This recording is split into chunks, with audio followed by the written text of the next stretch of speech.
Hi, welcome back guys. This is your friend, the Broccoli Fanfics. Back with amazing fanfiction. This is the series of What If Deku Possessed Deathnote? Now before starting, please give this video a like and subscribe to the channel if you want more videos like this. Now let's get into the fanfic. Midoriya Izuku had taken to walking at night. He didn't know why he did it. Maybe it was the comforting cloak of night, the stark variations in the bright streetlight and the darkness between. Maybe it's a place where he could avoid the endless reports from the news media, endless reports of heroes taking down villains, heroes saving people from buildings. He's one of the biggest hero fans out there, but even he thought it was a bit excessive. Maybe it was a place where he could be free from the oppressive bullying from Kaken, free from his mother? He hadn't thought of his mother as someone to fear, but she was always coddling him, even though he was 14 years old at this point. He knew his mother was a higher-up manager in some hero agency, so maybe there's some paranoia going on there. Honestly, he didn't know exactly what's going through his mother's head. Hell, he had to sneak out just to go on this walk-run whatever this was. He honestly had no idea what exactly it was. But he knew about what he was doing. It was training to be a hero. He had stumbled across an interview, one of the only ones of its kind that exists.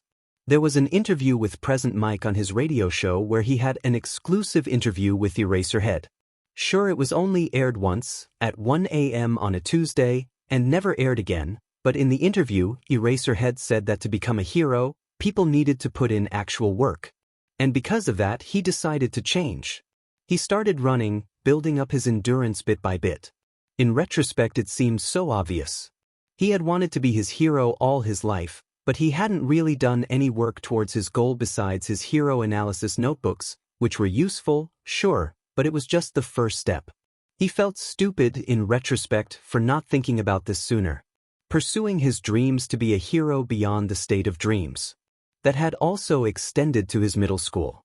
Sure, he was still being bullied, but something had made him go beyond, and he actually started trying in his classes. Previously, he had been intentionally not doing as well as he should have been, in order to stay below Kaken. But somewhere along the line, he decided to no longer hide his true talent, and he took the top spot by midterms. Sure, Kaken had gotten angry at him because he had passed him and taken the top spot in their school.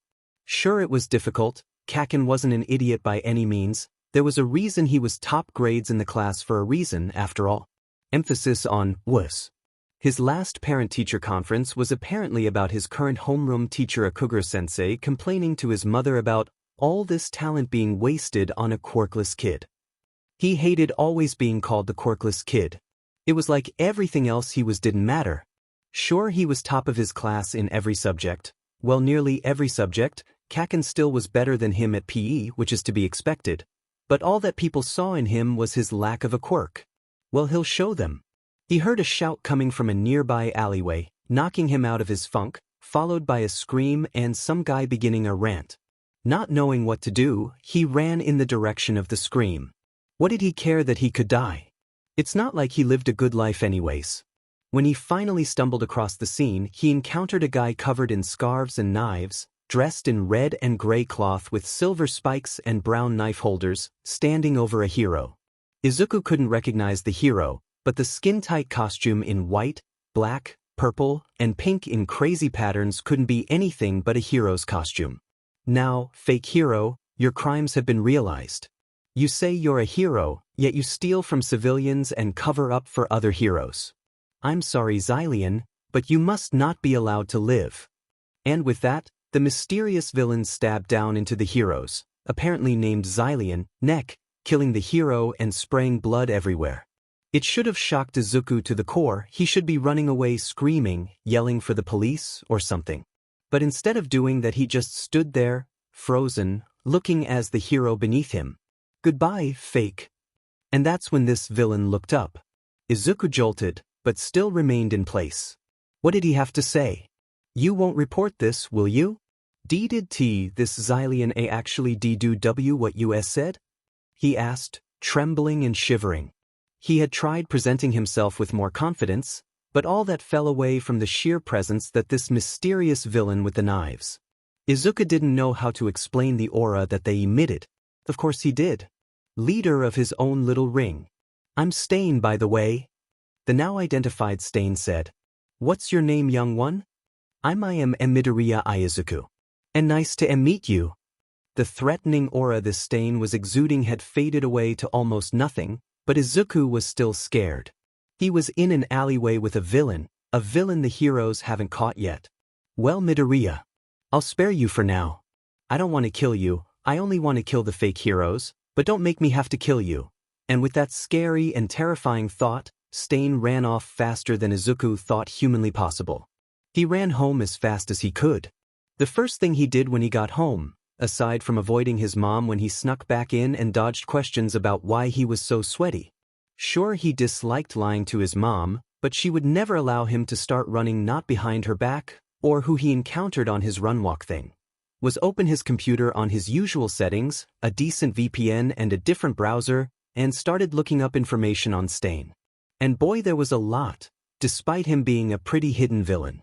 One of the more popular theories floating around the forums that Stain was the vigilante Stendhal, known for killing villains. He couldn't uncover information about this hero killer's quirk, but he figured out that it allowed Stain to paralyze someone. But what he was most interested in was the ideology of the hero killer. It was something that he had heard the villain say something about fake heroes in society.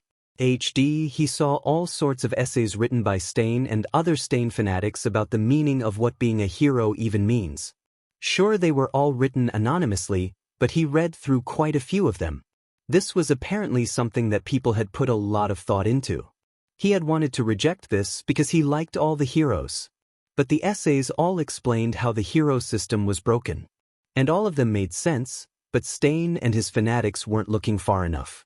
Everyone was fake, or nearly everyone. Nobody wanted to rock the boat, as it were, and thus the system became more and more unbalanced. He wasn't sure how he had gotten this great epiphany. It was as if all the information he had required were the puzzle pieces in front of him, and all he had to do was see the pattern, connect one puzzle piece to the other, until a whole picture was formed. Well, it was more like he had the first pieces put together for him, but that allowed him to put the pieces together to see the picture. It wasn't a pretty picture, far from it. It was an ugly, nasty picture, smelly and disgusting, but gilded in gold. People walked along the gold, admiring its beauty but not caring enough, or at all, to dig beneath the paper-thin layer of gold. Being born in the nastiness and the ugliness, he had never seen the gild in the first place. For once, he fell asleep energized, excited for what the new day would bring. Today's English reading is from the book, A Collection of Lessons by Harold Bakerson. Midoriya, would you care to do the first reading? He knew the English teacher, Kazuki-sensei, was singling him out. He knew that she and everyone else, including Kaken, especially Kaken in fact, was waiting for him to fail. But he hadn't gotten a 99.7% on the last English exam for nothing, after all. And Cameron Degard was granted the touch of God. With this power, he could see when someone would die. He used this power to become a great oracle, creating a church in the center of the largest city of Cade's Cat. But of course people didn't trust him. That was until he announced the death of King Zika's cow as it was happening, and then people came far and wide. But despite all he could see, there was one number he could not see, his own. So he didn't see the old oracle who snuck into his room and stabbed him. And thus, Cameron Degard met an early end. He said, making sure to say each syllable carefully. Sure, it was a bit slower than a natural English speaker, but he thought it was pretty good. He ignored the stares of his classmates as he sat down. Apparently they were still in use to him being a good student. Good job, Midoriya. Now can anyone tell me about the central lesson of the story? A few people scattered across the room, including Kaken, raised their hands. He didn't. Not because of a lack of knowledge about the themes of the story. There were several lessons that could be gleaned from the short piece. Some were good and some weren't as good, such as the fact that unnatural powers often had you discriminated against, or the fact that difference was disintegrated against, or just that managing your power, keeping it a secret, not announcing it, all that stuff. And then there was planning, contingencies, all of that. He had started recording different information in his notebooks, rather than how amazing the quirks of the heroes he wrote down were. He worked on breaking down the strengths and weaknesses of heroes and villains, as well as working on ways to defeat them without a quirk, just with his own physical strength and maybe some tools that he could use to gain more advantage. Sure, it was exhausting, but he would do anything to be a hero, so of course he would put in the hard work. Suzuki, what do you think is the main lesson of this story? Their teacher called on a girl whose hair was floating around, twisting and turning with ethereal grace. The main theme is that you shouldn't try to do anything great, because then you'll get targeted by everyone. That was one way of thinking about it. A stupid way, one that teaches a bad lesson, but it was indeed a way to interpret the lesson. And then there was a major class discussion about this. He didn't care for that interpretation, so he just looked out of the window. A black notebook fell from somewhere, turning in the air and landing neatly on the ground. He really should take a look at that. English was his last class before school was out. If it was someone's school notebook, he could return it to whoever it was, be a normal, everyday hero to someone. Be a good person, how cool does that sound? He ran out of the room as soon as he could. Thankfully his seat was slightly closer to the door than Kaken was, so leaving was pretty easy. It was the advanced math class where he had to worry. He'll worry about that later. For now, he had this rather interesting notebook to take a look at. He made his way down to the ground level, going to the field where the notebook had fallen. People seemed to be ignoring it, like it was trash or something. But he was different, had always been so he picked up the notebook. It was a plain black notebook that was fairly thin. He turned it over, and Deathnote was written on the top section of the notebook, white letters starkly standing out against the dull black of the notebook. What is Deathnote?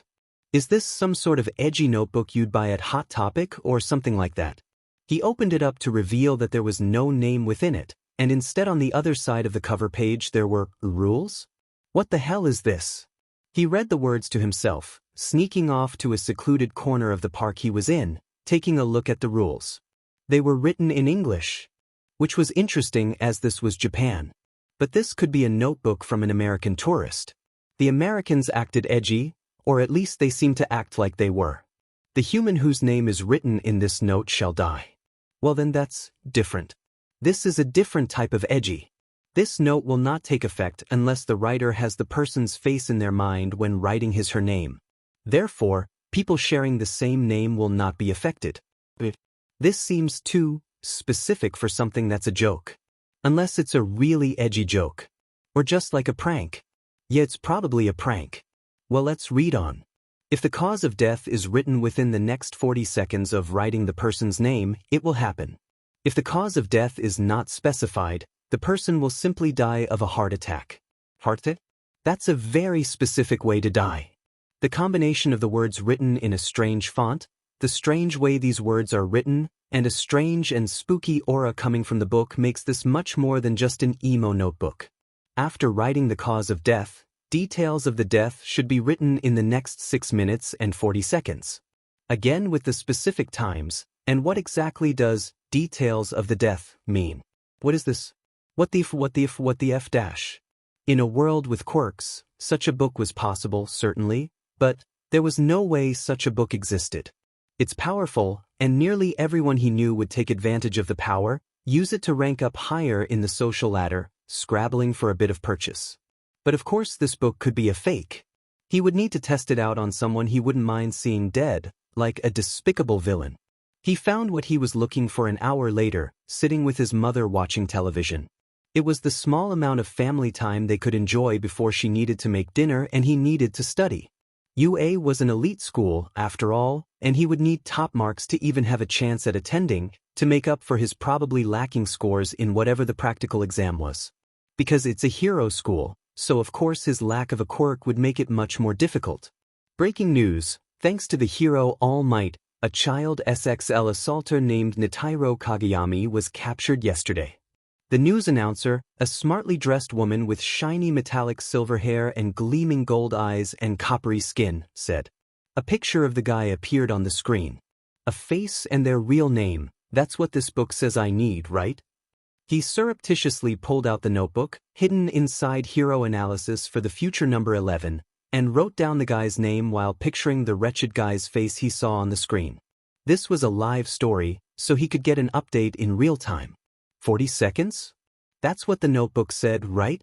He looked at the watch he had been given, a final gift from his dad. He finished writing at exactly the 20-second mark at 4:12 p.m., meaning that at exactly 4:13 p.m. on the child MLST should die by a heart attack. Maybe that's too good for him, but whatever. 15 seconds left. The guy was trussed up in chains, quirk suppressant H and DCFFS on, being led along by the police to a nearby police van, all might having already taken off after ensuring the villain was secured. 10 seconds left. 9, 8, 7, 6, 5, 4, 3, 2, 1, 0. The moment he mentally said 0, the guy writhed around in the capture device, gripping and grabbing at his chest. The device released and paramedics came over to examine him. A shocking development. Nitaro Kageyami appears to have collapsed in the middle of the street. Now we go to Hokiyo Jikori, who is now in the field. The scene then switched to a very boring-looking man who had black hair and dull brown eyes. Thank you, Tadashi. Paramedics have informed me that Nitaro Kageyami suffered a sudden heart attack. The cause of the heart attack has not been confirmed, but is believed to be quirk-related. Police are already asking for quirk identification from onlookers, but most police and heroes are baffled. Back to you, Tadashi. The scene then switched back to the news studio. Thank you, Hokiyo. We will be following this story carefully for future updates. Stay tuned to Channel 43 News for future updates. Izuku couldn't move. He looked down at the notebook.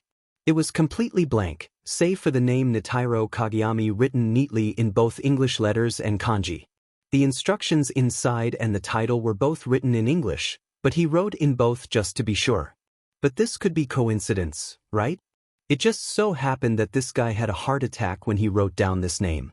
He didn't know anything about this Nitaro Kageyami. Maybe he had a weak heart, or other underlying heart issues like diabetes or hypertension or genetics, and the stress of capture triggered it. This could also be an example of confirmation bias, where he wanted to see this notebook work out of some sick power fantasy. He needed a second example and maybe even a third. Because as the saying goes, once is happenstance, twice is coincidence, 3 times is a pattern. So he needed a pattern. For some reason, the thought that he was killing people was lost on him. He would only kill villains that committed despicable actions. When looking at unique quirks all around the world, he found that there's a Chinese hero called Yenluo Wang whose quirk, Death Touch, means that he can instantly kill whoever he touches. People hated him for such a villainous quirk, but he persevered and became a hero. The IPHSA and Jiang jointly gave him blanket permission to kill criminals he fights, if they are wanted for major enough crimes. If someone with the power to murder whatever he touches can be a hero, why can't he be a hero with his Death Note? Sure, he'll work from the shadows, but if he publicly revealed the Death Note, it would most certainly get taken away from Izuku, honey. His mother spoke up from beside him. I'm exhausted after today's work. Could you be a dear and get me some chocolate from the corner store? There's money and pepper spray on the counter. Of course, Mom. He said. His mom sometimes wanted chocolate from the corner store, so every so often he would get some for her. The pepper spray was police grade, something he could use for self-defense without a quirk. He got up, making sure to conceal the Death Note in the ordinary notebook he hid it in, and grabbed the money and pepper spray. He often did carry a hero analysis notebook with him, so it wasn't too out of character for him to have a notebook with him. His mother liked Urakusaika's Black Thunder chocolates the most, so that's what his end goal was to acquire. Sometimes the nearest konbini, which was a 7-Eleven, had them, sometimes it did not. It's a fun gamble. And he brought the Death Note because why not, he might find someone as a target for the Death Note. They probably won't be as bad as Nitaro Kageyami, but there are very few people that are as bad as that man was. As he was browsing the shelves of the 7-Eleven, he heard someone yell out from outside. Because that type of shouting would only be from a fight. So he ran over to a window where he could see the fight. There was a skinny-looking man shaking and flanked by 2 big burly men grabbing his arms. The third figure was a woman with jet black hair and a scowl. You said you would give me my money by yesterday, Kirito. So where is it? I'm sorry, Hayumi Keiji. I was robbed yesterday and lost 12,000 yen. I'll have the rest of Why Your Money by tomorrow, I promise. He said feebly. You telling me you can't bring up 12,000 yen? Well, I'll just kill you then. Thank you, Kirito, for this gangster's name. He took out his death note surreptitiously and wrote down, Hayumi Keiji, and this time he decided to add a method of death. Accidental death. He wasn't sure exactly what that would mean, but if this death note was real and not a scam, then some sort of accident would befall this Hayumi Keiji in about 35 seconds. Wait. I have an emergency fund. I'll just get the money from that. There's an ATM down the road, let's head over there. The gangster woman said. The ATM that she mentioned was still within his line of sight, so he didn't have to leave the 7-Eleven to see if the death note actually did work. 15 seconds left. The gangster yelled out something he couldn't hear, and then began to storm away in anger. 5 seconds left. A truck came careening out of nowhere, and then crashed into her when she wasn't paying attention. He froze. So the death note most certainly did work. And accidental death meant that there was some sort of accident that resulted in their death. Seemed obvious in hindsight. But that means the death note actually works. Holy shit, that means he has the power of life and death in his hands. Maybe then he could work to achieve Stain's dream of a better society with the death note.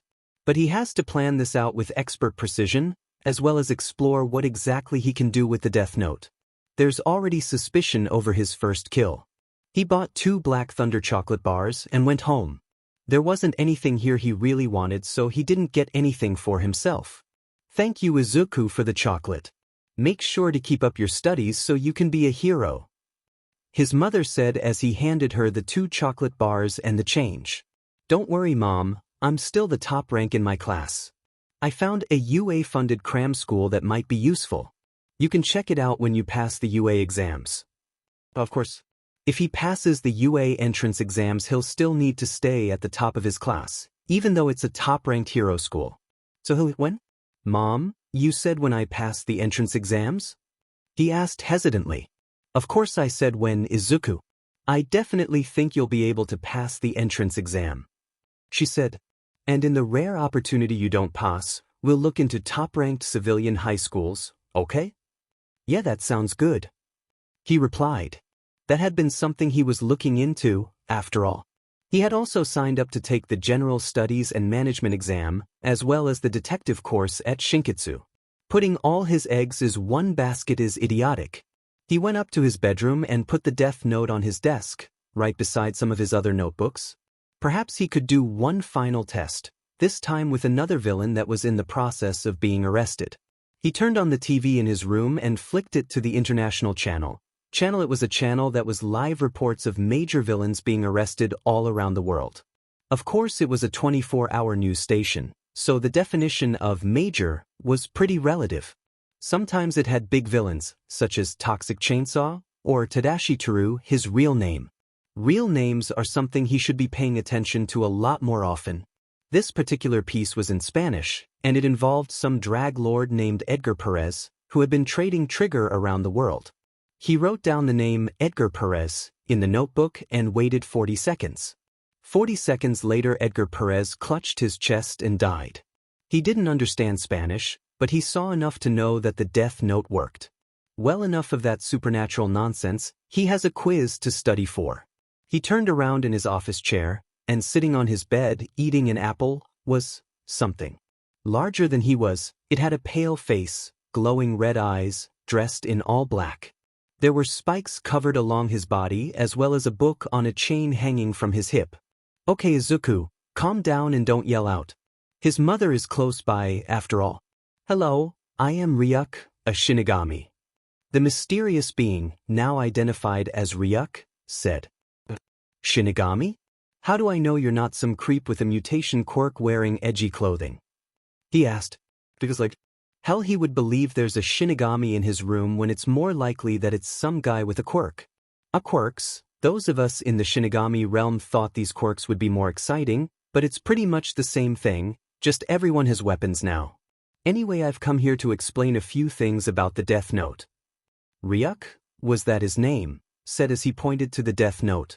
As you have already figured out by now, the Death Note is no ordinary notebook. Izuku nodded. After all, 3 people have died when he wrote their names into it. In fact, it's my notebook. Well, one of them. The Shinigami stood up and patted the book that was on his hip. So you've been experimenting. That's interesting. Maybe you'll be interested as well. I'll follow you around. And don't worry, only the people who touch your Death Note can see or hear me. Well, that's good, but try not to talk to me with people around so I don't look insane, okay? He was already bullied for a lack of a quirk. If he started talking to himself, that would maybe make it worse. Probably the only reason why his bullying is not worse is because his mother works as a manager for Kamui Wood's hero agency, filling out quite a bit of his extra paperwork. Fine, I guess. Whatever. At least you have apples. That's more than I can say of the Shinigami world. Wait, you come from another world? Yeah. Well, this Shinigami has been right so far, and the notebook gives its user power over life and death, so it sort of makes sense that he comes from another world. Anyway, he actually has to study for the math test he has to do tomorrow. Their math teacher promised that there would be polynomials on the test. When he woke up to a new day, there was the faintest scent of dread in the air. And it wasn't because of the stupid death god that was sticking around him because of the Death Note. It had been a week after he got the stupid thing. He had only used it twice over the course of the week, just enough that it looked a bit odd, but not too suspicious. In a world where much more drastic things happened, an unusually high amount of heart attacks among convicted and wanted villains was not enough for many people to worry about. He had taken care to make sure they happened all over the world. Everything had been going smoothly, so why did it feel like something wrong was going to happen? It could be that Kaken had been pretty silent for the past week. The calm before the storm, as it were. Kaken would always be careful to not go too far, because of his mom's position as some sort of important manager at Kamui Wood's hero agency. Not like he would ever use his mom's connections for his own benefit. He disliked people who did that, so it was only hypocritical. And if Kaken went too far, there's always the Death Note.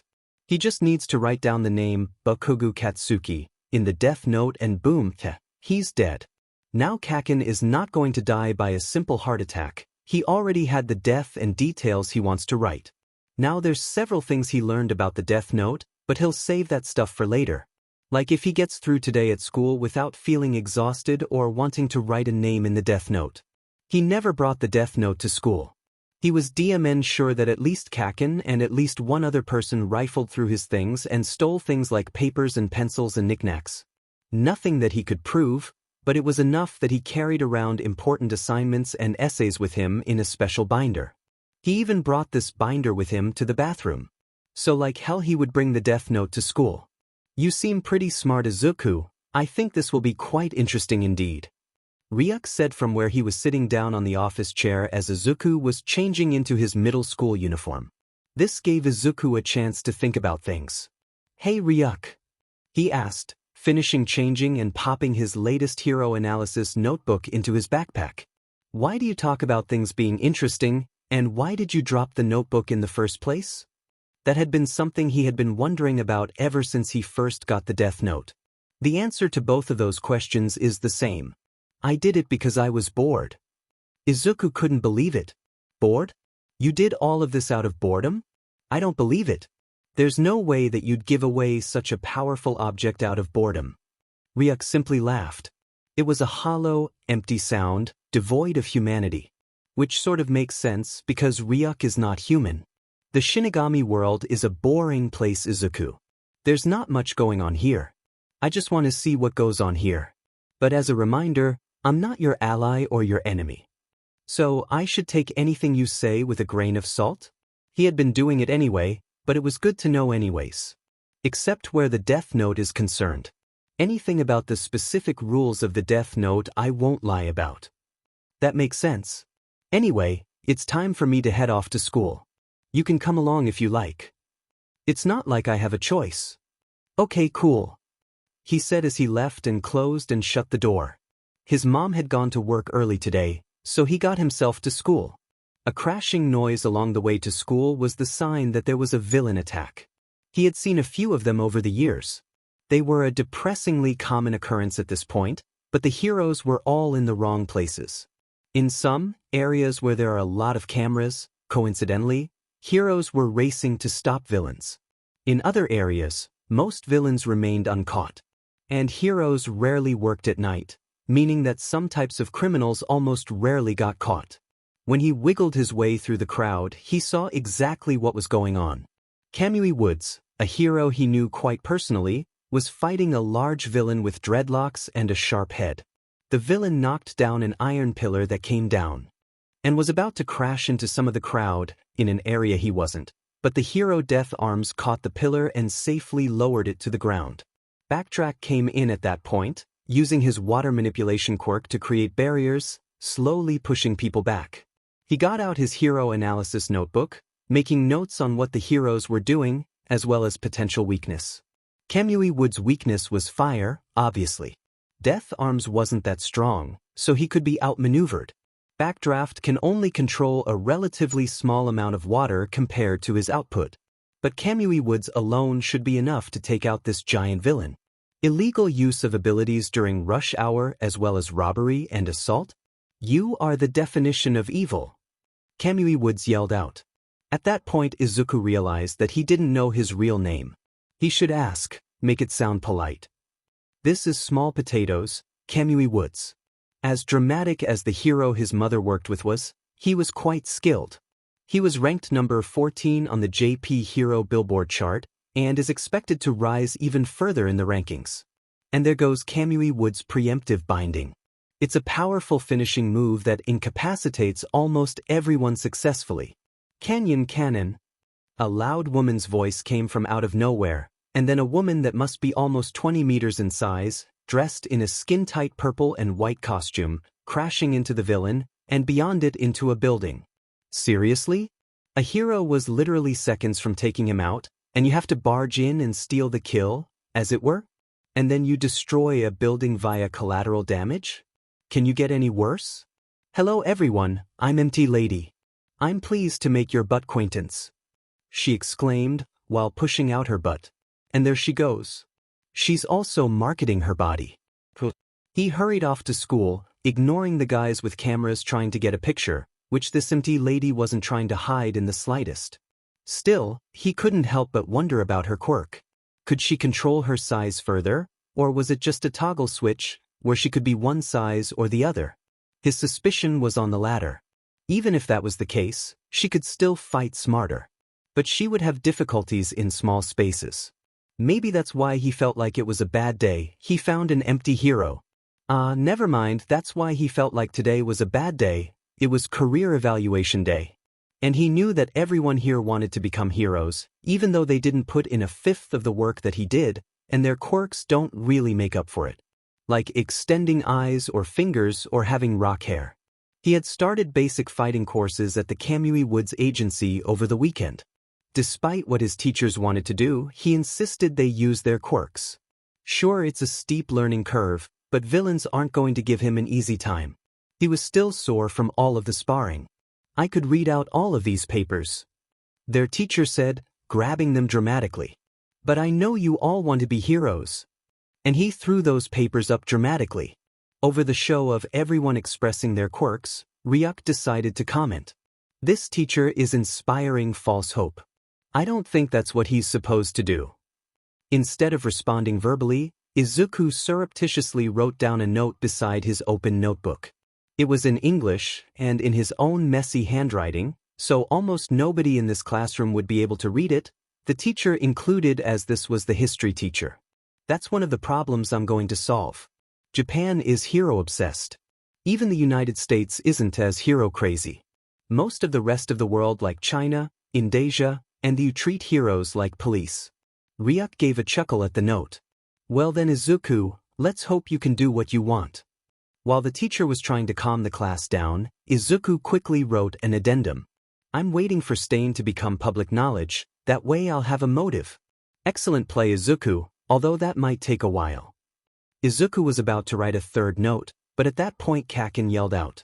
Don't lump me in with the rest of these extras, teach. I'm gonna go to UA, unlike the rest of these losers. And with that statement, the mutterings began, such as the low acceptance rate, around 2%, and how it's an elite hero school. Izuku took the time to shove the paper he wrote the notes to Ryuk, very incriminating, into his hero analysis notebook. "Oh, aren't you applying to UA too, Midoriya?" "Oh great. Thank you, Suzuki-sensei, I needed that massive target on my back." Everyone turned to look at him. Then Kaken spoke up. "Oi, Deku, don't think you'll ruin this for me. I'm going to be the only one from this shitty school that's going to UA. Your mommy's connections aren't going to help to get into UA, Deku." He hated when people brought up the fact that his mother had an important place at one of the local hero agencies. He would never use the connections his mother had for personal gain. I would never do that, Kaken." He hated how his voice still didn't have the confidence he felt internally. Why did his once best friend do this to him? "T-Siege, even with that there's no way that you'll pass the practical exam. Sure, you'll probably pass the written exam. I've aced the mock exams, and you haven't even gotten close to beating me." "Really, Kaken? Are you blind or something?" Sure, he hadn't been able to do as well as him, due to his lack of a quirk, but he consistently scored second place, 3.5 times the score of third place, but still around half of Kaken's score. So he was pretty confident he could get into UA without a quirk. Everyone slowly filed out, leaving just him and Kaken. "Great, so what is Kaken going to say now?" "Don't think I haven't noticed you've been changing, Deku. You can try as hard as you want, but there's no way you'll even approach me. Catch no, he's Bakuga now. Now that he finally has a way of fighting back, although it may be a bit drastic unless Bakugo does something really bad. As much of a genius you are, you still aren't going to get much of anywhere."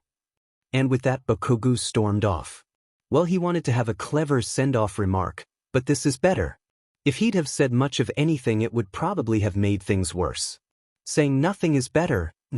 "Why don't you write his name in the Deathnote?" Ryuk said from beside him. "It'd be easy." "No," he said, finally getting up and leaving the classroom.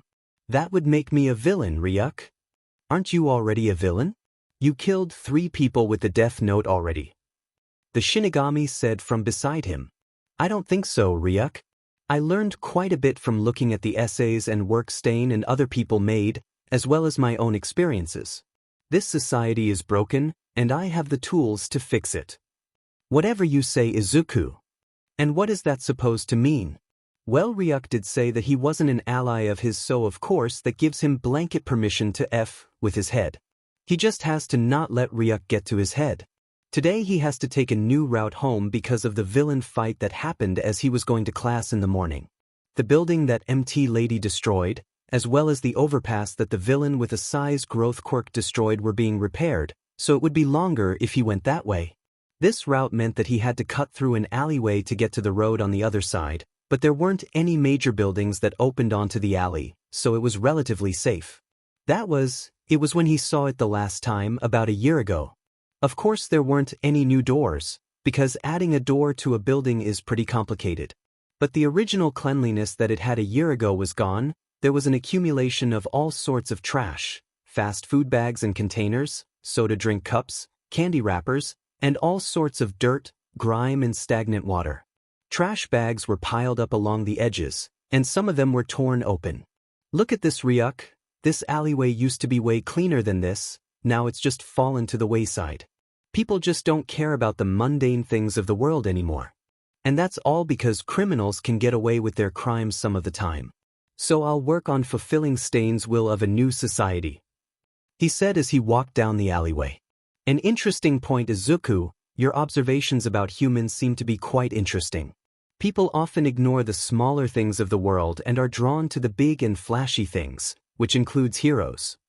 Ryuk commented from behind him. "Of course, there are thousands of times more All Might fans than Eraserhead fans." Which is a dash. He was cut off by a noise coming from a manhole cover, a liquidly bubbling noise. Izuku turned around to see a mass of sludge emerging from the manhole cover. There's an eye and a mouth that he could see from the nightmarish glob. Clearly the eye was a weak point for this villain. A medium-sized disguise. Perfect for an escape from that blonde bastard. The mass of sludge said, and it doesn't take a genius to interpret what they meant. Apparently the range of abilities this sludge creature had included possession. The sludge villain moved forward, so he grabbed a loose piece of stone from the ground and whipped it at the villain's eye. He missed, and it merely sank into the sludge. Tendrils of cold, wet sludge wrapped around his body, and then he felt it invading his mouth. He couldn't breathe, he's going to die, he has so much work to do. He awoke to a hand slapping his face.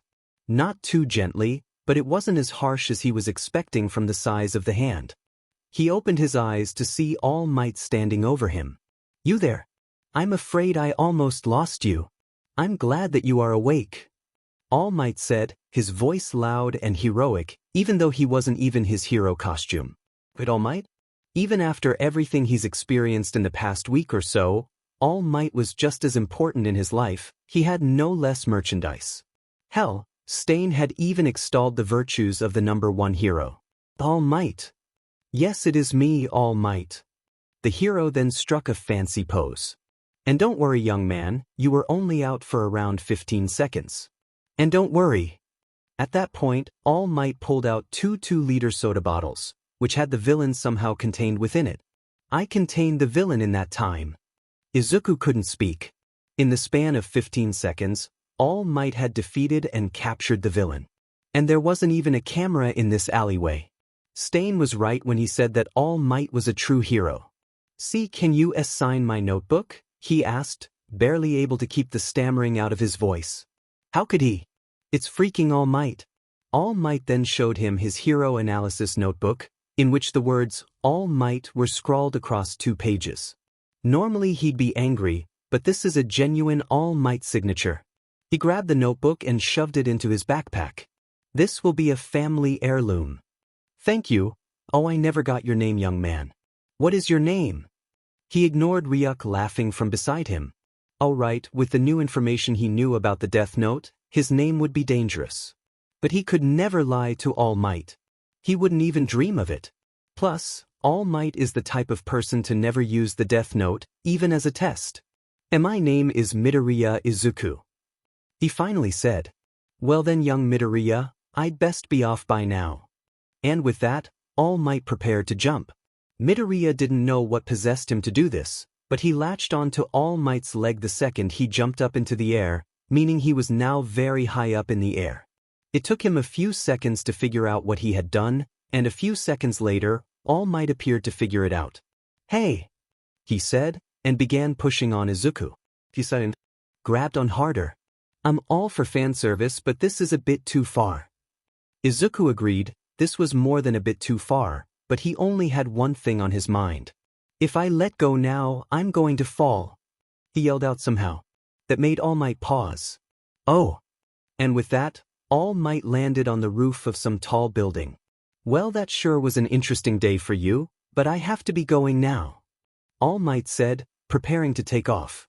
"Wait," he called out, making All Might freeze. "Is it possible for me to be a hero without a quirk? I've been putting in a lot of effort recently into my training, and I was wondering if I could make it as a hero." He refocused on the scene. The normally clear rooftop was covered in smoke? Steam? A couple of seconds later there was a bone-thin man with bushy blonde hair, 2 parts extending down further. "Hey, who are you?" he yelled out. "There's this stranger where All Might was standing." "I am All Might," the bone man said. "There's no way. You look nothing like All Might. You know how people at the pool flex to look more muscular? It's kind of like that. I was in a fight about 6 years ago which left me this." Not All Might raised his shirt to reveal a ghastly wound, purple pinkish and ugly. "Was that in your fight with Toxic Chainsaw?" he asked. "No, it was a much more potent villain, in a fight that was never released to the media. Half of all my respiratory organs and my stomach was destroyed. I can only be a hero for a little over 3 hours right now. Now don't go telling this stuff to your online friends," All Might said as he lowered his shirt back. "Don't worry, I would never do that to you, All Might." "Well, that's good. And as for if you can be a hero without a quirk?" Izuku leaned in. What would All Might say? The answer is no. Izuku froze. So all of the training he had done, and All Might didn't think he would be a hero? "I'm sorry, but as you saw today, even people with the strongest of quirks can get grievously injured. Over 65% of heroes either die or take early retirement. I'm sorry, but it's just too dangerous. There's other professions you can be though. I think you'd be a great police officer or something. Izuku went to the fire escape down the building. Well, of course his dreams couldn't be achieved. Phew, All Might sure is fast. Ryuk said, flying from beside him. I actually had to put in effort to follow him. I haven't flied that far in so long. Good for you, Ryuk. What do you think of what All Might said? About you not being able to be a hero? I don't need All Might's approval to be a hero. I'll be a hero just to spite him. That made Ryuk laugh in his usual creepy way. I like your style, Izuku. It fits you. You should be a hero for spite. Izuku was sort of glad he had Ryuk with him. Going down from the rooftop to the sidewalk took no time at all. And then all of a sudden he heard a loud explosion. It sounded just like Bakugu's explosions. But it sounds like it's coming from the Tetsuin shopping mall. Sure, Bakugu is a firecracker with a short temper, but he's smart enough to not explode in the middle of a crowded shopping mall. He ran in the direction of the shopping mall, the area where the explosion had happened. It didn't take him long to find the area where the explosions were coming from, and it was a hellscape. Death Arms was pushing away Rubberneckers, and Backdraft was trying to put out the fires in the surrounding area, going full force with his water quirk. Izuku knew enough about Backdraft's quirk to know that the more he outputted, the less control he has over it. So at this output, Backdraft is basically a human fire hose. If you want to be really nitpicky, it's technically 3 fire hoses. Kamui Woods was scooping up people that were still in there, but it was difficult. Izuku knew that the Arbor Hero could feel through the wood he sent out, so just being here was painful for him. Emmy Lady had decided to show her presence again, only to be unable to help because the streets were too narrow. Well, that answers the question on if she can control the size of her transformation. He had predicted correctly that she would be constrained in smaller spaces. But then he noticed what was in the epicenter, beyond the fires and rubble. It was the sludge villain, larger than he had ever seen it, a swirling mass of tendrils and dull green slime that must be 3 or more meters in height. He saw Kamui Woods try to reach inside, but the sludge villain moved one of his tendrils fast enough that it smashed the wooden tendril into splinters. Izuku saw Kamui Woods recoil at that. However, when the sludge villain moved, it revealed that this sludge villain had captured someone. Bakugu. He may no longer be his best friend, but he knew what Bakugu was going through. The sludge was trying to possess him now, controlling his explosions to keep heroes away. Izuku could see, in brief pauses when the sludge villain moved away, that Bakugu's hands were reddened and even beginning to blister in some areas. Bakugu was mostly immune to his own explosions, but he could get burns on his hands if he overexerted himself. Or, in this case, forced to do so. He ran past the crowd, slipping past the outstretched arms of Death Arms, and ran at the sludge villain. He picked up a piece of stone or something like that and swung it at the sludge villain's eye. The villain recoiled, but it wasn't completely away. So he picked up and threw a second stone, causing the sludge villain to retreat even more. Because of this, he grabbed onto Bakugu's arm and pulled with all of his strength. There was an audible, squishy, and very disgusting popping noise, and then Bakugu had been completely freed. Stupid Deku, I never needed your help. Sorry, Kaken, but you looked like you needed saving. He said back, and then there was a blast of wind. All Might was standing there, fist open, and there was a whirlwind that happened. Light rainfall started, suppressing the flames. All Might truly is on another level compared to the other heroes. Has he really gotten weaker if he can change the weather with a punch?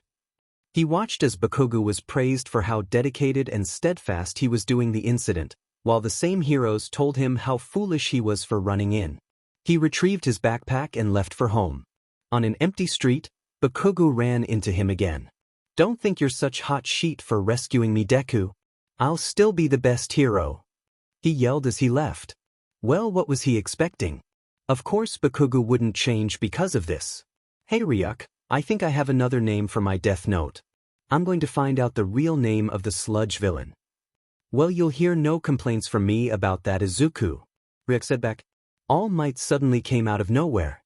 I am here, young Midoriya, he exclaimed. How did you get out of there so quickly? You were surrounded by the media? surprised. Although maybe he should stop being surprised when All Might is concerned. Escaping from the media was a piece of cake, he said before poofing again and was now Thin Might. Now, I have an offer for you. Offer? He was hesitant. He trusted All Might, but offers always came with a price. When I told you you couldn't be a hero, I was thinking hastily because of my time limit. But after seeing you run in there without hesitation, I was reminded of something. Great heroes always have an origin story where they run into a situation without hesitation. And you can be a hero. He couldn't help but make tears. All Might believed he could be a hero. He had been wrong and changed his mind. Are you sure? He asked. He ignored Ryuk laughing, because he could no longer be a hero to spite All Might anymore. Yes, and I will also give you my power, All Might declared. Wait, what? What do you mean by that, All Might? When I'm asked questions about my quirk, I often deflect it or crack a joke in response. In truth, I was not born with my quirk. It was passed to me like a sacred torch. It's called One for All. One for All, he repeated lightly, the words mixing and churning in his head. Now, do you accept? He accepted without hesitation. Sure, being a quirkless hero would be a cool fad, but if he wanted to make a career out of it, he needed a quirk. With the literal strength of All Might combined with the Deathnote, nothing and nobody would stand in her way. Meet me at Dagoba Park tomorrow at 7 p.m. Will that work for you? He nodded. It worked for him. Great. I'll see you there, young Midoriya. And in this form, I'm Yagi Tashinori. All Might no Yagi, said as he left. The name sounded real. It probably was All Might's real name. He made a mental note of that as he walked back home to tell his mom what happened. Dagoba Municipal Beach Park wasn't what his mother said it had been 20 years ago. He had seen pictures of it from that time. It had been a nice, clean beach. His mother even had her wedding there, when the weather was perfect, and in the pictures his mother seemed almost angelic. He didn't see the pictures of his father. His mother tore all images of his father out of any and all pictures, so all he knew was that he had curly black hair and brown eyes. Even when he was 4 years old, he had had an excellent memory. Him being quirkless was apparently the straw in the camel's back for his father. Or, more specifically, his reaction to his son's quirklessness was the straw in the camel's back for his mother. He remembered the screaming matches. Apparently his father had cheated with some lady. He couldn't remember her name, but he already had a son, who had a quirk, which again he couldn't remember. Usually he has an excellent memory, but this is a decade ago. Give him some slack. Who is 5 years old already. So he has a half-brother a year older than him that he has no clue about. Like many things, Dagoba Municipal Park had fallen massively in quality. What was once a beautiful beach even a decade ago was now a massive trash heap. No, Yagi apparently noticed that he had been looking out over the trash. It's a shame, really. This beach used to be so beautiful, but then people started throwing their trash out here. Sometimes people try to clean it up, but people are naturally lazy, so it builds up. And the thing is that the currents bring in trash, so it built up even more. Now you can't even see the sand. That's happened to a lot of areas in Japan. I don't know exactly why everything's been just lowering in quality recently. It's a shame, young Midoriya. But that's what we're doing here today. A true hero does things without recognition. So you will be cleaning this entire beach, Yagi announced. Izuku looked out over the beach covered with trash. All of this? Yes, young Midoriya. The UA entrance exam is in 10 months. Do you think you can do this? He looked over the trash. Determination filled his eyes. Of course, Yagi. In fact, I think I can do this in 7 months. Why, young Midoriya, don't push yourself too fast. You're doing this so your body will be strong enough to accept One for All, otherwise your limbs will fall off. That was enough to sober him up. Out of the two things he would be receiving or had received, One for All might actually be more dangerous than the Deathnote. Well, personally dangerous, that is. But he would get this, so he started off by moving things into the truck that Yagi had brought. Luckily for you, I have a plan that I developed specifically for you. Yagi handed sheets of paper to him. With this all-American dream plan, you'll be able to get enough muscle mass to receive my quirk. He accepted the pages and read through them. For a plan created in a day, Yagi sure was quite meticulous. All the muscle groups were relentlessly trained, and even things like sleep and eating time were accounted for. There was even a diet plan in all of this. Incredible. Although he did have a sneaking suspicion this was created by some of All Might's staff, and not by the pro hero directly. But you never know, he can only work as a hero for a couple of hours a day. You made all of this in a day? This is incredible. Thank you, Yagi. Of course, young Midoriya. I have a lot of time in this form, so I used it to make this plan. Are you ready to get started today? He nodded. There was no way that he would give up the chance to receive the most powerful quirk in the world.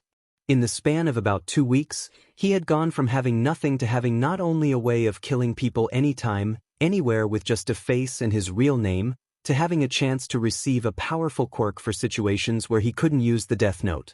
So he put his all into cleaning up what little amount of the beach he could, lifting scrap metal, trash bags, broken appliances, and all sorts of trash. He finally stopped at 9:45 p.m. by Yagi's request, and then he stumbled into his apartment 10 minutes later. His mom was asleep, so he just slunk into his room and turned on his computer. He searched up information on the recent sludge villain. Apparently his quirk was a transformation type rather than a mutation type, owing to the fact that the villain's real face, while sort of stretched, was relatively human. Gray eyes, dull green hair, a scowl in his mugshot. The report that he saw identified him as Midoriya.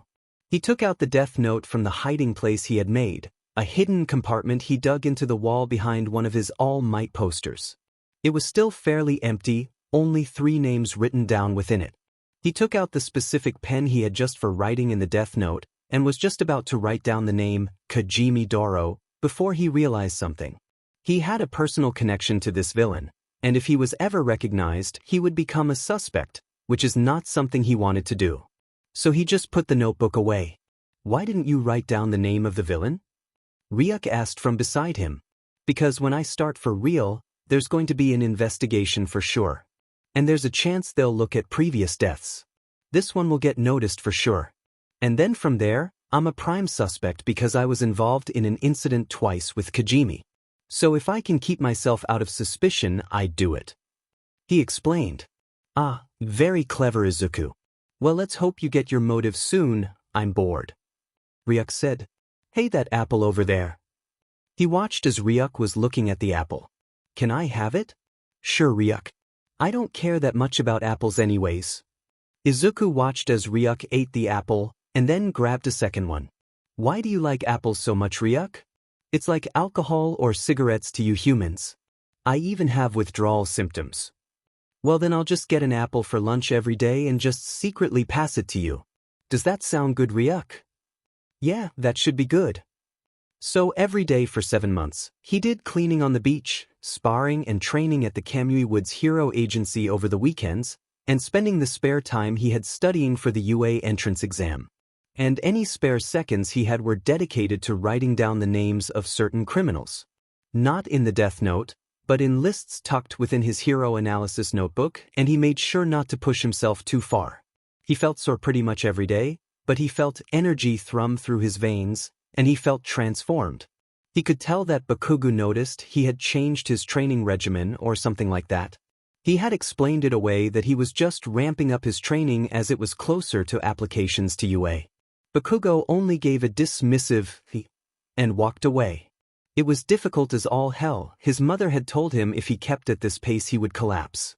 But he somehow still remained the top student at his school, relentless training with All Might Yagi and spending every spare moment writing his theories about what would happen if he did this or that with the Deathnote, or making places to hide the Deathnote.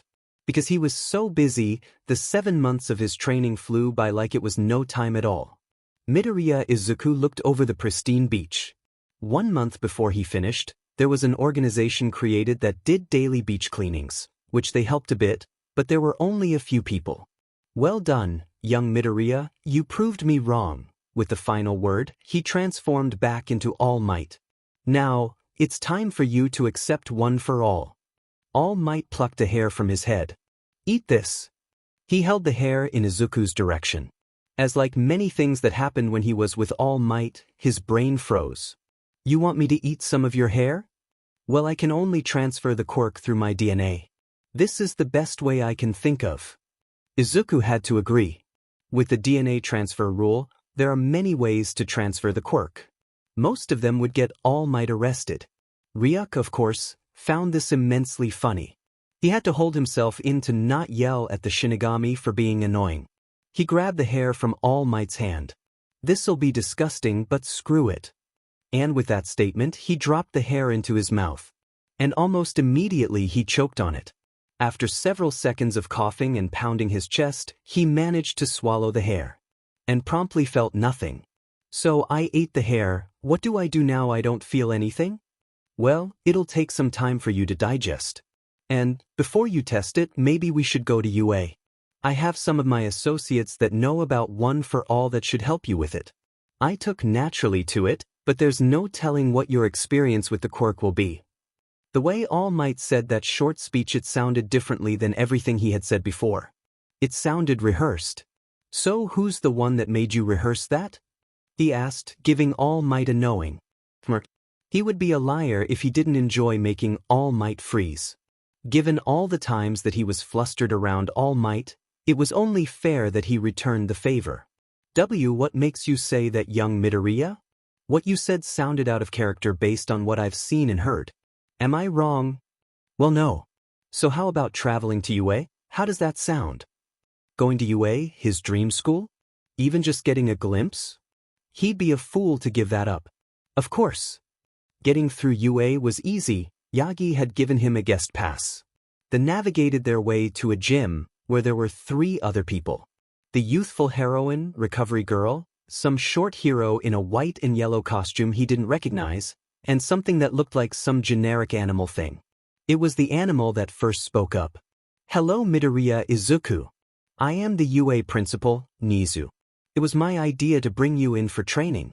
While I'm not so sure about you as a successor, it's ultimately up to All Might. And then the old hero in the yellow and white costume spoke up. The name's Gran Torino. I'm here because Tashinori is an idiot that should never be trusted with teaching. And I think I can smack some sense into you. And finally Recovery Girl spoke up. And I'm here to heal whatever wounds you get. All right, young Midoriya. Can you feel power running through you? Izuku closed his eyes and concentrated. There was a well of energy that he felt that he hadn't felt before. So what does he do now? It felt like there was a barrier, preventing it from flowing through him. Yes I can. Well, just clench your butt cheeks and let it all G-. All Might was cut off by Gran Torino slamming into the number 1 hero. Don't listen to that idiot, you need to manage your power output. Imagine only a small amount of power flowing through you. Gran Torino said as he lowered himself to the ground. So instead of breaking the barrier completely, he opened it slightly, letting only a small amount of energy through. He closed his eyes, focusing on spreading this small amount of energy across his entire body. He opened his eyes to see that dark green and black lightning was arcing around him. The small amount of energy made him feel immensely powerful. He compared the energy within his body to the energy remaining in the core. I think I'm at about 3.5% maximum power. Great. Now dodge this. Gran Torino shouted as he slammed into Izuku's stomach. After he got a good look, he figured out the basis of the retired hero's quirk. Gran Torino pushed air through the soles of his feet at high speeds. A speed enhancement quirk. Of course Ryuk found him getting beat up hilarious. The death god was cackling maniacally. The worst part was that he had to struggle to maintain control. An hour and a half later, he sprouted bruises all over. He had to say that Gran Torino was a harsh, but fair taskmaster. He had slipped once at the very end and broke his entire arm, which FNG hurt. 20 times more than anything Gran Torino did to him. But he had already had monumental improvements. And because Gran Torino only wanted to see him twice a week, that freed up massive amounts of time. When he got home, he received the second piece of good news for the day. A video of Stain had gone public. He clicked on the video copy he had found to see what it had contained. Kazumi Ayatetsu looked at the map he had built. It had taken him months of looking at the places where Stain had attacked. It looked random, but there was a pattern. But what was it? Stain hadn't settled down yet. But looking at the numbers, he was going to soon. Human brains were so inefficient at pattern recognition. But wait, he could use his quirk. Over the span of 2 minutes, he now had part of his brain as a computer's CPU. Using this new part, he found a pattern easily. The hero killer's next patrol area would be the BYSS ward of Saitama. Over the next half hour, he used his quirk, Cyborg, to its maximum extent, completely transforming his body. He only had 9 hours maximum in this form, so he should use the time efficiently. He didn't want to be caught out in the open when he experienced the backlash. It had taken him 6 full hours, but he finally caught the hero killer. One of his eyes was a camera that was set to broadcast a live stream on his signal, which he gave. Hello everyone. This is the Pro Hero Mechanicus 6 Malawian Quatches, and I'm going to take down the hero killer. He announced. He had studied what little information there was about Stain, and he had calculated that he had a 90% chance of victory.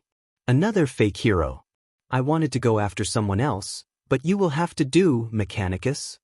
And with that statement, he watched a Stain twisted in midair far faster than he was expecting, and a blade was following a split second later. He activated automatic defense settings, and a blade popped out of his forearm, perfectly timed to deflect the blade harmlessly away. Good, so now he can focus on offense. A burst of tranquilizer darts emerged from his left shoulder. Stain dodged each and every dart, and then they were in melee. As much as he tried to win, Stain was far faster than he had anticipated, which meant he couldn't hold the full transformation. He fell to the ground, the machine parts began to slowly fade away. DMN. In his confusion, Stain managed to get a hit on one of his flesh parts, and then a second later he dropped to the ground like he was a puppet whose strings were cut. You are a fake, Mechanicus 6 Malawian Quatches. It is my purpose to eliminate all fake heroes. All heroes should be like All Might. The last thing he saw was a rapidly descending blade. Before it stopped. He couldn't move a muscle, he couldn't use his quirk to its fullest extent anymore. He watched helplessly as Stain looked at his camera eye. As I suspected, you aren't doing this to save lives, you want a publicity boost and proof you're powerful. Just as fake as any other. The blade raised and descended again. He heard the villain continue ranting, as the last thing he heard. Izuku closed the video. It's time, Ryuk. I think it's time to start this for real. He pulled the Deathnote out from the concealed compartment it was in. He still needed to put more effort into the concealment, but that's a problem for future Izuku. And opened it to the first page and pulled up a list of convicted villains all around the world on his computer. Oh, so Stain finally did something? Ryuk said, approaching from beside him. Well, not really. Some hero decided to try to attack Stain. Hell, he even live-streamed it. So I think it's time to start. He started writing down names, one after the other. As for the cause of death, he just left it alone. For his more specific experiments, he would need a way to get results. But how would he get results? He should think about how to do that. The names and faces started to blend together. He could only remember the name and face of the current villain he was killing. After a while, he slipped in the name Kajimi Doro, a single name among around 50. A needle in a haystack, as it were. He had filled the first page, front and back, when he decided to stop. He'd built up quite the collection of names over 7 months, but there's no need to use them all up. I think that's enough for now. I'm curious as to how the media will react. We'll find out, won't we, Izuku? Ryuk said from beside him, chowing down on an apple. Of course we will, Ryuk. I'm curious as to how they will spin this. He knew the media could spin almost every scenario, so let them spin this. The notebook became something that Izuku used almost every day. Writing down 20 or 30 villain names a day, relentlessly studying and training with All Might, Gran Torino and the UA principal, Nizu. Sure, he hurt himself almost every day of training and got hurt by Gran Torino even more, but between that and training in Kamui Wood's agency, he explained his quirk away as him just being a late bloomer. He was confident that he could pass the entrance exams. Yesterday, in fact, he had gotten an intriguing offer. It had been another grueling day of training with Gran Torino. He had managed to actually keep up with the hero for once. While he was taking a break, Yagi came up to him. So, young Midoriya, I think you have been doing quite well over the past 2 weeks. So I have an offer for you. Izuku was interested in what Yagi had to say. To say that All Might had given him a great gift would be an understatement. It was the greatest gift. If there was ever a situation where there was someone he couldn't kill with the Deathnote, and he needed to protect his identity, well, he has All Might's quirk to defend himself. What is your offer, All Might? He asked. Well, I was wondering if you wanted to accept my recommendation and take the recommended student's exam. I thought that this would be a good way to declare you as my successor. Yagi explained. This was another decision he had to make carefully. If he wanted to, he could ask Nishiya, Kamui Wood's real name, something he found out about a week ago, for a recommendation. Maybe that's what he should do. He didn't really want a connection to All Might, especially one this obvious. The only thing he can think of was that Bakugo would be pissy about him using his mom's connections to get a free recommendation. But why should he care? He knows for a fact that there are going to be other recommended students that get in because of wealthy or hero parents or some other connection. It happens every year, there's all sorts of hero families. I'm sorry, All Might, but I will have to refuse. No offense, but I want to make my own path as a hero. Having my name connected to you will only make me a target. He reasoned. Yagi looked taken aback, but he soldiered on. It's no problem, young Midoriya. I understand. I did the same thing after all. So I suppose you're just going to take the standard entrance exam. Yagi asked him. Well, I'm going to see if I can get a recommendation from Kamui Woods first. He replied. Yagi, of course, looked surprised at that. Out of all the heroes, why Kamui Woods? That's not something I would expect out of you. Well, my mom has some sort of administration or management role in his agency, and I've been doing sparring there over the weekend for about 7 months or so. So maybe I can get a recommendation from him. And if I can't, then I'll just take the ordinary entrance exam. Does that sound good, All Might? Of course, young Midoriya. I'm glad you considered the offer regardless. Well, I think that's all. Have a great day. Yagi said. And with that he left. I think I have a good plan here, Ryuk. What do you think? Izuku asked. Well, you certainly have written more names in the notebook than I expected. 331 names already. Ryuk said, chomping down on an apple.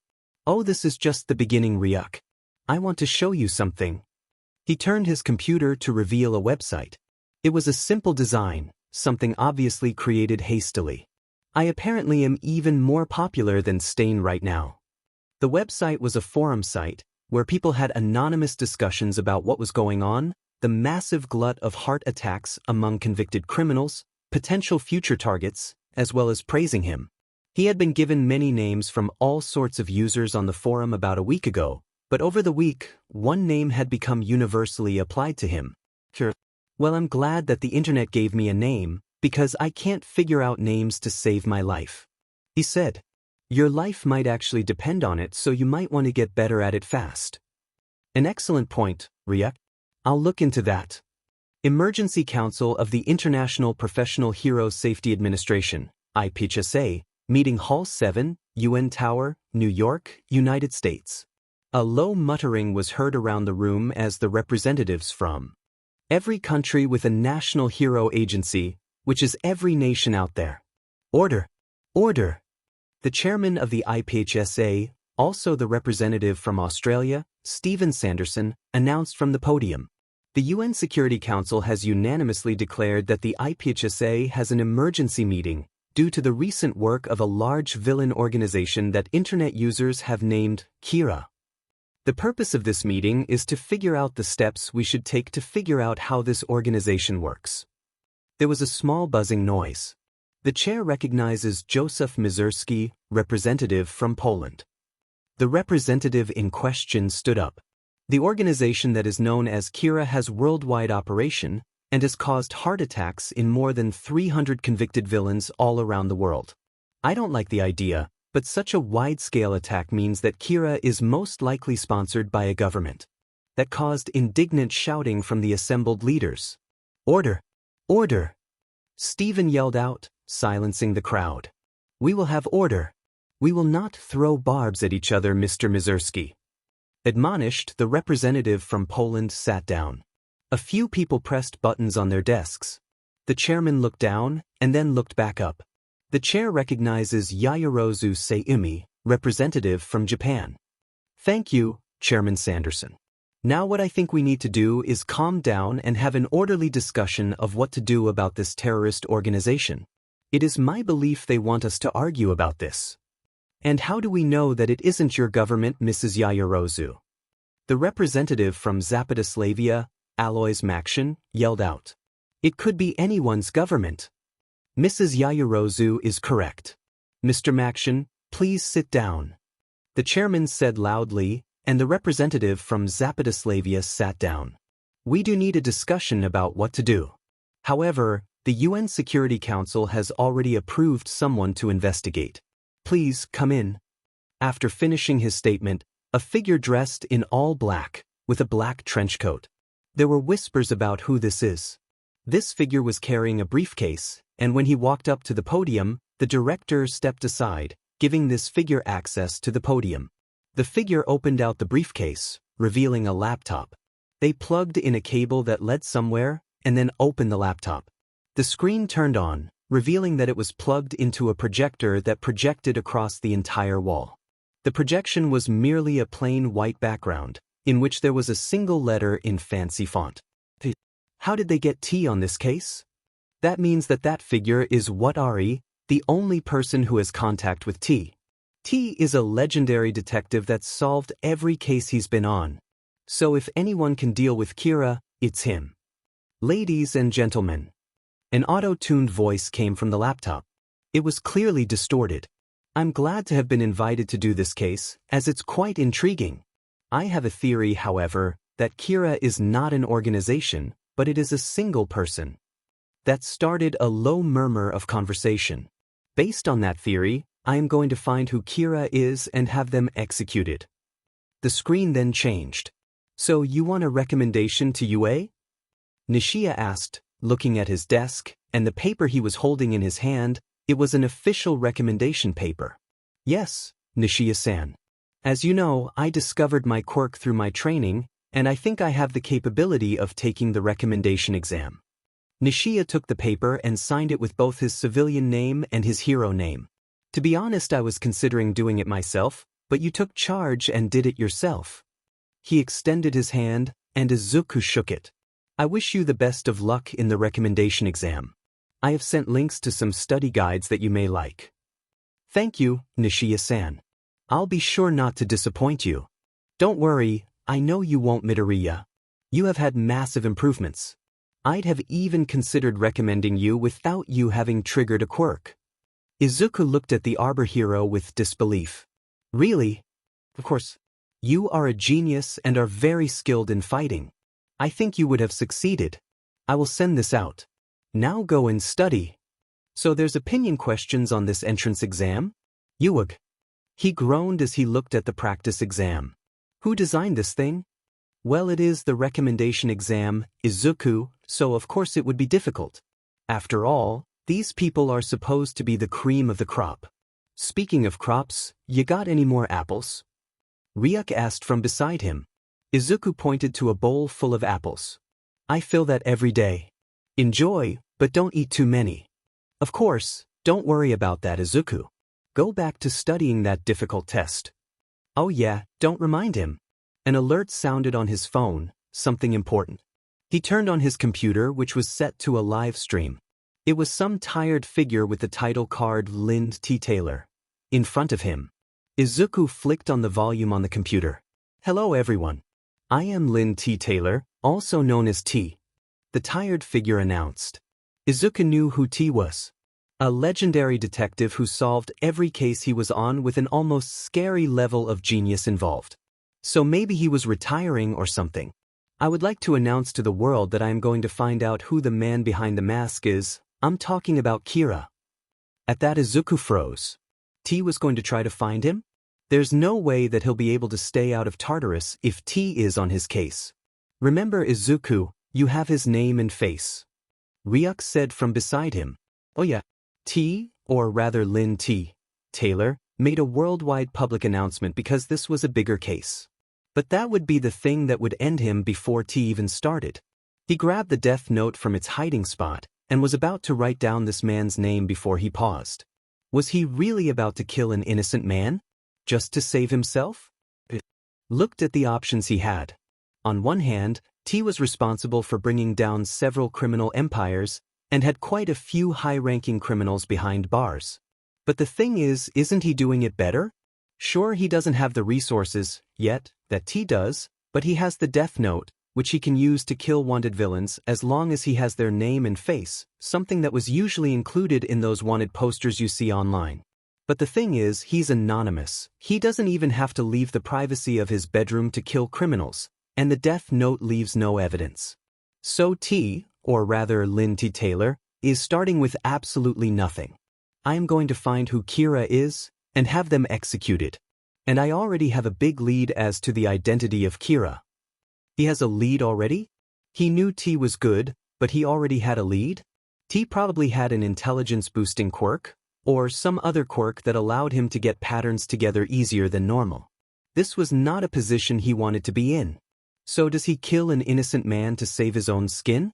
Does he have a choice? It seems like T already knows there's a single person behind Kira and not a world-spanning agency. I'm coming for you, Kira, and I'm never going to stop. Do you really have a choice, Izuku? It seems like you only have one option to save your skin, and don't forget that T is a tool of the organization that you were seeking to take down, the fake system with fake heroes, remember? Ryuk said from right beside him. Also, Kira, what you are doing? It is evil. You are a villain. Izuku looked at the screen. Evil? Villain? That's not what you call someone who defeats villains. You call them a hero. And to many, Kira is already a hero. Hell, he's even seen petitions to allow him as someone who's on the worldwide hero ranking charts. As much as you want to see yourself as someone who follows the will of Stain, who protects people by killing villains, you are not.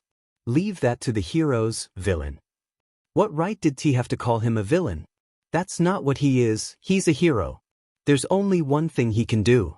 He started to write down the name Lynn T. Taylor in his usual neat handwriting, fitting it in just next to the name of a former wanted villain. His hand was shaky as he wrote the name, barely managing to finish the name. As soon as he finished the name, he closed his eyes and pushed the notebook away. In 40 seconds T will be dead, and this whole affair will be behind him. He opened his eyes and set a timer on his watch and started the timer. T went on and talked about details of the investigation, cooperating with international officials, and finding out the identity of the terrorist known as Kira. In the middle of talking about anti-terrorism plans, the timer reached 0 and Lynn T. Taylor collapsed to the ground, dead. I really didn't want to do this, T.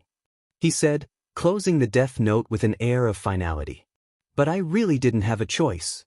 You did what you had to, Izuku. You shouldn't feel bad about that. Ryuk commented between bites of an apple. This was a matter of life and death. The screen turned to black. I don't feel like writing in the death note anymore for today. He grabbed the notebook and tucked it into its hidden place. However, before he clicked to close the screen, it turned back to white, with the letter T in the middle of the screen. Izuku froze. You have confirmed my theory that you are only a single person, Kira. Furthermore, this was not a worldwide broadcast, and was instead only broadcast in the greater Mizudafu area. Thank you for all of this information about you, Kira. And with that the screen shut off. Ryuk, of course, found this hilarious, laughing maniacally behind him. Sheet. I fed up Ryuk. What the F am I going to do now? I just killed an innocent man for no reason. He looked up the name just to be sure, because T had put up this person as a sacrifice, a lamb to the slaughter. It didn't sit well with him. So he looked up the name just to be sure. Turns out that this Taylor person was on death row. Some newspaper had leaked it accidentally. He did long, slow breaths to calm down his rapidly beating heart. So he didn't kill an innocent man, but he still gave way too much information to T.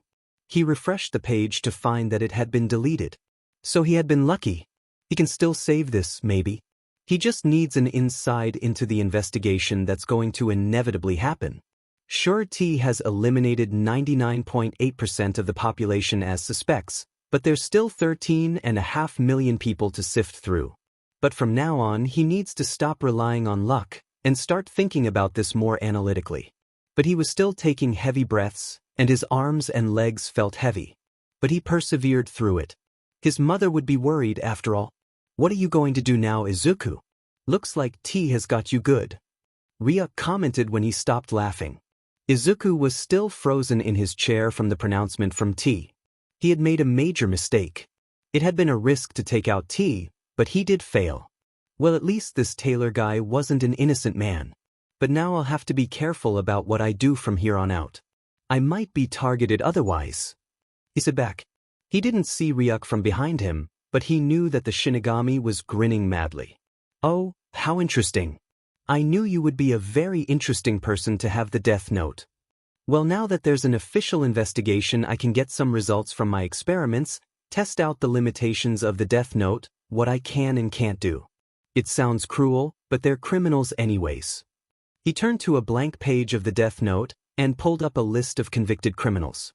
"The notebook says that I can write down the details of how someone dies within 6 minutes and 40 seconds of writing down a name. Exactly how much control does that give me over a person before they die? Let's find out." So he brings up a list of convicted criminals and starts writing.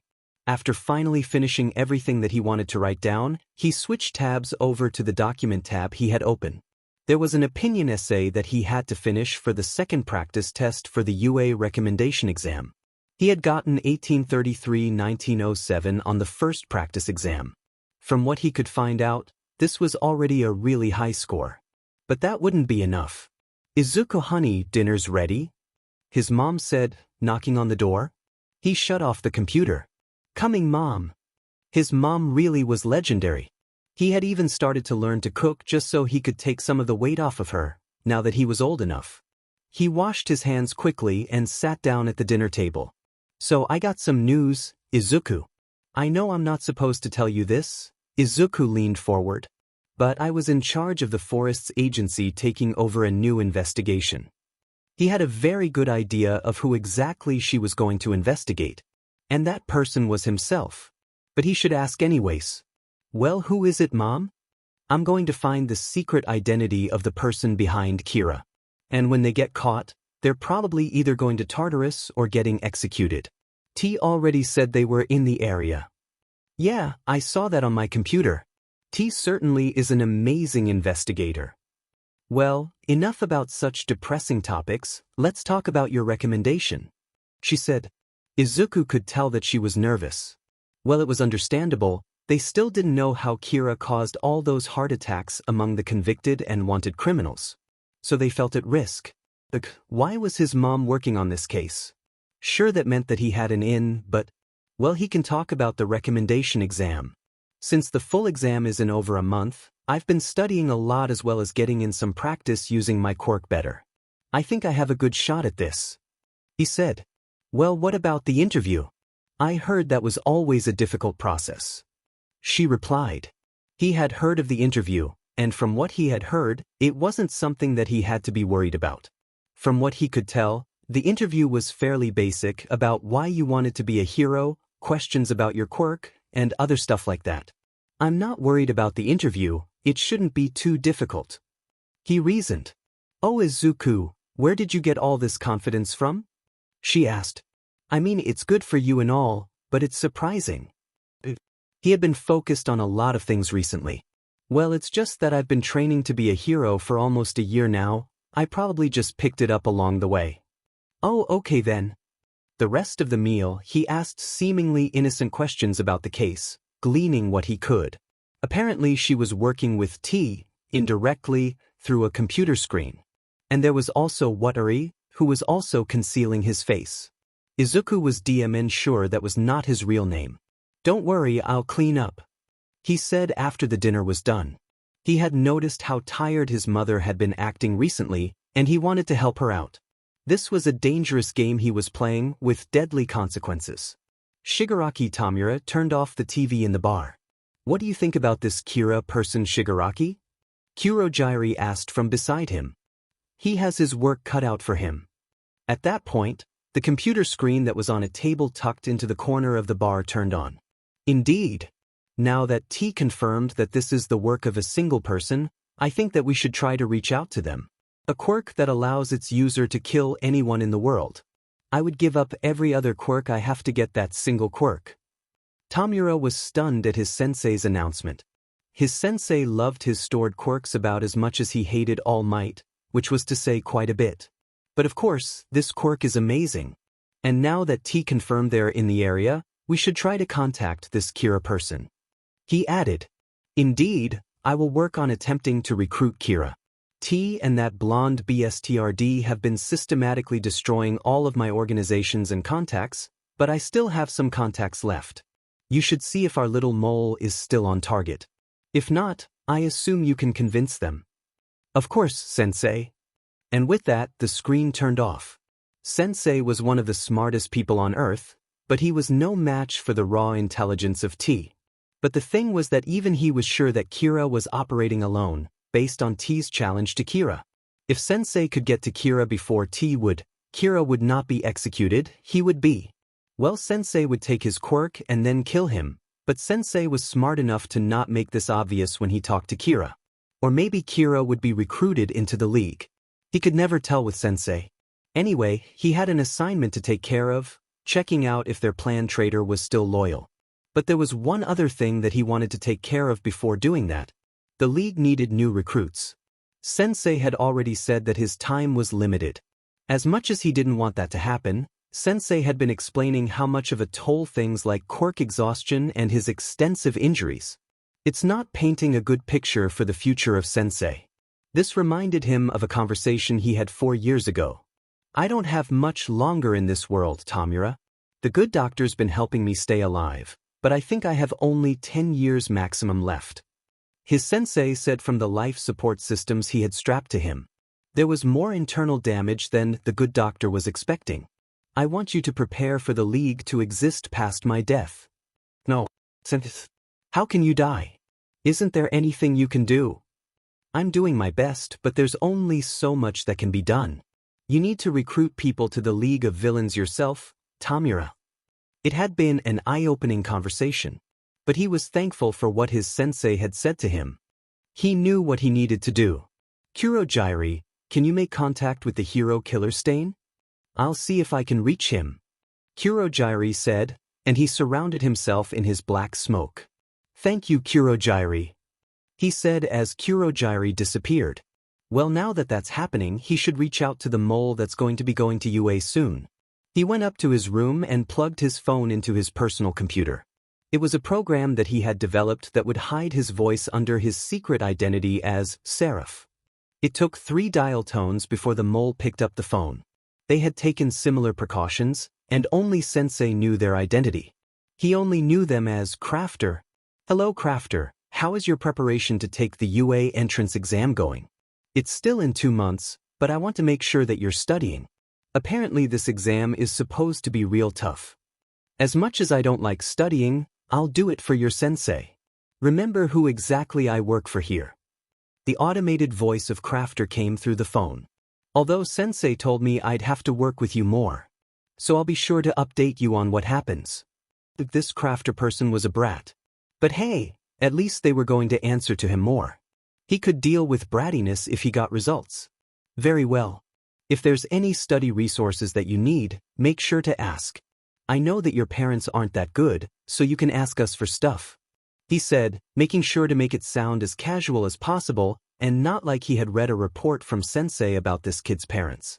It didn't have his name, but he knew the kid didn't have a good home life. "How did you know this?" Crafter said defensively from the other side of the phone. "Because I'm just that good, Crafter. Now, do you need anything?" "No, I'm good for now." And with that, Crafter turned off his phone, disconnecting the line. Well, it seemed like Crafter was doing okay. In a little under 2 months, Crafter, whoever they were, would be taking the UA entrance exam, and then they will have an inside to the school. Then they could make their move. "Ladies and gentlemen, I'm glad that you accepted my offer to work with you." T spoke from the laptop, Wadari standing beside it. "We will work with purpose and skill. Now, we should look at the quirks of everyone in the greater Mizudafu area. Maybe we can see one that would explain these attacks." Besides Watari, who had the laptop, there were quite a few civilian police officers and other administrators in the Forest's agency, including many of the local heroes, such as Kamui Woods, MT Lady, Backdraft, and Death Arms. Some of the teachers at UA were present in person. Eraserhead, Midnight, Ectoplasm, Snipe, and Cementos were all present in person. Vlad King and Power Loader were remotely attending. Eraserhead spoke up at this point. I talked to Nizu about this, and he already had some automated programs sift through the quirk registry forms of everyone in the greater Mizudafu area. He determined that nobody has a sufficient quirk to accomplish what we've seen that Kira is capable of. Me and my associates have determined the same thing. So does that mean we have reached a dead end? Midoriya Izuku spoke up at this point. Because what could it be if not a quirk? Perhaps this is a more specific ability or something else like that. Which means that finding Kira through the quirk registry is not going to work.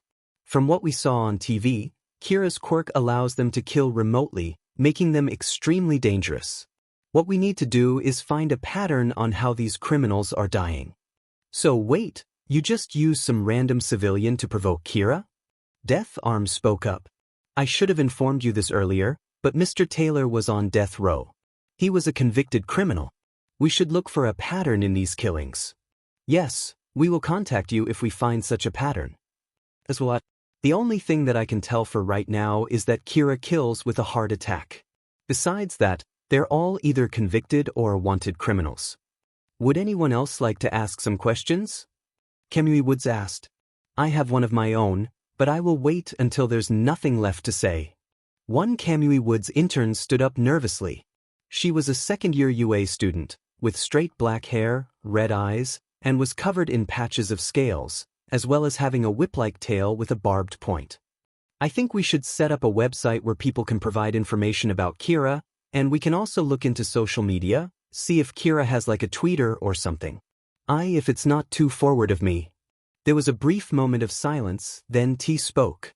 An excellent suggestion, miss?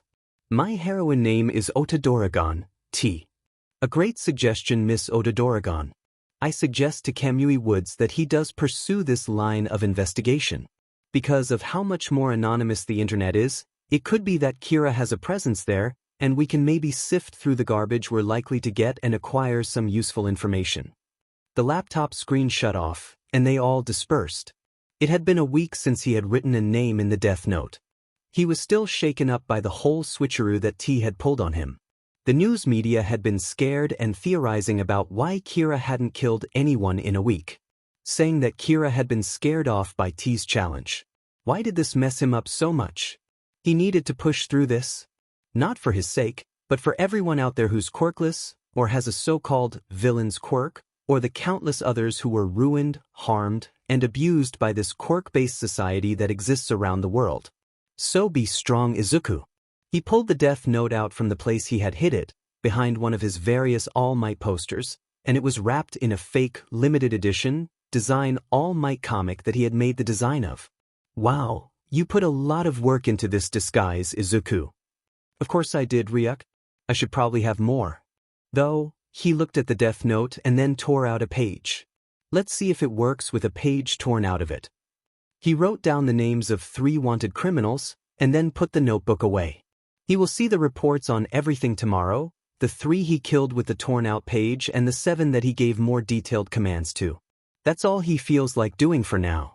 He tucked the page into one of his normal notebooks, and then opened up a document of interview questions from the interview questions list 3 years ago. He'll think about this whole Deathnote business later. For now, he has to work hard so that he could do well in the recommendation exam. This next day was a Sunday, which meant it was a free day for him. Or, it's supposed to be, but he's going to be very busy on Sunday. He sat down at his computer and signed into an administrator account that he had created in the Forest's agency. His mom had often asked for technical assistance on her computer because she wasn't the best at computational analysis. Since he had gotten the Deathnote, his mother had needed help twice. He used this to get an insight into all the information that was the spearhead of the Kira investigation. But more importantly, he could receive information about what happened to the prisoners that he gave more specific commands to. I really hope that this will all turn out for the better, Ryuk. Izuku said, as he sifted through the database. Ah, here it is. He pulled up the database. He had given 7 convicted criminals a variety of commands, some of which included escaping from prison and going to a specific area. One of them even managed to escape the prison they were contained in entirely. But there were 3 criminals that he had performed what would seem to be impossible tasks. As much as I hate to use criminals for experiments, I had to get some information about what the Deathnote is capable of doing. Like I said, it's up to you to determine how the Deathnote is used. So you never told us why you thought that Kira was located in Japan, I mean, you did prove it on live TV, but how did you get the idea that he was based in Japan in the first place? Kamui Wood spoke. This case had pretty much taken up everything he had done before. Of course he still went on the occasional patrol, but the Kira case was much bigger. Mrs. Midoriya, you presented the theory that Kira was inspired and radicalized because of the hero-killer stain. T spoke from his laptop. However, I suspect that Kira has been killing for much longer. I don't know for how long, but it's been at least 4 months. And about 50% of these scattered heart attacks took place in Japan. I'm curious if you can piece together the time of death for all of these criminals. How did the quirk registry go? We pursued all the leads of people with a quirk that could possibly cause a heart attack at any range. A new figure spoke, standing up from where he had been sitting. Sorry for not introducing myself, I'm Detective Tsukachi, and my quirk, lie detector, might be useful for this investigation. Indeed. If I would have you ask each and every person in the greater Mizudafu area if they are Kira, but that would take too long, and there would be a public outcry, especially because of the unfortunate popularity of Kira. But that doesn't mean that you won't be of use to the investigation. We just need to narrow down the suspects to a reasonable amount. But I'm glad you have accepted my request to be let on to the case. I ask you a question in private, T? I have a theory concerning Kira. I think I know where your thoughts are going. If you all could leave the room for a brief moment. But why should we, T? Midoriya Izuku spoke up. If this is information that's essential to the Kira investigation, then we should be here to listen to it as well. Detective Tsukachi, I will leave the decision up to you. If you think they're involved, then it's up to you to reveal if they're involved. That made Tsukachi pause to think. Revealing the existence of All for One was dangerous, because the very existence of an immortal supervillain who could take and give quirks would cause mass hysteria. But this wasn't an open reveal. Sure, there were around 50 people in this meeting room, but this was a closed investigation. Very well. I think that Kira is a former associate of the supervillain known as All for One. Rather than the shock and horror he was expecting, all he got was confusion. Guess he needed to give a further explanation. All for One is, or rather was, a 200-year-old supervillain whose quirk of the same name allows him to give and take quirks. All Might defeated this villain 6 years ago. I had a theory that All for One gave a quirk to someone and then used him as a sleeper agent, but the agent was influenced by Stain. What do you think of this, T? Amidst the weird mixture of shock at this villain existing, then relief that All Might defeated this villain, then horror that such a powerful villain might be connected to Kira. An excellent guess, Detective Tsukachi. Although I'm not entirely sure about the connection, we will of course follow all leads. I have an associate that I will send down that line of investigation. They are responsible for taking down quite a few of All for One's agencies. Can you reveal anything about them? The only thing that I will reveal is that they are known as S. What's with these one-letter names? One of Kamui Wood's sidekicks, a woman with long hair that twists itself into whips, and then shifts back into natural hair constantly. So, is there any additional information that can be revealed? For one thing, I find it interesting that Kira can potentially control his victims for a time leading up to their deaths. Something I also want to look into is the time of death of these convicted and wanted villains. Does anyone have anything else to add? Midoriya Izuku said, tapping the papers she had together to straighten them. Well, until next time, everyone. The heroes, sidekicks, police officers and top-level civilian officers, including her, started to get up and file out. Wait, T said, causing them to all pause.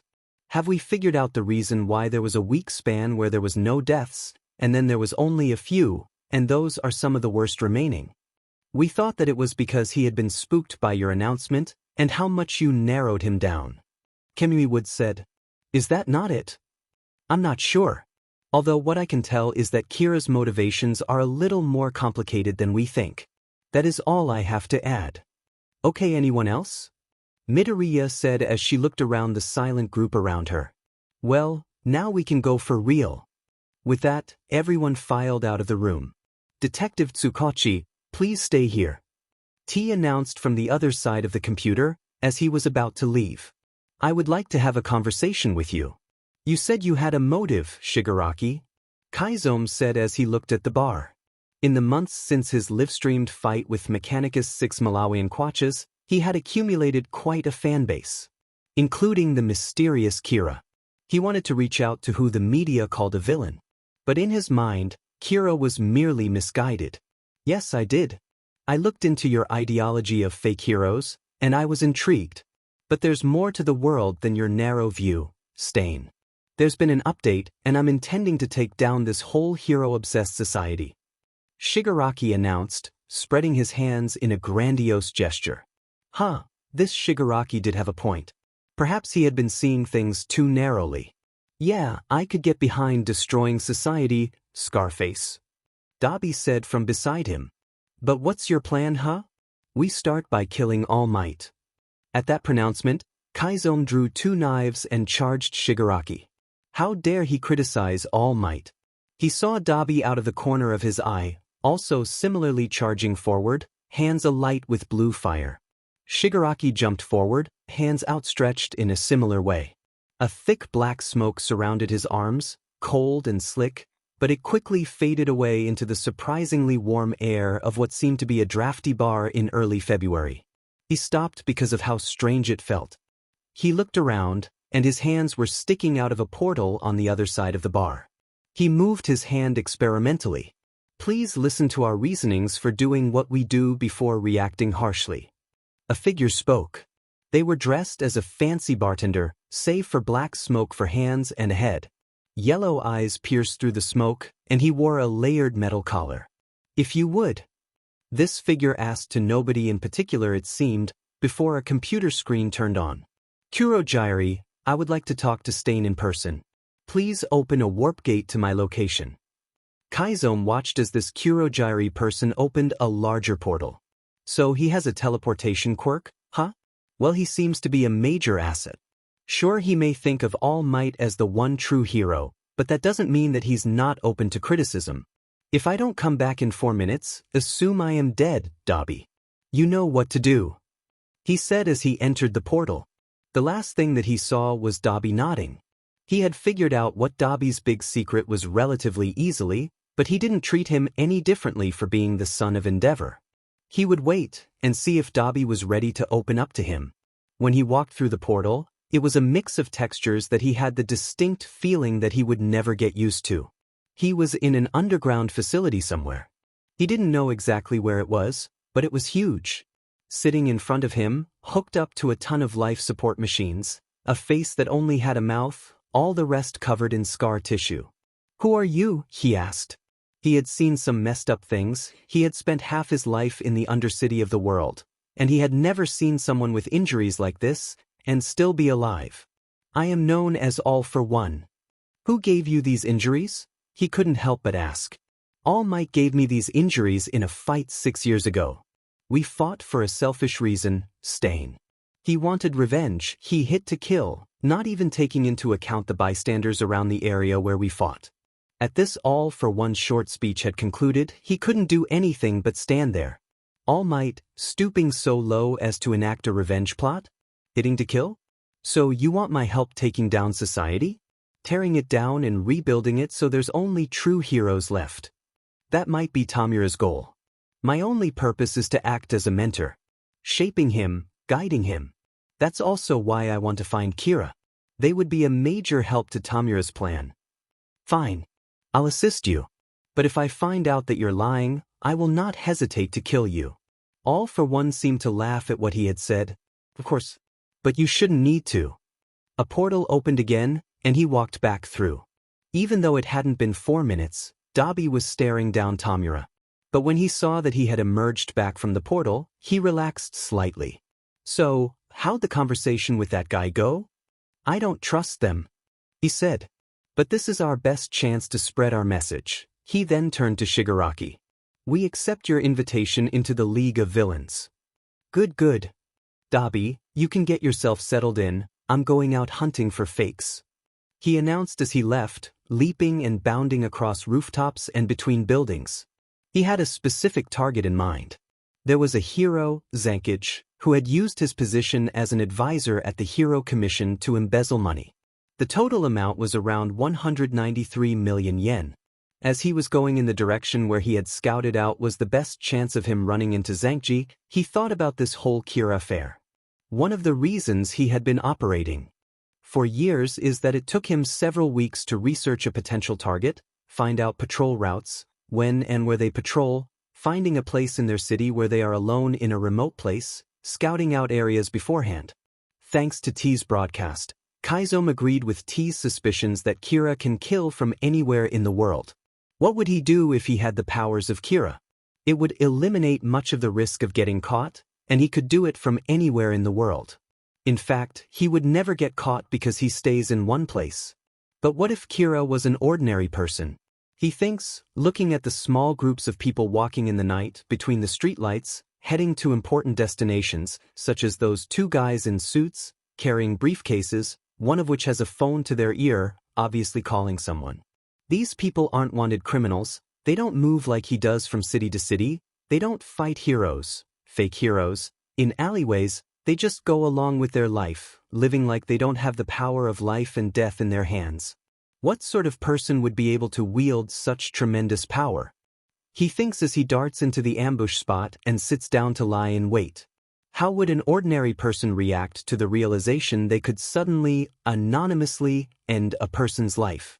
Most people would probably react with shock, panic, and terror with the realization they ended a life. But whoever had this power was not that type of person. They've killed almost 300 convicted and wanted criminals worldwide. He wanted to meet whoever they are in person and have a conversation with them. A ruffle and a light crash caused him to get out of his thoughts. He looked over the side, and there was Zankage, casually walking down the alleyway like he didn't have a care in the world. He put all thoughts of Kira aside as he drew his swords and leapt down to attack Zankage. Kira might have it easy, but he has to kill in person. Izuku looked up at the gates of UA, visitors pass in hand. He couldn't believe that he was actually taking the UA recommendation entrance exam. When he stepped across the threshold of the school's gate, he half expected there to be an electric shock or some sort of crime detector, or some other sort of thing his paranoid mind could conceive of. He had barely used the Deathnote in the interim weeks.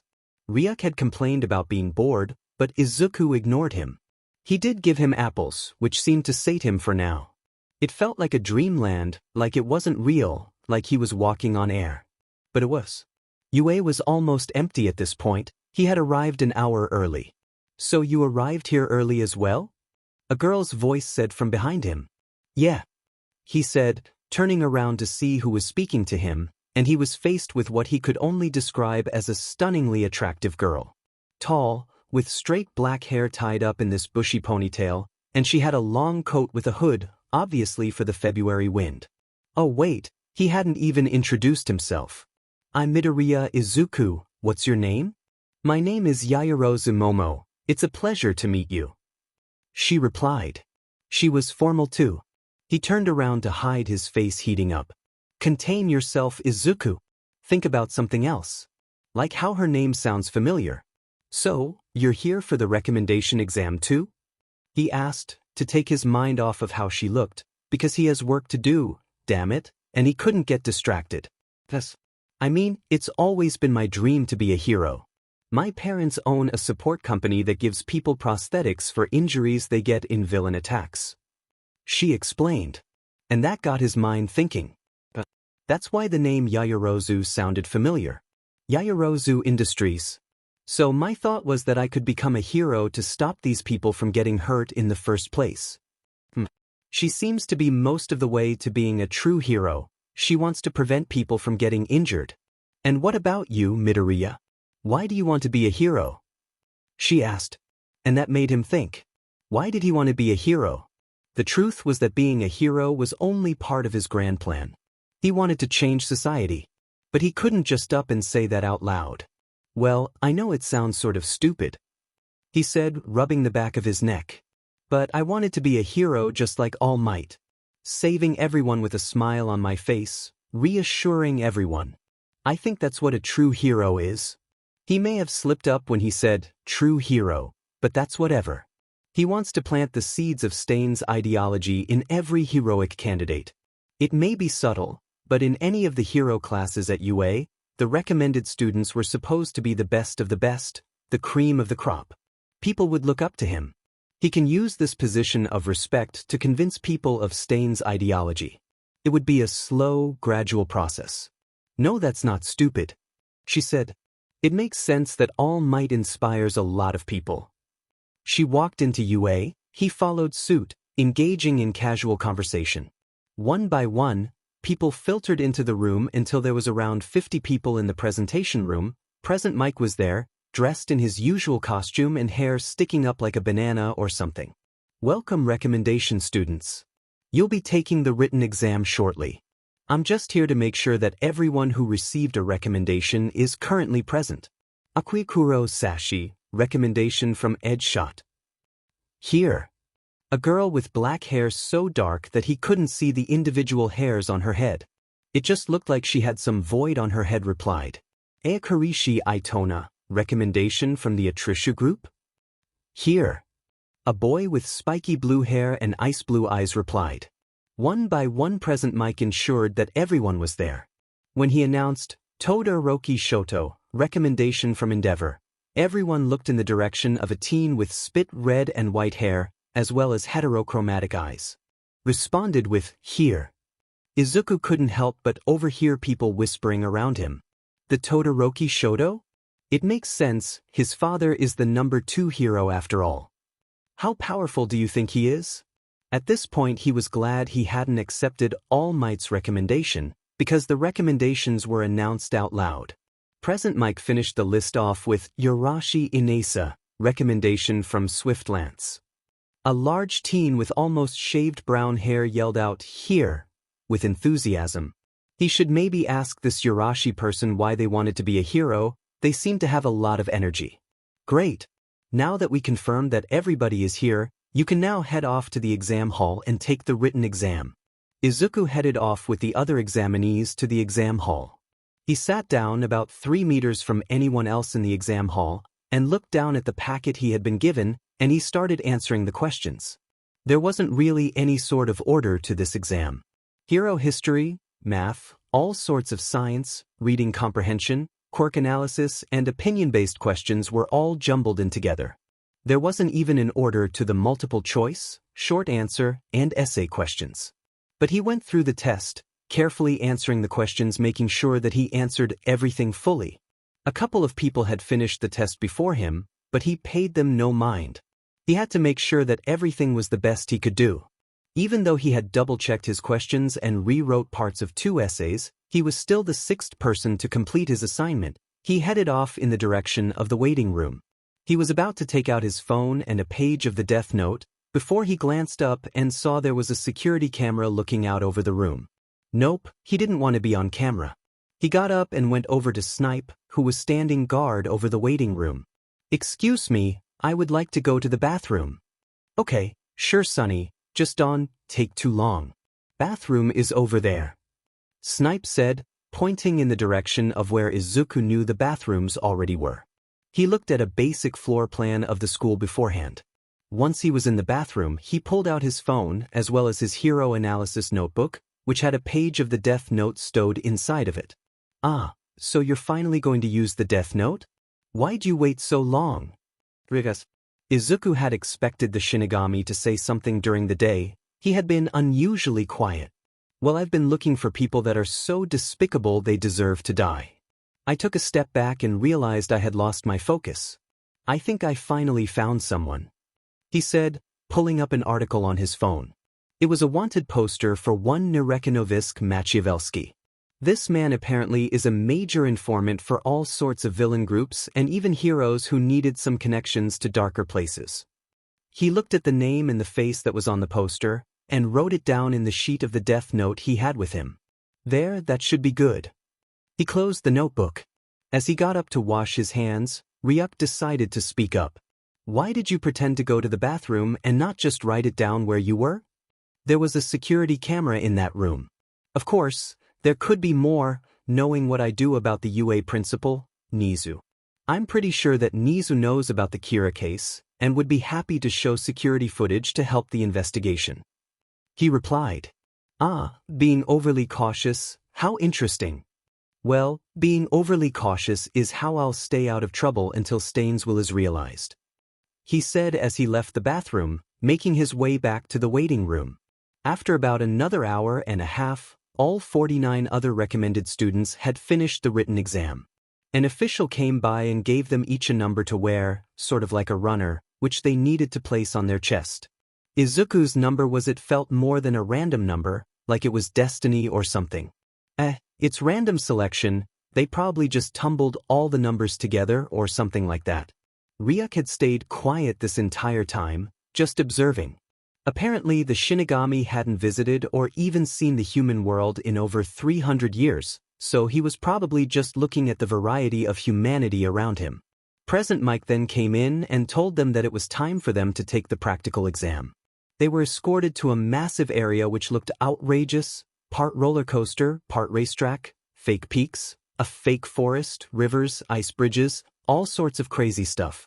You'll be divided into groups of 5 for this practical exam.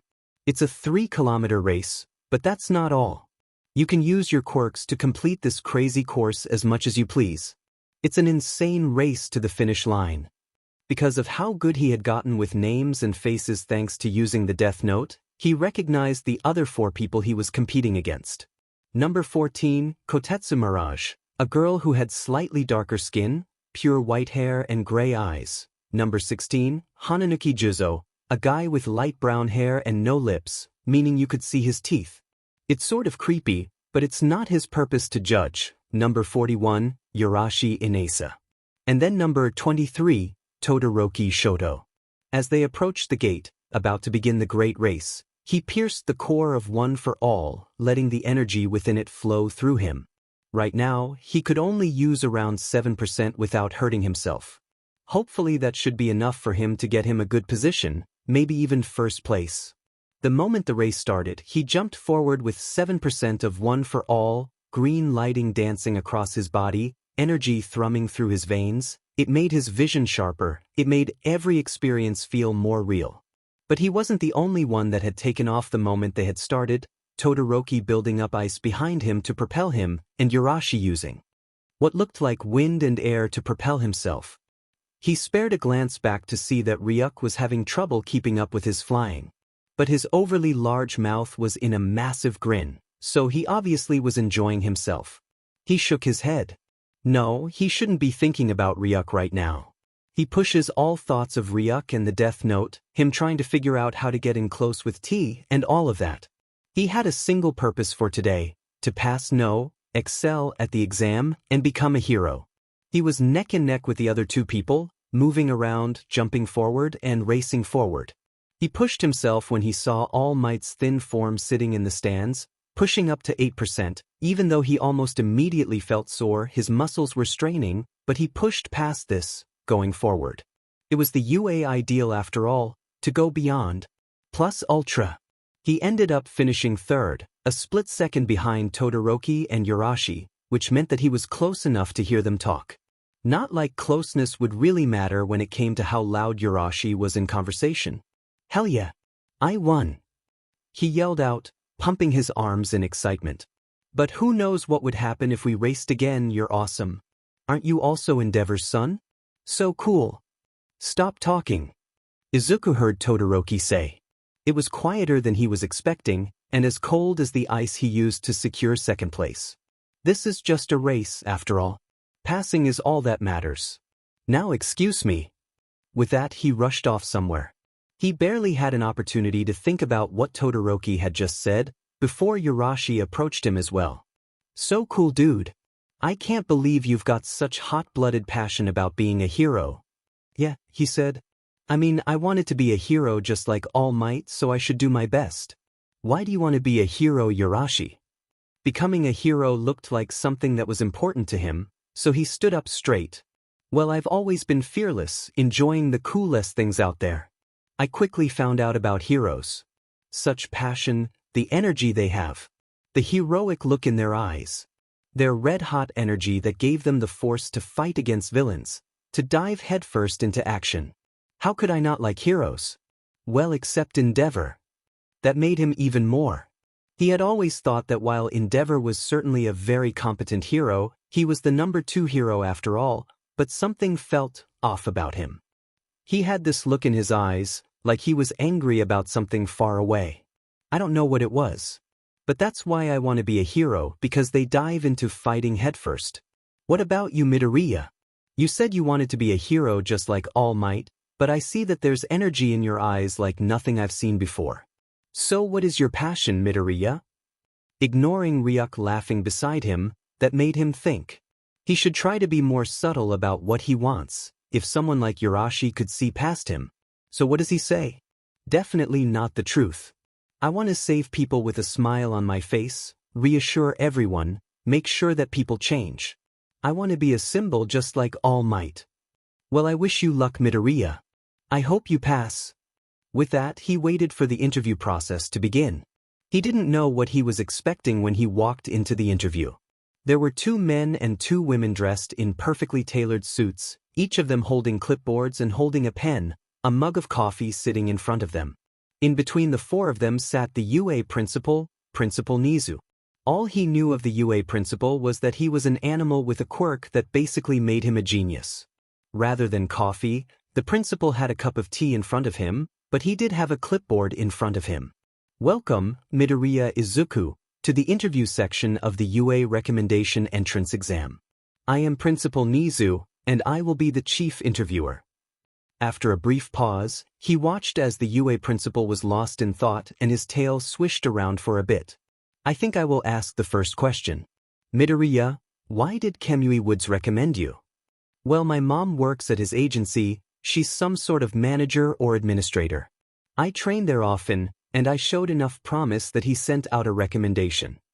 The woman who was sitting on Nizu's right side, who introduced herself as Akatsuki Neri, asked the next question. What would you do if you wouldn't be a hero? He answered every question he could with as much honesty as he could without revealing too much. After several more questions, he was dismissed. This is such an interesting world, Izuku. I never could imagine that humanity has changed so drastically in 300 years. Well, quirks started appearing 200 years ago when a glowing baby was born in China. How quirks spread to the world, people have no clue. A mystery. How interesting. And you say that the investigators think that Kira kills with a quirk? Yes, so they're going to spend a lot of time looking into the quirks of people. Which is going to be entirely wasted time. Because the note is not a quirk, after all. Indeed, the Deathnote has been around for far longer than quirks. So what are you going to do now? You have quite a bit of free time now. Are you going to use the note more?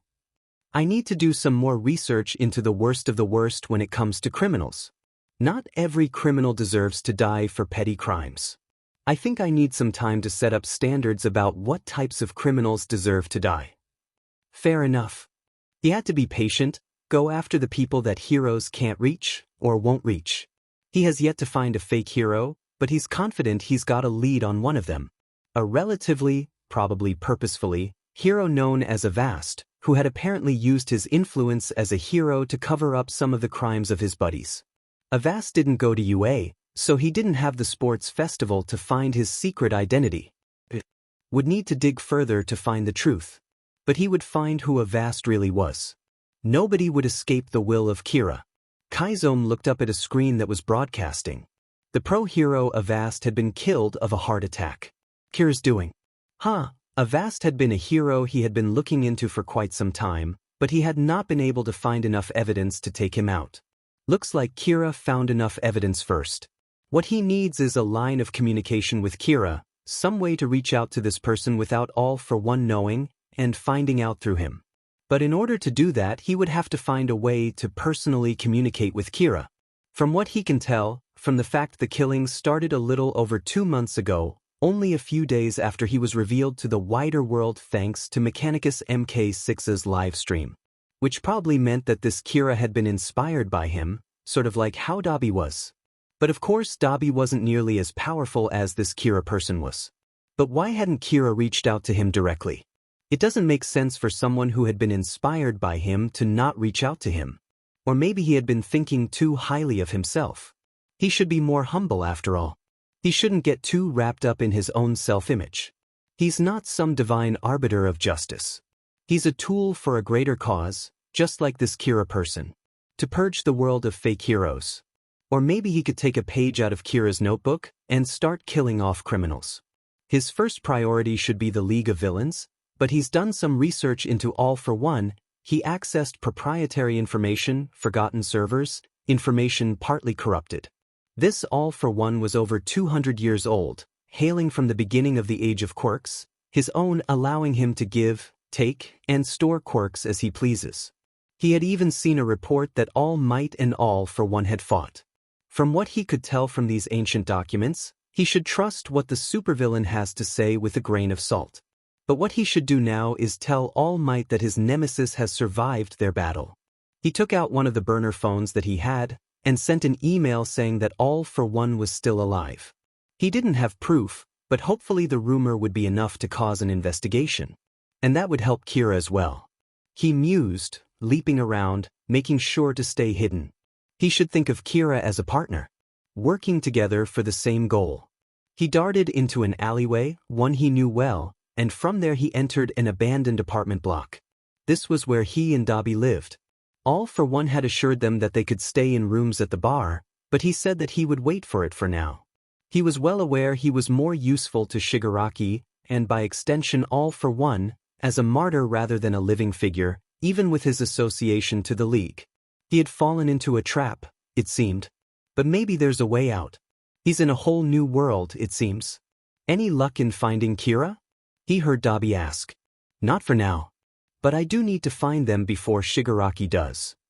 He replied, sitting down at the folding table they had. Do you think there's a way of sending him a message of sorts? I couldn't think of a way myself. Yeah, me neither. Dabi said, laying himself down on the old, torn couch they had.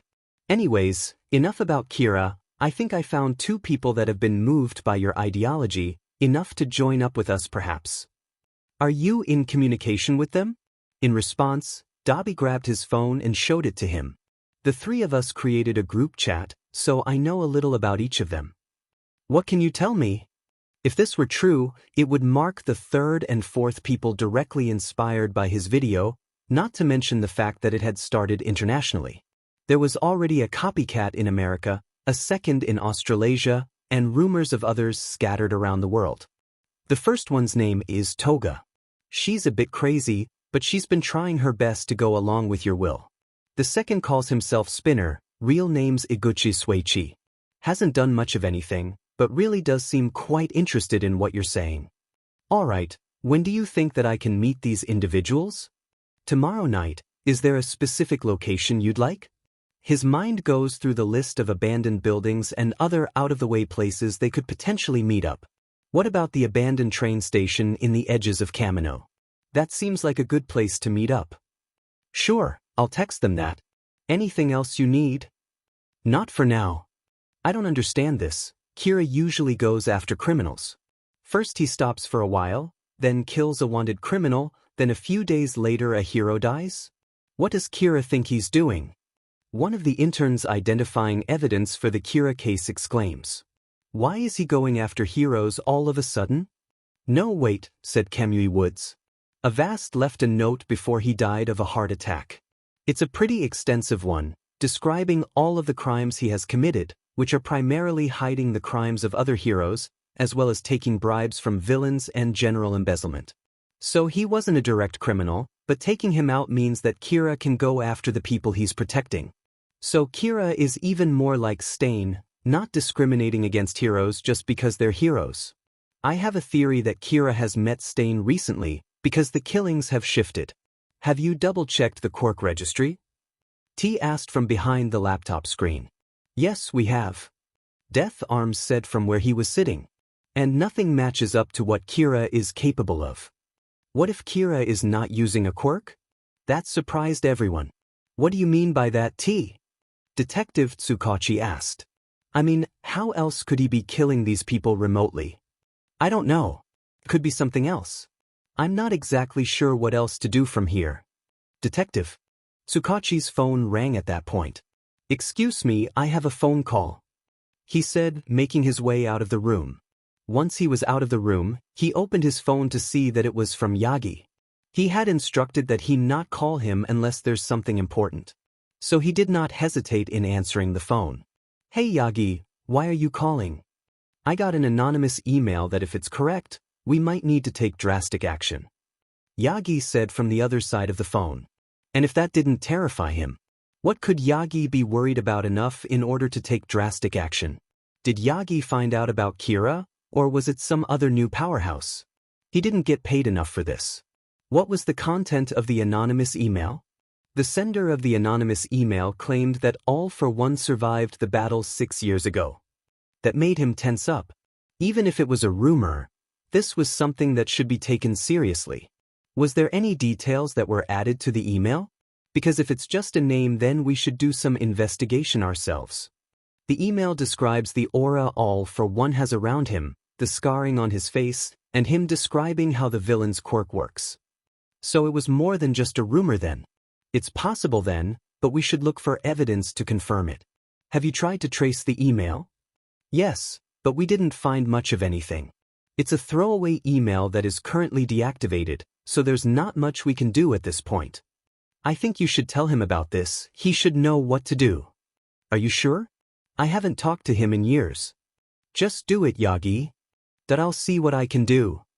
He finished the call and went back into the room. Sorry everyone, I needed to take the call, it was important. He said, sitting back down to where he was originally. That's fine. T said, we were just talking about how seemingly contradictory the actions of Kira have been lately. What do you think of this, especially with our theory that Kira and Stain have met? I think that's accurate, which is terrifying to think about. The force of ideology they have together is not something to take lightly. With them going after what they consider fake heroes, people are going to start looking more critically at heroes in general. Midoriya Izuku pointed out. Which is what they want. We've been put in a difficult situation because of this. Although I'm curious how our internet outreach has been going. But Adoragon, what have you found? The teenage girl in question stood up. Well, I set up an anonymous tip line, and I got a variety of responses. We got 12,497 different leads on where Kira could be, how they kill, or other things about them. The vast majority of it was wild theorizing, and there wasn't much in the way of substance. We got even more messages which were just praises for either Kira or Stain, or detracting the police and heroes in general, or just trolling.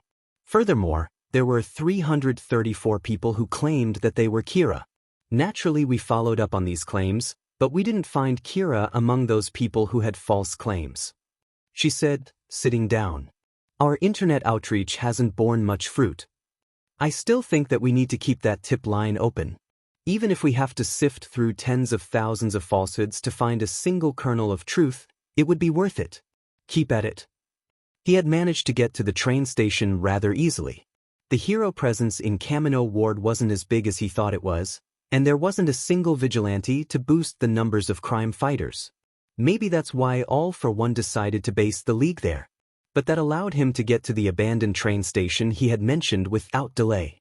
Dabi had mentioned that he couldn't get over there because he had things to take care of apparently. That's his way of saying that he wants to go out and forget the pain that his injuries constantly cause him. It's not his place to judge what Dabi gets up to when he goes off and does whatever. He would like for Dabi to not destroy himself, but he can't really stop him. His life had gotten so complicated in the past couple of months. He reflected on everything that had happened since that one video of him went global. The appearance of Kira, acquiring his own team, meeting the League of Villains. But that's a good thing in a way. His life being more complicated means his message had traveled. Like how now he was meeting up with two people who were inspired by the video. He just had to make sure they weren't undercover heroes or police. Which was a possibility at this point. The video has been uploaded to YouTube several times. Sure, it kept being taken down, but inevitably someone has a new copy. They mirror it, flip it upside down, split screen it, mess with the audio, everything under the sun you can think of.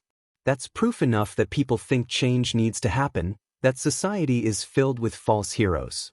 Hero schools that churn out as many heroes as they can so they get more government funding. Too many heroes out there are little more than people with above-average quirks looking for an ego boost. Now he wasn't denying that heroes were needed, but they needed to change. A new world, where only those who are true and incorruptible can become heroes. Hopefully he can enact change. He had given them further directions to get to the third platform. When he saw the two people standing there, he gave a sigh of relief. He didn't sense anyone else in the area. The first person was a teenage girl, with a schoolgirl's costume and a sweater, hair in messy buns, and eyes that were so bloodthirsty it even gave him pause. The second person had a lizard-like appearance, green scales, dull pink hair, and what some people would call a cosplay of his costume, but he felt that the better word to call it was inspiration. Hiya Stainy. My name's Toga Himiko. When I saw your video, I couldn't help but be inspired to change society. People always thought I was evil because of my quirk. The girl, now identified as Toga, said, almost cheerfully. Something about her was creepy in a way that unsettled him.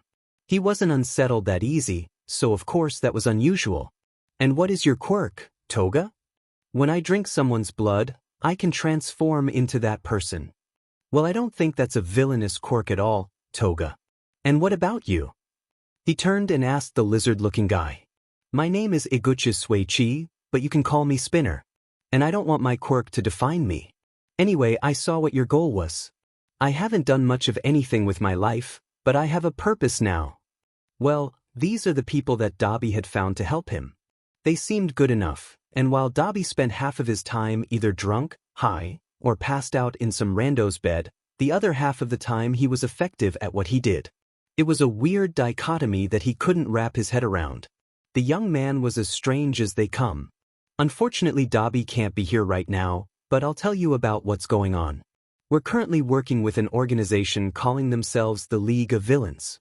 I know it's an idiotic name, but their leader Shigaraki Tamura knows what he's talking about. I'll bring you to meet them when I can. So that's the plan as of right now. Any questions? The two of them shook their heads. Great. There's an abandoned apartment block on Deathnote Street. We have a hideout on the 4th floor. You can hang out there if you want. I don't really care that much. Anything else you guys need? Nope. And with that he left. These people were all important, but he wanted to find the person behind Kira. He could help them. Should he try to find Stain? That was the question that he had been asking pretty much every day since the recommendation exam. There was quite a bit of public support for him as Kira, and it was the same for Stain. So working together, sharing information, they could get so much more done. But then again, there was a great risk in revealing his identity to anyone. There had to be another way he could get into contact Stain. Of course, a secret identity. Another one. Maybe this is what Ryuk meant when he needed a better name. He tossed an apple to Ryuk, who ate it eagerly. I think it's a good idea to work with Stain. Not as Kira, of course, but as someone else. I need a secret identity. He opened up a desk drawer that didn't have an obvious handle, revealing a black cloak and a black mask. I picked these out about a year ago when I first started to train to be a hero. I thought that I would go out and be a vigilante. I even picked out a name, Seishin. Of course I didn't go out, but at least I have a name and a costume. So you're just going to go out and try to find Stain? How interesting. Of course, he's been operating in Kamino Ward recently, if what these people on the websites are saying. He turned the screen so that Ryuk could see it. There's thousands of these online forums, either on independent websites or tucked away in obscure corners of larger websites, that provide all sorts of discourse and information about either Stain and Kira. While I would consider this annoying if there was any information about me on there, people have found pretty much nothing about me. But I pieced together rumors and disjointed sightings or random bits of trivia and managed to figure out he's somewhere in Kamino. And he's apparently getting a team or something. Although I'm not sure exactly how true those rumors are. I think Stain would work better alone. So you're going to go out? Rigas. In response, he closed the cabinet. Nah, not today. I'm going to wait until it's the weekend. My mom's going to be gone the entire weekend trying to gather evidence for the Kira case. Of course, there's very little evidence for the killings, so she'll be busy all weekend. And it's still about a month until my first day at UA, so I can use this weekend to further the cause. Are you that confident you can get into UA? There were 50 people in the recommended exam. Of course, even though I got third in my section, my entire section had some of the best competitors in it. Plus, I think I nailed the written exam. I'm still not sure about the interview. T looked out at all the papers that he had gathered together about Kira. Quirk analysis had proven negative. Anyone who had a quirk that had the capability of producing a heart attack in the greater Muzutafu area were asked to voluntarily enter questioning by the police. 384,316 people were identified, and about a quarter of them accepted. Getting through 94,102 people had put strains on what the Heroes and Public Safety Commission had allocated him in terms of resources, but at least they could eliminate that many people from the suspicion list. But this case was far from concluded. As Mr. Taylor had shown, Kira is capable of killing at a distance, even through a screen. And his kills had shifted in the past months, from a large group of them, to doing exactly what Stain had been doing, killing wanted criminals and fake heroes. Wait, that's it. The earlier killings, the ones that happened before his announcement. He had assumed there was some sort of meaning behind it. Perhaps Kira had been spooked by his announcement? Or maybe there had been a moment of realization that he's actually been confronted with his actions. But then he started up again, this time more closely following Stain's ideology when it comes to his killings. Perhaps he had changed again? A brief crisis of faith, but he rallied himself together and continued? That must mean that Kira is not that old, which was worrying. In fact, he was sure that this was the case.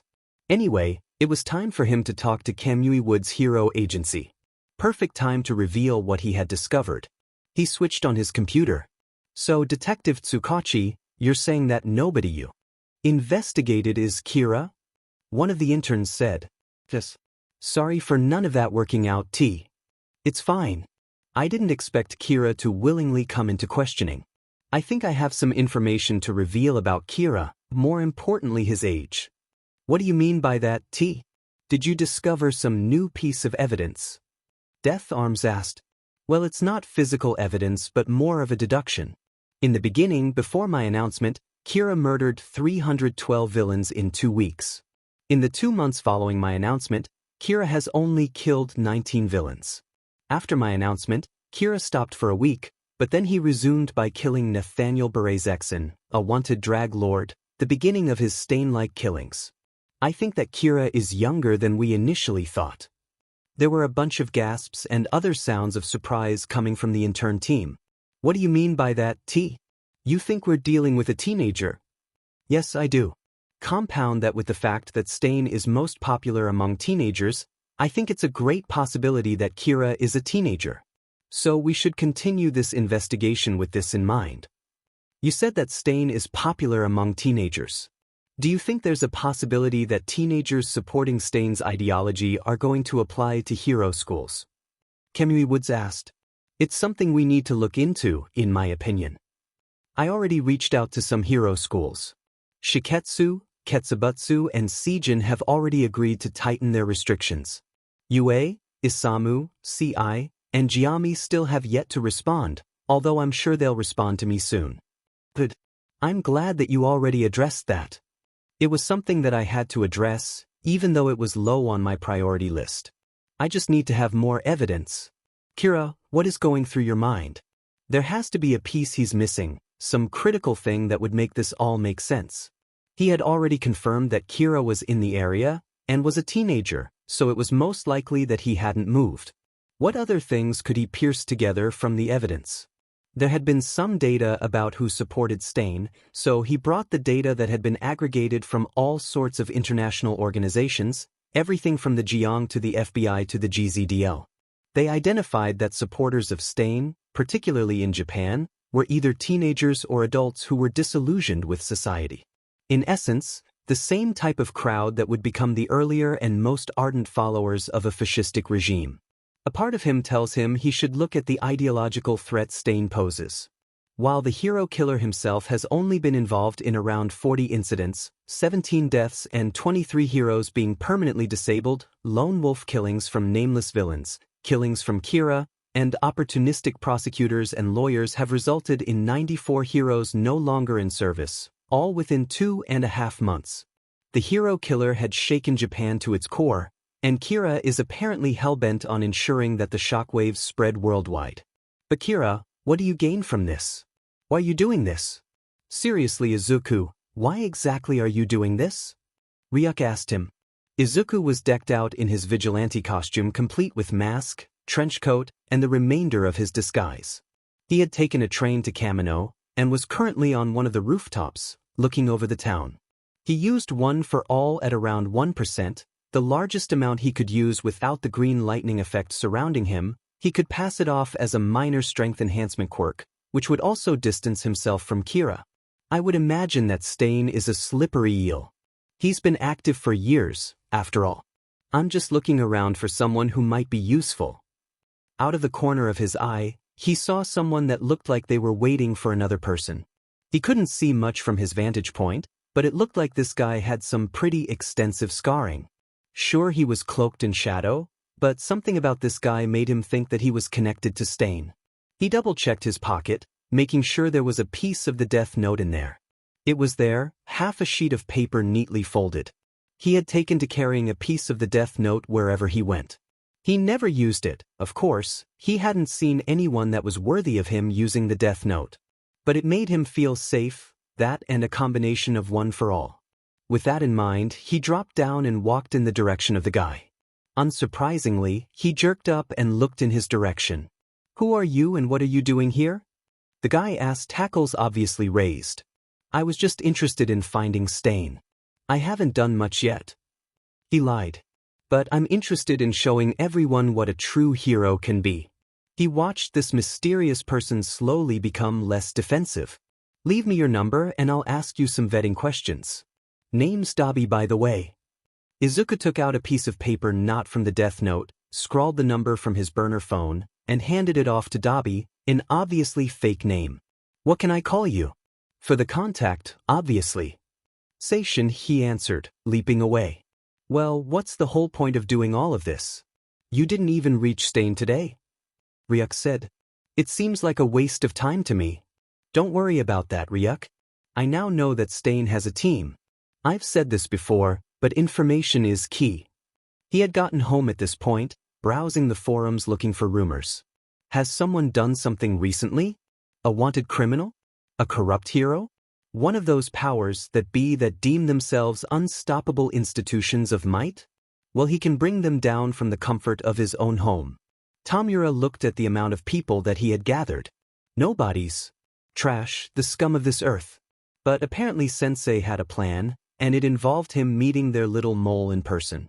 The UA entrance exams were still a week or so away, but Sensei was confident their mole would be successful. But now he could meet them in person.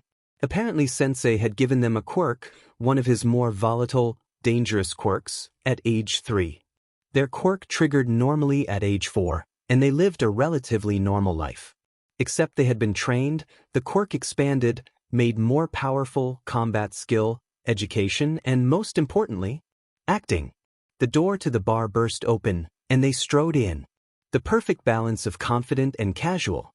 Was this who they really were, or was it a mask behind a mask? They could slip from one personality to the next as easily and fluidly as if they had been that way all their life, never wavering, never slipping. What up, Tamura? They said, slipping into the bar stool right next to him. Kurogyri, give me the usual. And to this surprise, Kurogyri began working on something immediately. Don't be worried about me passing, I think I can do that pretty easily, even in my new persona. But what did you really want me for? I just wanted to make sure you were what Sensei said you were. And you sure do play the part well. I think you will just be perfect. Yes, you are perfect. UA Teacher Staff Meeting, the day before the standard UA Heroics entrance exam. Principal Nizu, you can't be serious. A tired-looking man wearing all black and having a crazy-looking scarf yelled out angrily. You mean that one of the applicants to our school could be Kira? This is insanity. Calm down, Aizawa. A smartly dressed animal, something between a mouse, a small bear and a dog, who was called Principal Nizu, said, waving his paw at the tired-looking man Aizawa. I heard this straight from T himself. He gave this message to other hero schools in the nation. I can only say what T told me, but apparently Kira is a follower of Stain, or at least believes in his ideology. Hell, everything these past few months have been about Stain. A guy dressed like a cowboy whispered to a guy wearing a scary-looking, mostly black, mask. Anyway, T determined that Kira is not that old, he's a teenager. Combine that with him believing in Stain's ideology, and the fact that Kira is in the area, T has concluded that there is a 27% chance that Kira is going to, or is currently attending UA at this time. Therefore we will take some precautions. Wait, a large man with a red costume and white hair spoke up. We're going to take precautions on a 27% chance? Kansas, Aizawa cut in. If there was a 1 in 4 chance that you were going to die, you would take every chance you could to prevent those deaths, yes? Well then, listen to the principal, he knows what he's talking about. Ken, admonished, sat back down. Thank you for that, Aizawa. Principal Nizu said, crossing his paws. Now, Aizawa, Ken, we're going to give you fake names. Aizawa, you are now Tadiki Kitaro. Ken, you are now Ishiyama Takeda. And as an additional precaution, we will pick hero names for first years before the sports festival. For everyone, you will bring up Stain's ideology in your lessons, see who is more sympathetic to his ideals than others. Of course, security will be heightened, and we're already commissioning the construction of dorms. Why dorms? The Western-themed teacher asked. If the scoundrels really hiden, as a student, won't putten all the fish in a barrel just put everyone at risk? Doesn't seem like a good decision to me. My reasoning is simple, we can use it to monitor the students more. Of course there won't be cameras and microphones in the individual rooms, bathrooms, or showers, but we should still hear some conversations that happen when we are not present. This may seem insufficient, but we don't know anything about how Kira operates. Katsuki looked around at everyone who was walking around UA for the entrance exam. More specifically, he was looking around for a familiar green shock of hair. Sure, there were some people who had green hair, but none of them have the dark green curls that Deku had. Huh, so the nerd wasn't going to the entrance exam after all. Serves him right. He can finally start his heroic journey. Stupid Deku had been a pebble in his path for far too long. Even with your family connections, you still failed.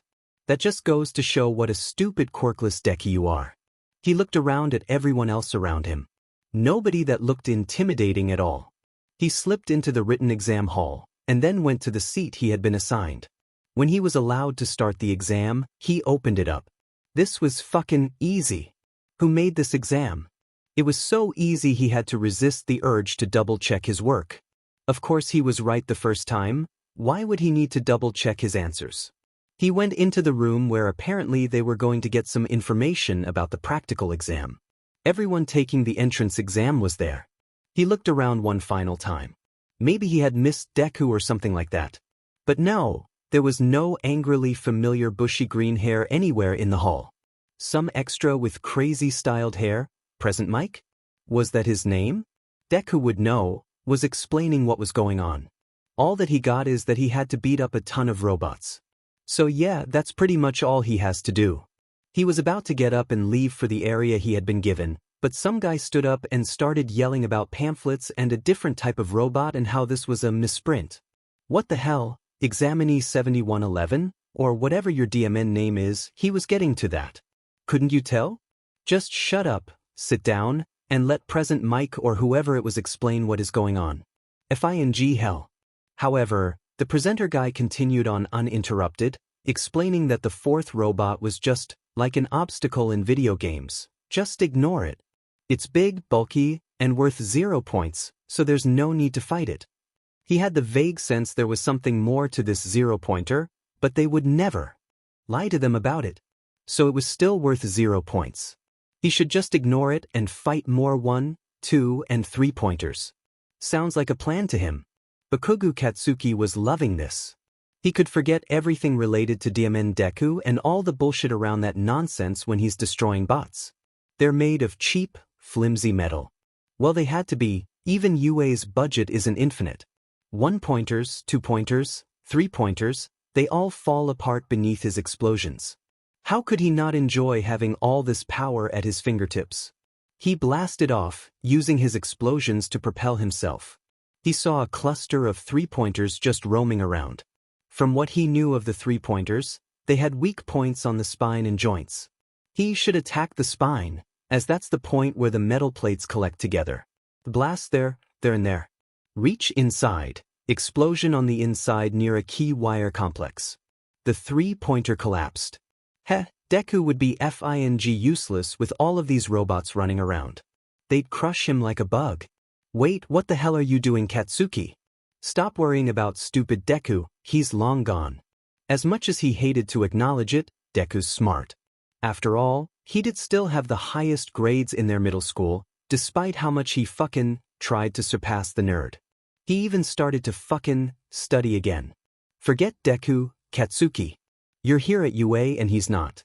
Destroy these 3-pointers, get the best score on both the written exam and the practical exam, get into whatever class he was in, continue to be the best, even over those DMN recommendation students, and become the #1 hero over All Might.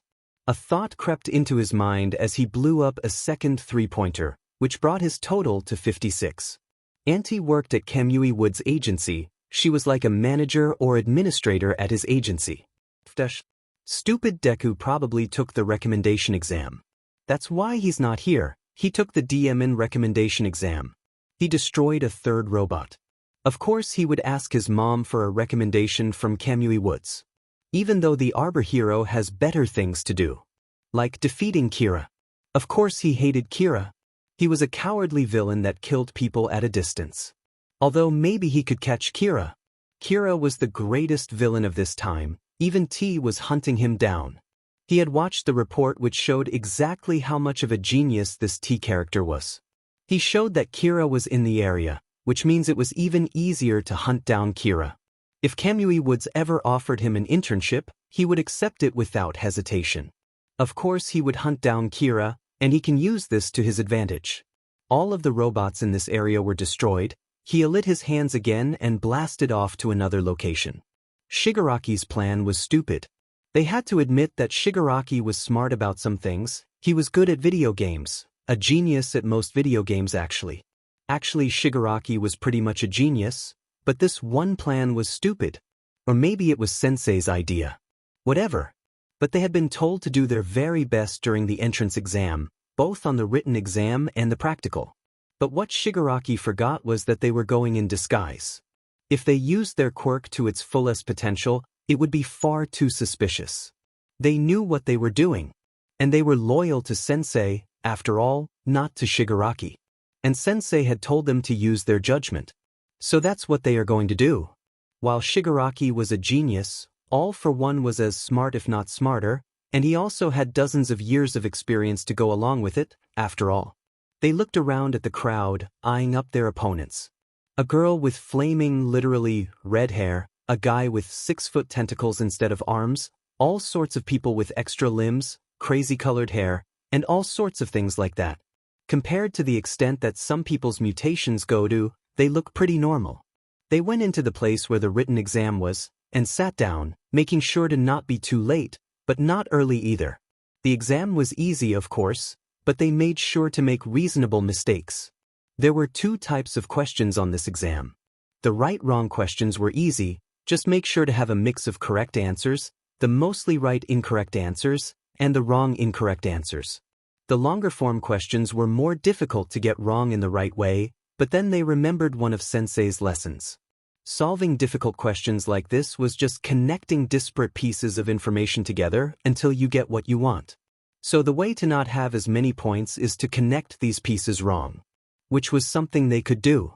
It was easy, in fact, which gave them time to think about what they needed to do. They needed to escape from All for One.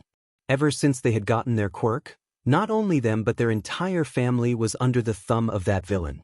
All for One was almost impossibly strong, to the point where the only person in the entire world that could even hope to tie against the villain was All Might, the hero that stood above all others.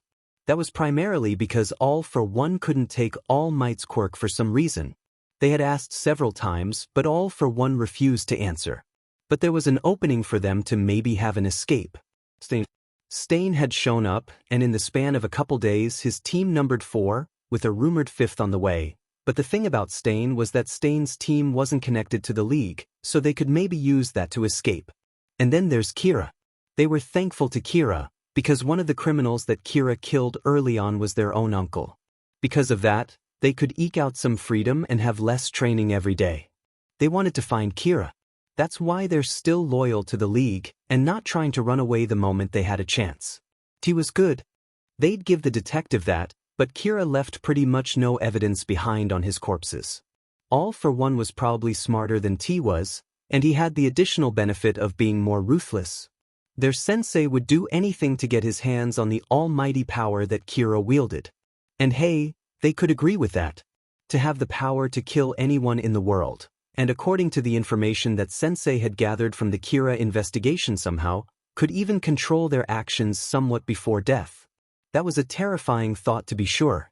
Out of all the quirks out there, even Sensei's quirk was weak and pitiful compared to Kira's. So of course Sensei would want to recruit them. But as much as they were under Sensei's thumb, they sought to break free from Sensei's influence. Stain was the best chance for them to escape. They just needed to get Stain and Kira together. When that happens, All for One will die. They finished the rest of the written exam. According to the calculations they made, they got anywhere from 55% to 75%. It should be enough for them to pass. The practical exam was another matter. As they were walking to the entrance, someone approached them. It was a nice-looking girl with pink hair, horns, and pink skin. "Hello, my name is Ishido Mina. What's your name?" "My name is Dash." She looked at the other person that was at the bar. She had seen him at the entrance exams. Sensei had told her that she was going to have a companion, but she didn't believe it.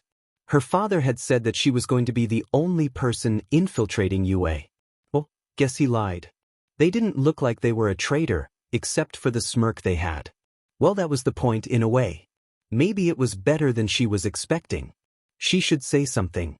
Of course, she's supposed to be cheery, after all.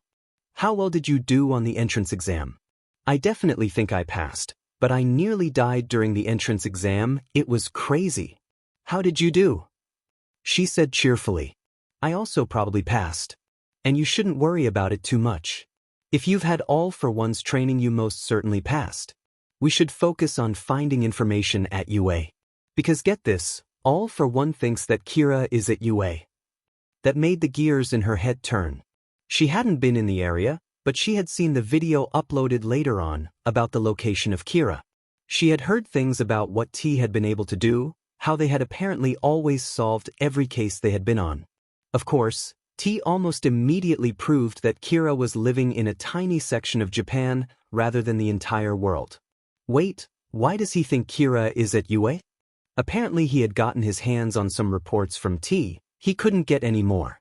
But what he did manage to secure is that T thinks there is some chance that Kira is attending, or is about to attend UA. They replied, drinking some bright red liquid from a shot glass. "Wait, why would Kira want to become a hero?" she asked. "That seems like it wouldn't work out well. I mean, wouldn't it be better for him to fly under the radar? It doesn't make sense to me." "I don't understand it either, but that's the second reason why we are going to UA, the potential to find Kira." They responded. Anyway, there was supposed to be someone else that we're supposed to meet. They tossed her a cloak. She grabbed it and put it on. To her surprise, it fit perfectly. They had their own cloak and put it on. "Why do we need this?" It was Shigaraki who answered her, rather than them. I don't trust them, and neither does Sensei. So we're going to conceal your identity. What about you? She asked. Shouldn't you conceal your identity? In response, he got up and walked up into the upper areas of the bar. Where is he going? She asked. He's getting concealed up. It's sort of creepy when you see it. 10 minutes later, Shigaraki walked back down the stairs. He had all sorts of what looked like severed hands as decorations. He had them on his arms, his torso, his neck and head. There was even a hand covering his face. Some of the hands were connected with thick red tubes of sorts. Creepy indeed. They were right, you do look quite creepy in your costume. Shigaraki only grumbled. But then his phone rang. Shigaraki drew it out, holding it carefully so he doesn't disintegrate it. What is it? You made contact with her? All right, send her over. Yeah, whatever, I'll pay you. And then he hung up. Her instincts told her that it was rude, but he was a villain, so being rude was to be expected. Or not. Sensei was polite, but maybe that was a mask. It's hard to tell with supervillains. Danjiro Tamshiki never had the best life. Her mother had died when she was 2, and her father didn't take it well. According to a story from her uncle that she barely remembers, her father used to be a stand-up guy. But when her mother died, it was revealed that she had been cheating later on. A combination of her quirk triggering and DNA testing apparently revealed that she was her father's real daughter, but her father spiraled, and at the age of 12 she found herself on the streets. Her aunt and uncle had picked her up, but she was only with them for a couple of months. She spent the next 3 years bouncing between homes, until she was on the streets for good. As of right now, she was squatting in an abandoned apartment block with other squatters. Her quirk helped her quite a bit. It wasn't powerful by any means. All she could really do was unlock and lock things at a range of about 3 meters. Nothing too powerful. But she used her quirk to easily break in and out of people's apartments and houses, eke out a meager living. She never questioned her role in society, she just went along with doing what she had been doing, slipping in and out of what she was doing, never getting caught. But there wasn't much purpose to what she was doing. Until she ran into Jiren. She had worked with him before where he wanted her to break into somewhere. So it wasn't a surprise that he had approached her. Break in, I want you for a job. It's not your usual work, but the pay's better. What is this job that you wanted me to do? Follow me. And with that, Jiren walked away. If she didn't know Jiren better, she wouldn't have followed. But she did anyways, continued to follow along to where she was being led. Jiren eventually led her to a rundown bar in Kamino Ward. She was careful to look around for obvious targets, her pistol heavy in her pocket. Sure, pistols were illegal, but she lived illegality. Why are we going to this place, Jiren? There's actually people in here? Yes. Jiren opened the door and she walked in. There were 4 people in the room. 2 were wearing cloaks, having some sort of conversation with each other, a guy with light blue hair, piercing red eyes that stare right into her soul from between the fingers of a disembodied hand. Oddly, his skin was dull, cold-looking, and almost corpse-pale. He had baggy black clothes as well.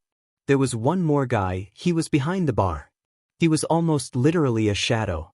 A well-dressed shadow, but a shadow nevertheless. They had glowing yellow eyes that narrowed when she entered. I am Braken. And how might I refer to all of you? It was the shadow that spoke first. My name is Kurojiri. Then there was the guy covered in hands. I'm Shigaraki and these people are Crafter. Shigaraki pointed to the taller, cloaked figure. And Elemental. He pointed to the other, shorter, cloaked figure. This is the core of the League. There's also Stain and his crew, but they're sort of like an offshoot of the League or a group associated with us. I'm not exactly sure of the right way to say it. No worries. I understand how complicated things like this are. This was of course something that she had seen in all sorts of organizations. She's complicated, she gets it. So, what am I going to be doing? Basically, you're going to lead a group of people that are going to storm a hero agency. Your goal is the Forest Agency. Your main goal is going to be to take or destroy anything related to the Kira investigation. Storming a hero agency? Especially one of the top 25 hero agencies? I'm just a small-time criminal, I can't storm a hero agency. Well, you will have help, of course. Dabi from Stain's group as well as Kurogiri will be assisting you, as well as 10 or so low-level criminals. This won't be for a while, though. What we need to have is a diversion first. So the job's not going to be for a while? She asked a bit more angrily than she really wanted. When exactly is it? Shigaraki simply tossed her a burner phone. I'll call or text you when to come over here. It's not going to be until UA starts, so at least 2 weeks. You can take other deals at that time. She grabbed the phone and nodded. That seems fine, but what about payment? Kurogiri grabbed some bills out of nowhere. This is going to be your first payment. You will receive the rest when you complete the job. She nodded again and then gave a bow. Thank you, I'll make sure to be on call. Is there anything else you need? Nope, unless you have something to add? No, not really. And with that, she left the bar. Jiren apparently had something else to talk to Shigaraki about, so she slipped into the night, into the shadows. 10 minutes later, there was another call from her other burner phone. She didn't recognize the number, but if anyone had this number, it was obviously something important. Hello, this is Breakin. What do you need me for? This is Overhaul. I have a proposal for you. Hey, Stain. He looked up to see Dabi walking in, a pleased look on his face. I think I found a new recruit for our cause. This had been happening in increasing numbers at this point. In his mind's eye, this had always been a solo mission, him bravely standing against the massive weight of the mainstream society. But apparently his video opened people's eyes, as well as the influences of Kira showing how fragile this society was. Most of the time when people tried to chase after him, he just ignored it. But if someone impressed Dabi, what do you know about this new recruit? He asked. It was preliminary questions, you know? He just needed to check it out. Calls himself Seishin, pretty young but devoted to your beliefs, hasn't done much yet but he sounded young so it makes sense. And you're sure he's not a hero in disguise? I mean, we're high profile enough that we should consider that a possibility. Nah, he looks and sounds like he'd be surprised if he was older. I'll set up a private meeting with him. There's an abandoned manufacturing warehouse on 294 Jiyama Street, Fukuoka, next Saturday at 11 p.m., see if that works for him. If not, see if there's a time that works for them. Make sure it's at night though. That made Dabi laugh. And Toga says I'm an edgelord. Well, I guess it makes sense, a meeting under the cloak of night. I'll see what Seishin thinks. Are you going to do anything else tonight? Yeah, I think I found another fake hero. As much as he didn't want to admit it, a combination of Kira and around a dozen other independent people doing their own thing was putting pressure on him to find the fakes before others did. And of course there was the fact that heroes were beginning to shape up, the HPSC was beginning to clean out everything that they had swept under the rug. Which was an inherently good thing. He wasn't Shigaraki, he didn't want to tear down society in general. That's the main way in which they differ. Spinner, if you want to come with me, I think I could use some help with this one. And it was true. Kangdeath was ranked 44, but she had a secret. He found out that she secretly killed people, had a second face where she was the brutal killer Mesmer. Out of everyone in the world, he hated those who said they were a hero, but were a villain in practice. Course, eagerly went along. Yes, sure, who are we going after? Kangdeath. She's also known as the serial killer Mesmer. Well, let's go after her then. And with that, Spinner went into the night. He followed, of course. Time to kill a fake. Izuku's heart was pounding in his chest as he headed to the location that Dabi had told him to go to meet Stain. This whole double-triple life thing, he wasn't sure how long he could sustain it, but meeting up with Stain as Seishin was important.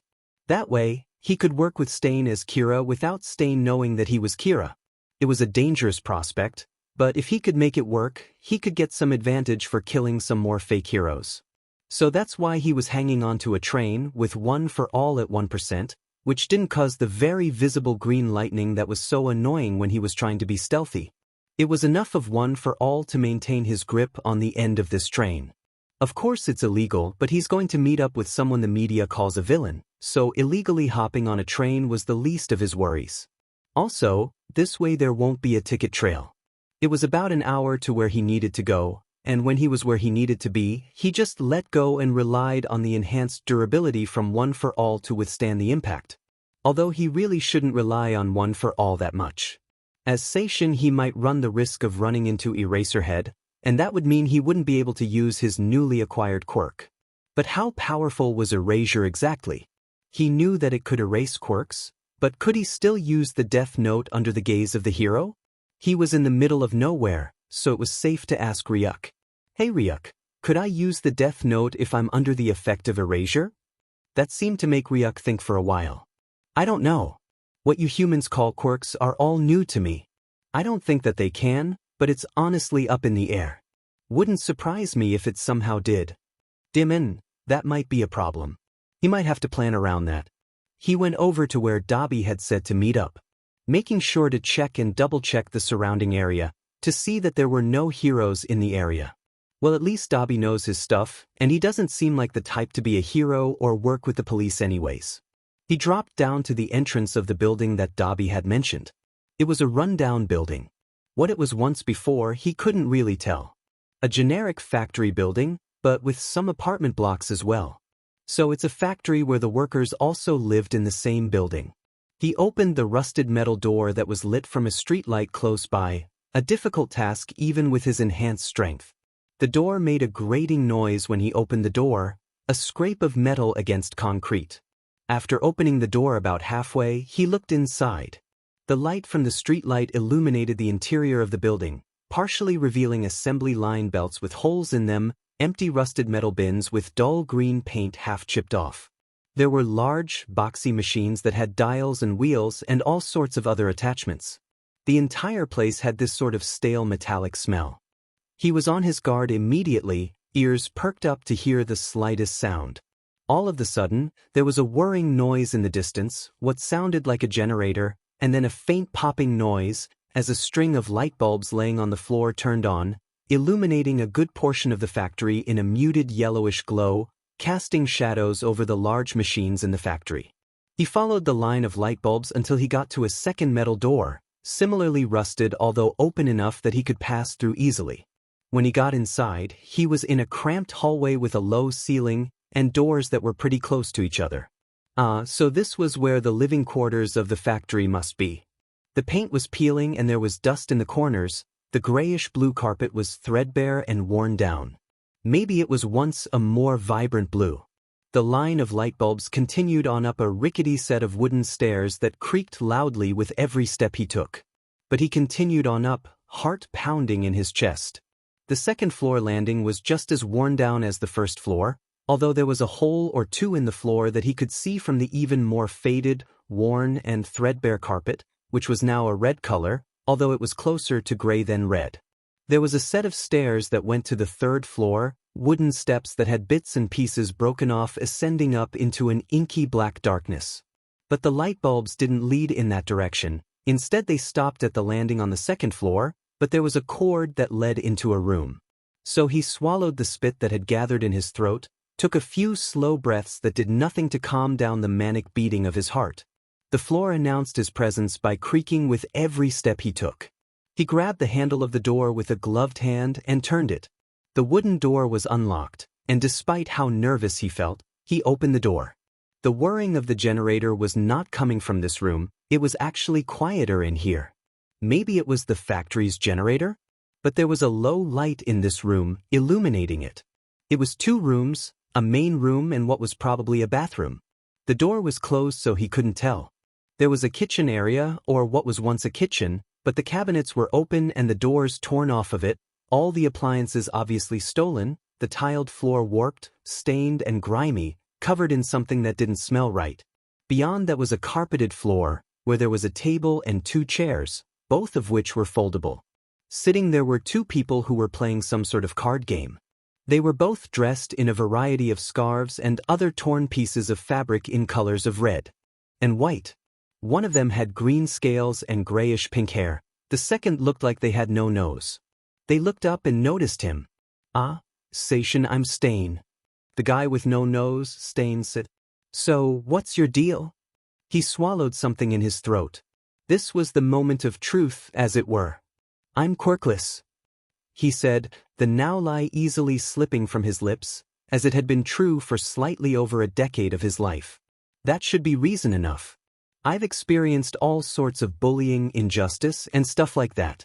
I have some advantages over what a normal quirkless person might experience, but I can guess what would happen for these people. And heroes don't give a single DMN about the quirkless. He watched carefully for the reactions of Stain and the other guy, who hasn't given himself a name yet. He's right, Stain. The guy spoke up. I knew one of my classmates committed suicide because he was quirkless and didn't have a support structure, so I know what you're talking about. So at least he got the approval of this other guy, but what he needed was the approval of Stain, who was currently looking like they were deep in thought. After about a minute or so, where his heart was pounding, where he was waiting for Stain to think about something. Eventually he stirred. You're right. I never thought about how quirkless people lived in this society. I don't know if you're looking for some sort of official paper for joining or whatever, but we don't have any of that.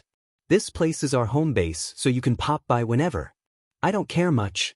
The only thing that is going to be of importance is the fact that we're going to have a meeting with an organization calling itself the League of Villains sometime in the future. All right, can I go now? Yes, sure. This is Spinner, by the way.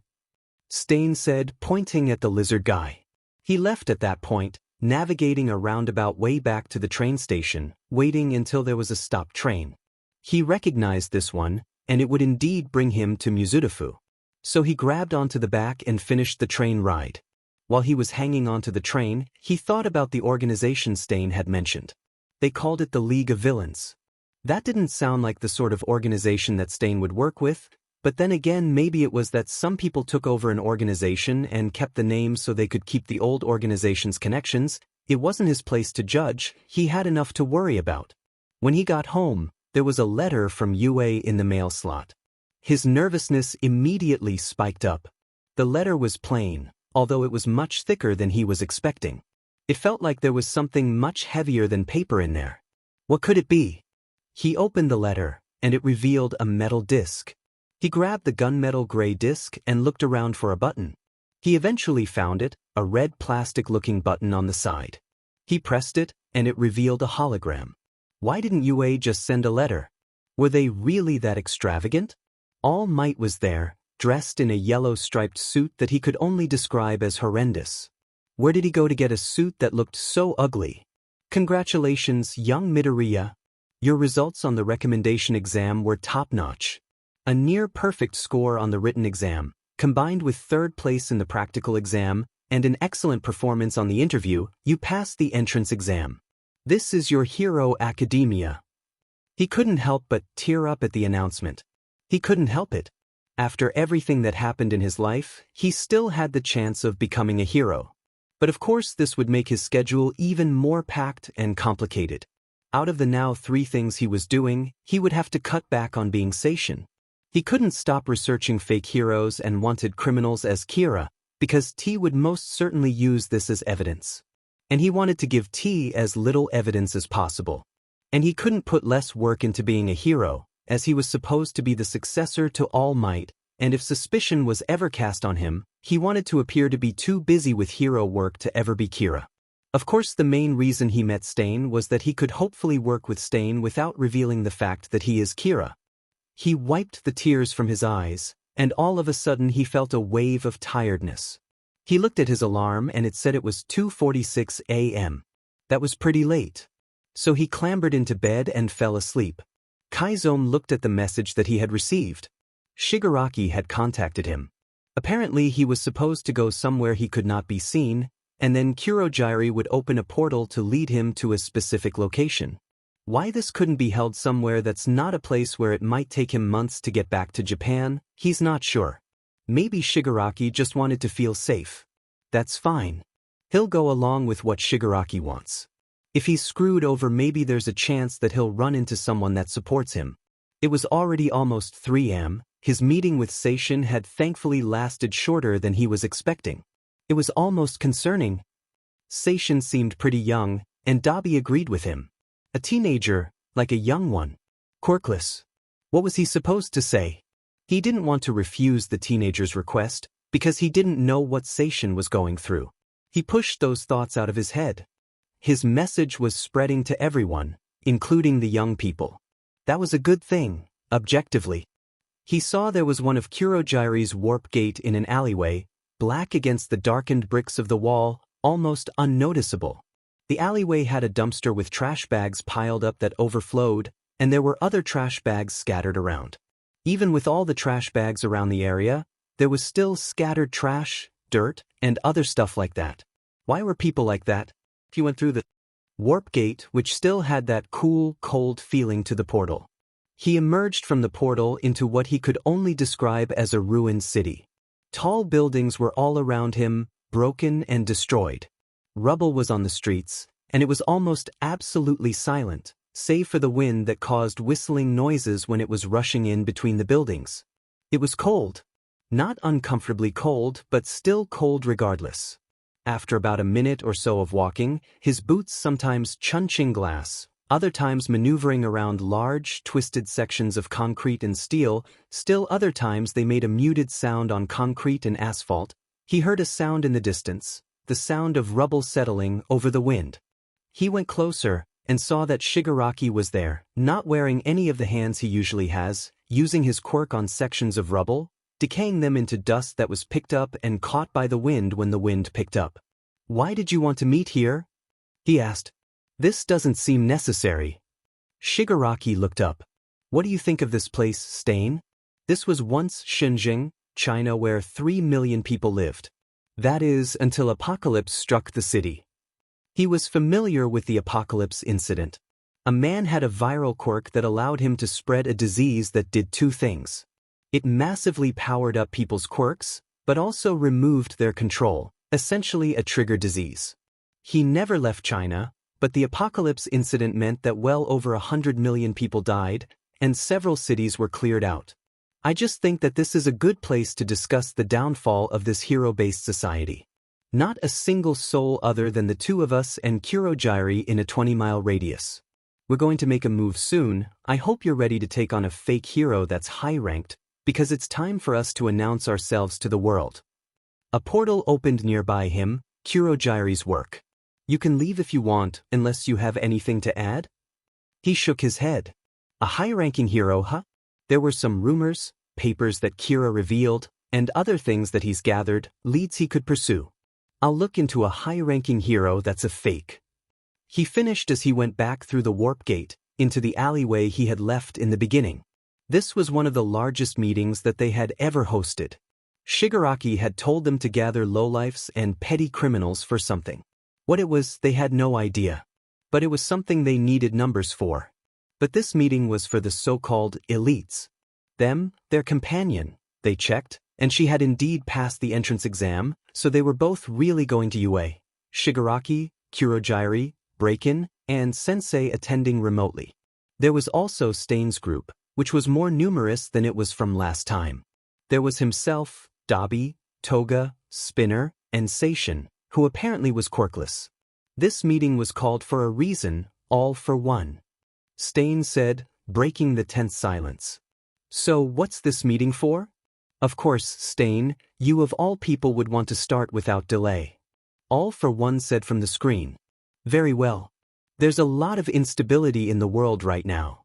Thanks to you, Stain, as well as Kira, wherever he happens to be. Other villains have been taking advantage of this, so we're about to move soon. We have access to UA, and we can use this to make a major move against Hero Society. We just need information." "And how do you propose getting this information?" Seishin asked. "Getting into UA is difficult, as the principal is well known for having an extensive security system. I know Kurogiri can teleport, but there's only so much you can do." "Don't worry about that, Seishin, I have my ways." Seishin stepped back. "Okay then. I don't know much about you, but you seem to know what you are talking about. Anyway, I just called you all here to be ready. If there's anything you need to add, bring it up now." They didn't have anything to add, and it didn't seem like anyone else had anything to add either, so Kurogiri opened up portals for people to exit where they needed to go. That's the advantage of having someone with a teleportation quirk on your team, is that you can get groups of people together easily. A portal opened in front of them. This wasn't the portal that led home, but rather this was training. If their memory served them right, today was sparring without his quirk. This was something they had been doing for quite some time at this point, because Eraserhead, someone who could prevent him from using their quirk, was currently employed at UA. They walked through the portal without hesitation. They emerged into the training room that their parents and sensei had created.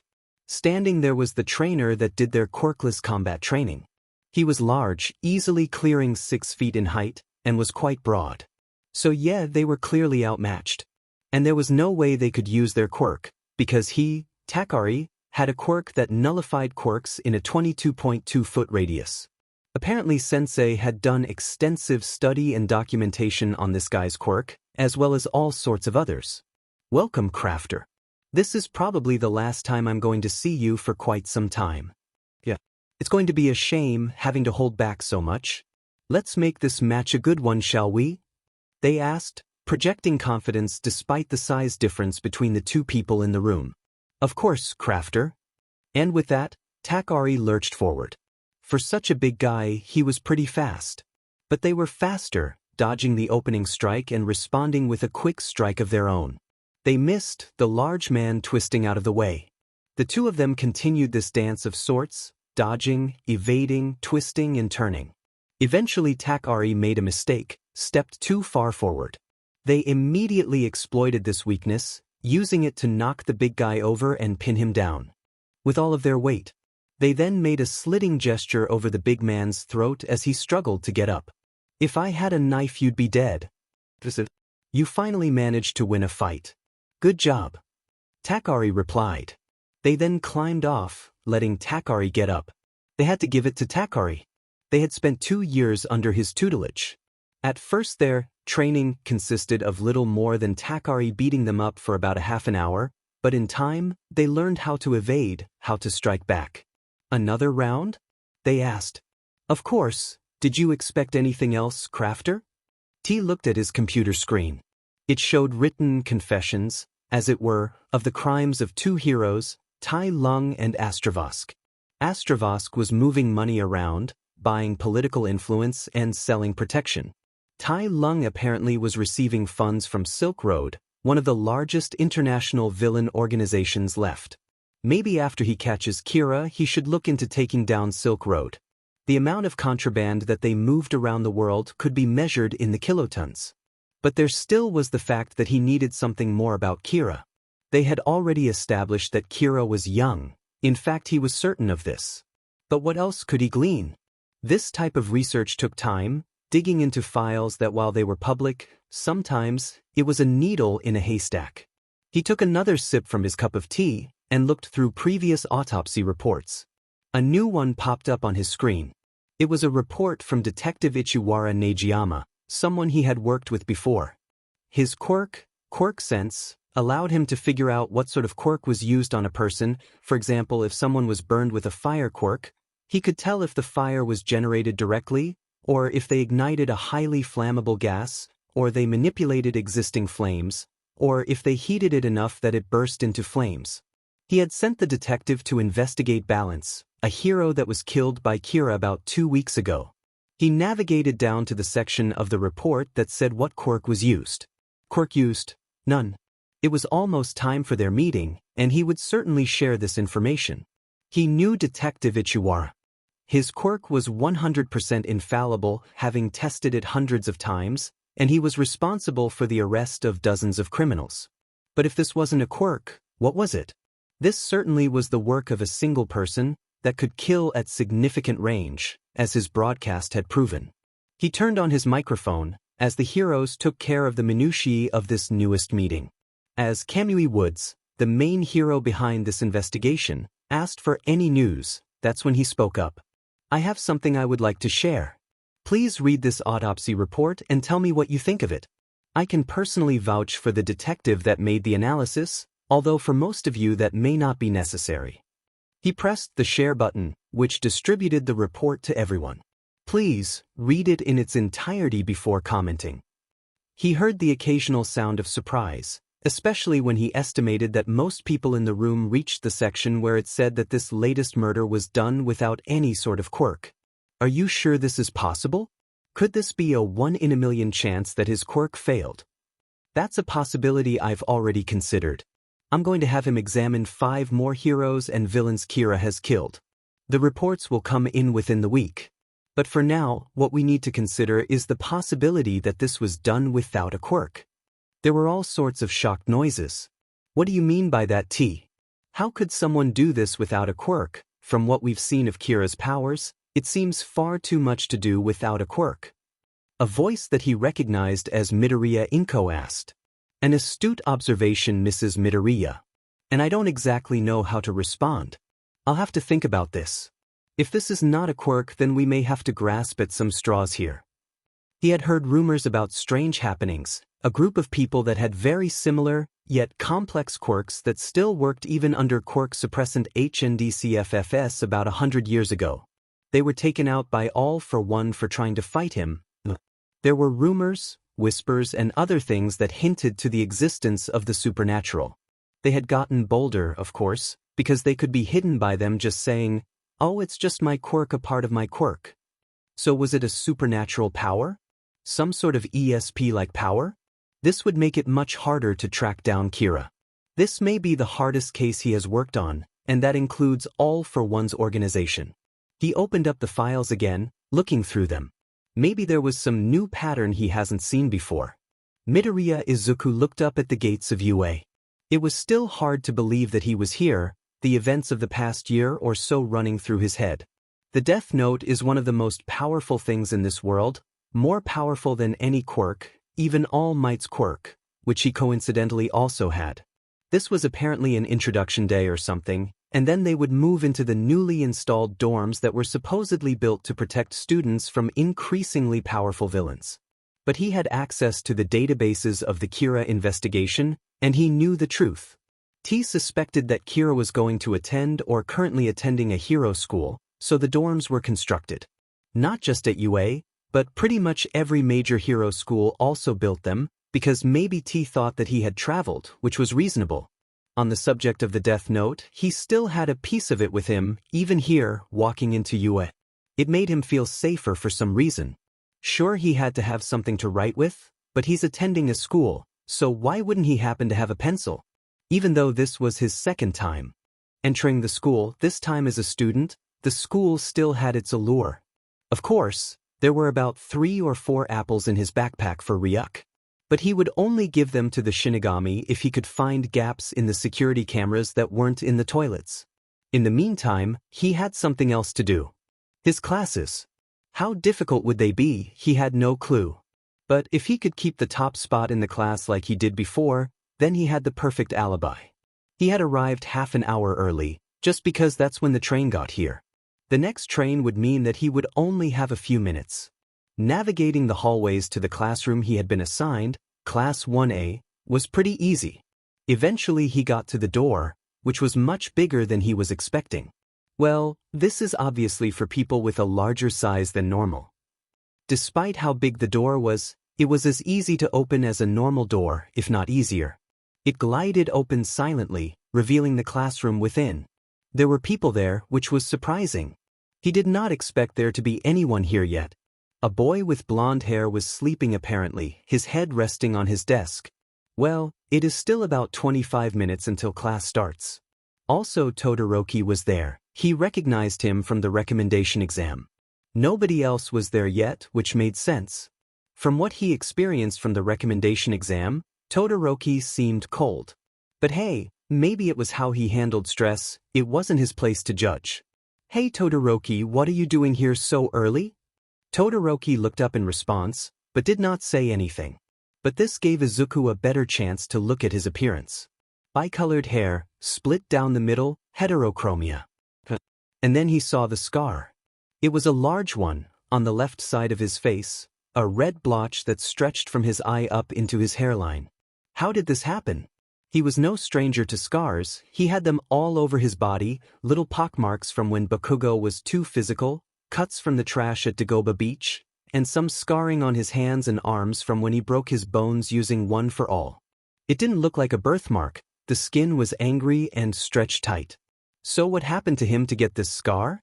Alright, not a fan of talking. That's cool. He sat back down in his seat and then looked back. It looked like Todoroki was just staring off into the distance. Well, he has some work to do.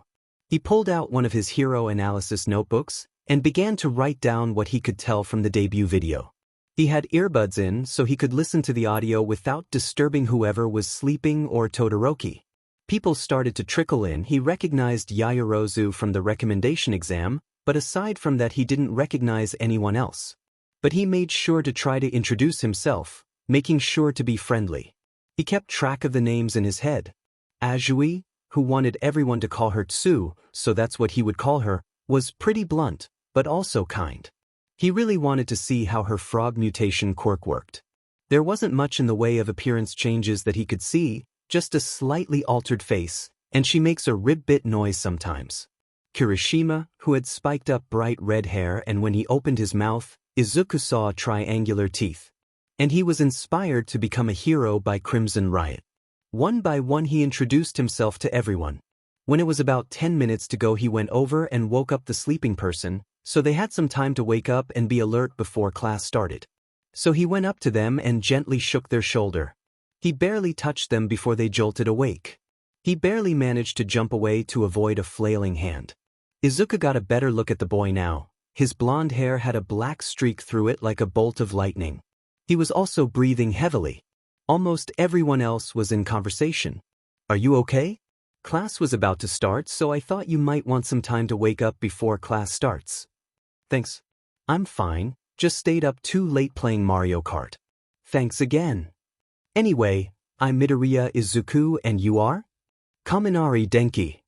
He walked back to his seat and sat down, making sure to take a second glance at Kaminari, just to double-check. The door then slammed open, revealing a certain ash blonde by the name of Bakugo Katsuki. Izuku had been hoping that Bakugo might have been in 1B, the other heroics class, but guess he wasn't as lucky as he would have liked. And it appeared that Bakugo had also noticed him. "Deku, what the hell are you doing here?" Bakugo Katsuki walked up to Yue. This was his dream being realized.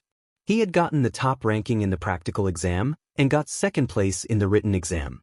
Stupid Deku was probably going to some no-name public high school, and he'd be done with that portion of his life.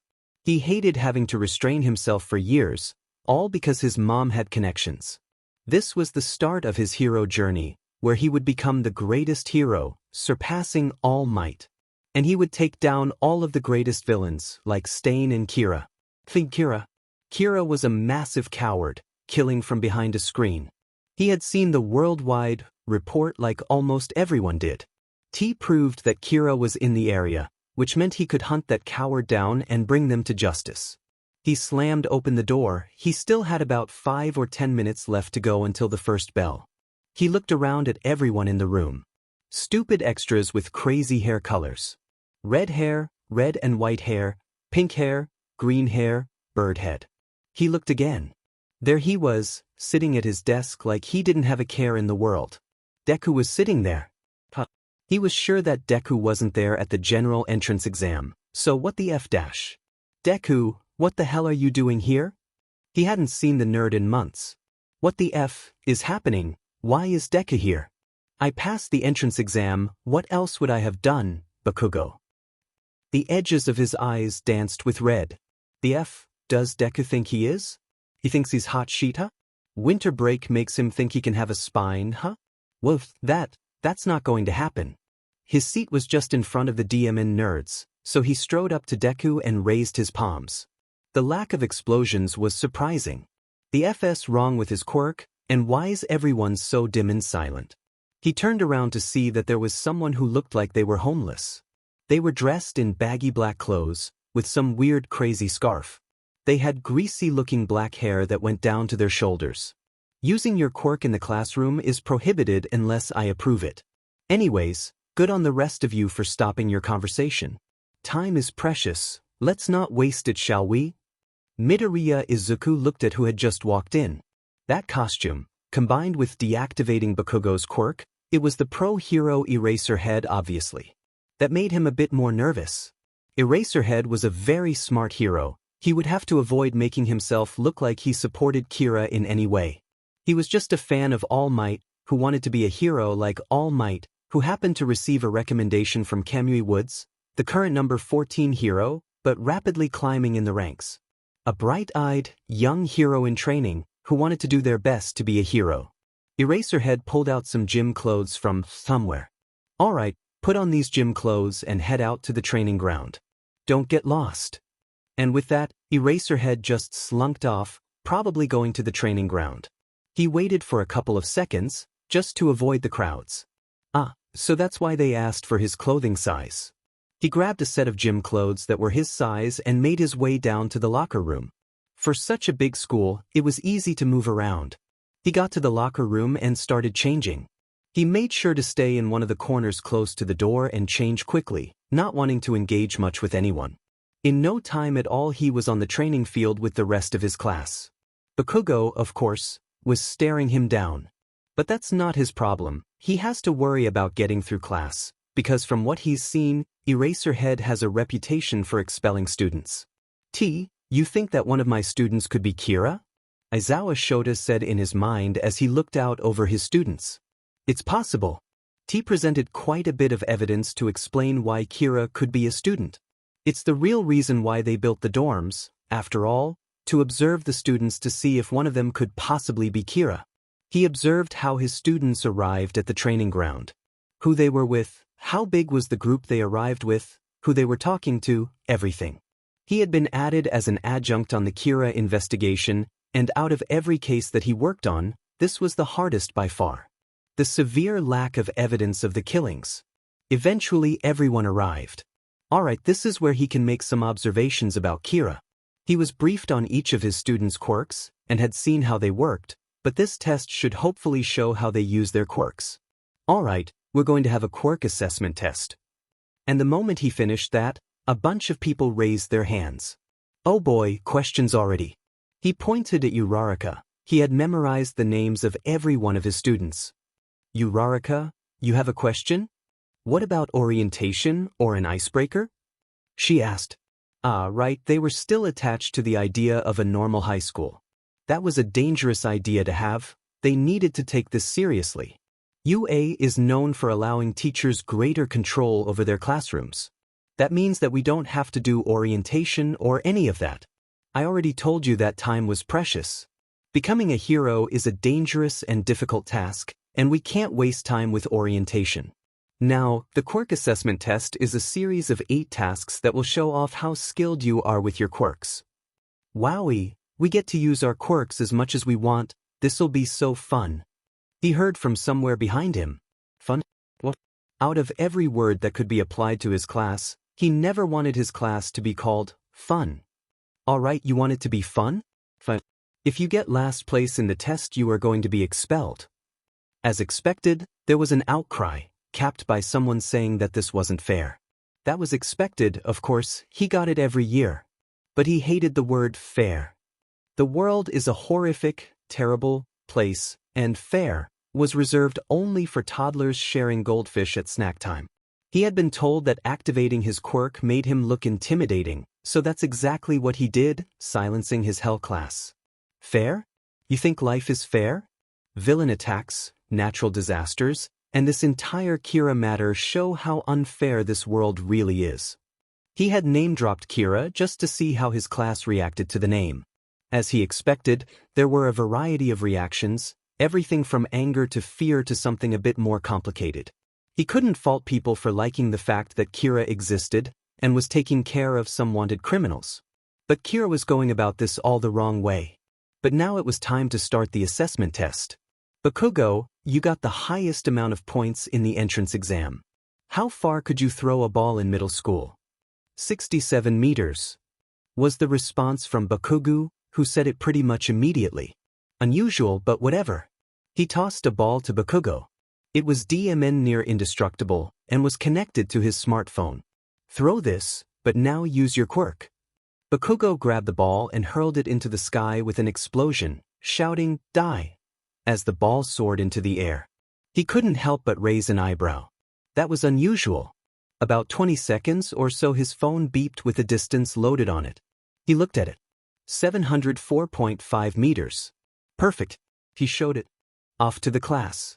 This is something that you should expect from class, performing at the best of your best. Now let's get started with the 50-meter sprint. Of course he was matched up with Bakugo for the sprint. Why not? Does the universe hate him or something? Of course Ryuk decided that this was hilarious, that the universe hated him like this.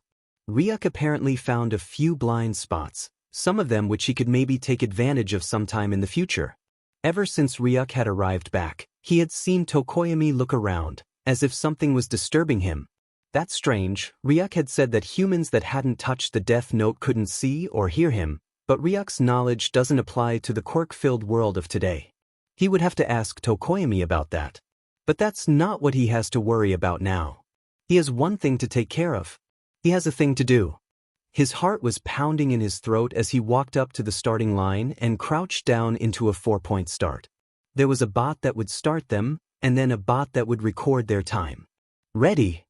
He crouched down, breathing, letting the energy of One for All flow through him at 7%. Not exactly what he really wanted, but it was good enough. Set. Emerald lightning danced around his form as he prepared. Go. The moment the bot said, go, he exploded forward. All Might had explained to him that the strength from One for All was an enhancement, so of course he studied proper forms. He pounded forward, passing the finish line in the span of seconds. After he passed the finish line, he slowed himself down, slowly releasing One for All as he slowed down. He ended up being another 50 meters from the finish line, needing all of that space just to slow down. He didn't even hear the time from the bot. He turned around to see that Bakugo was looking directly at him. Oh yeah, he never told Bakugo about his quirk. Why did he have to? It's none of his business to tell Bakugo about his DMN quirk. What the F-Deku? Bakugo yelled, but a split second later he was wrapped in Eraserhead's capture cloth. After 10 or so seconds, the capture scarf retracted. That had been something he had been wondering for quite some time. How does it move? I don't know what's going on here, but you're drying out my eyes. Just keep doing the assessment test. Thankfully, he wasn't near Bakugo for the rest of the exercises, which included things like side steps. Mineta scored high here, using clusters of ball from his head to bounce off of. Grip strength test. Shoji, with his 6 arms, pretty much crushed the device. Long distance run. Ida scored high here, but Yaoyorozu made some sort of powered bicycle to help her. Ball toss. Uraraka got infinity here. Her quirk negated gravity, so it made sense that the ball would continue forever. So there were quite a few people who got exceptional scores. He didn't get a breakout score, but he did get exceptional scores in most of the categories. All right. Eraserhead said as the last person finished. Now it's time to compile the scores, to see where you guys are standing. Yaoyorozu Momo. Midoriya Izuku. Todoroki Shoto. Bakugo Katsuki. Ida Tenya. Tokoyami Fumikage. Shiro Hanta. Ashutsu. Shoji Mizo. Ishido Mina. Uraraka Chogo. Ojiro Mashireo. Sato Rikido. Kirishima Ijiro. Jiro Kyoka. Ryuma Yuga. Koji Koda. Kaminari Denki. Minoru Mineta. Hagakure. He looked over and saw that Hagakure was crying. Okay, he was suspecting that this was a lie from Eraserhead, but that had better be the case, otherwise he's about to throw hands. As for expelling the person that scored last, that was just a logical ruse, so that you can do your best. Eraserhead said. Oh, thank the gods that was the case. Anyways, that's all for today. If you really want to, there's copies of the syllabus in the classroom. Classes start on Monday, now go move into the dorms, you heathens. And with that, Eraserhead slunked off. What a strange fellow.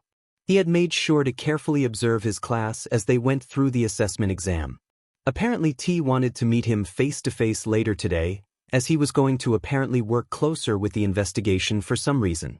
But he was observing for actions that would fit a developing character profile that T had been developing for Kira.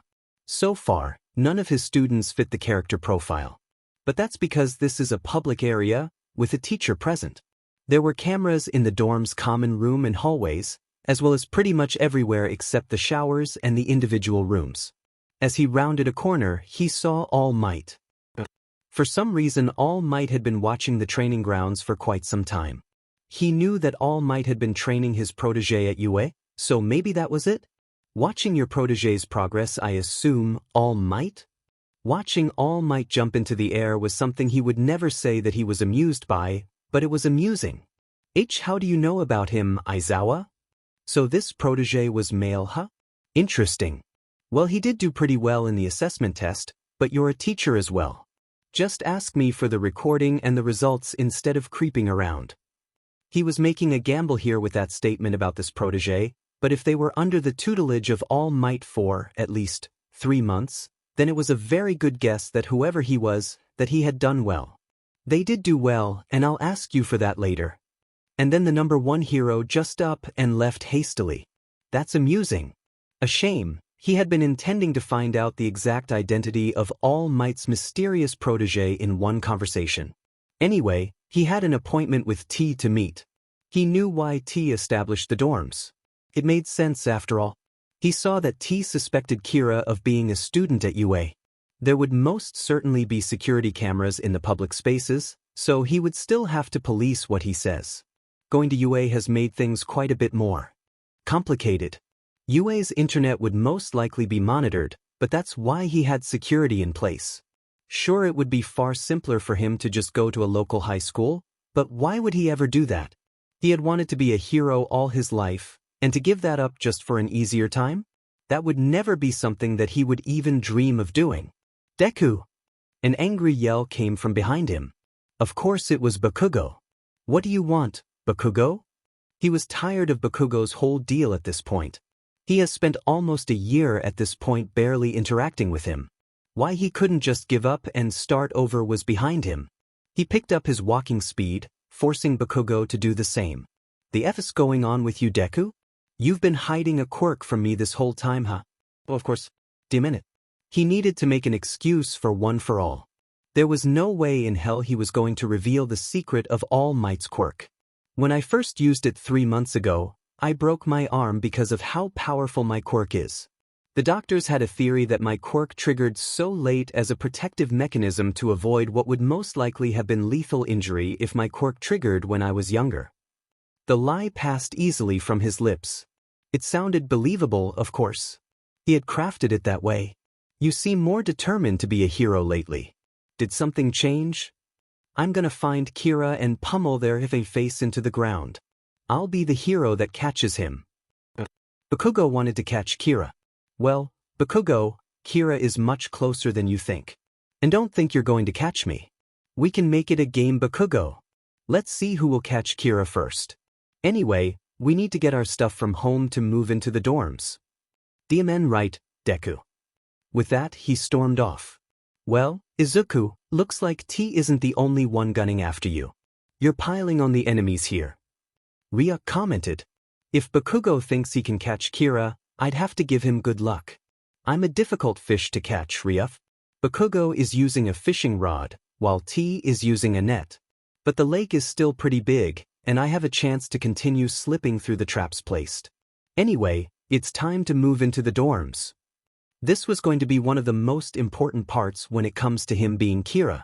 There was a possibility of there being bugs in his room, so he would most certainly bring some of his All Might posters, just so that he can put them up and look for bugs and microphones in his room. Hey Mom, he said as he entered their apartment. He had already packed up most of his things. He just needed to select some posters for his new room. Hey Izuku, how was your first day at UA? His mom called from her office. It was great, our teacher made us do a quirk test where he threatened expulsion. Ah, so you got Aizawa. Aizawa? Is that Eraserhead's real name? It's not that rare, but at least it's something. Yeah.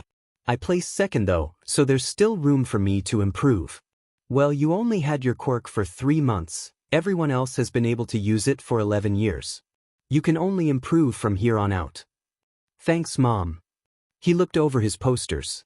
A few of the All Might posters as well as some figurines and the like.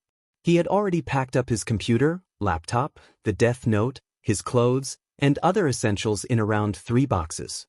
From what he heard, UA was providing a bed and mattress as well as a desk and shelving units, but anything else were things that he had to bring himself. He brought some tools as well, to hopefully make a hidden compartment to hide his Deathnote. When he finished packing, he had 3 boxes which he loaded up into his mom's car and got in the front passenger seat.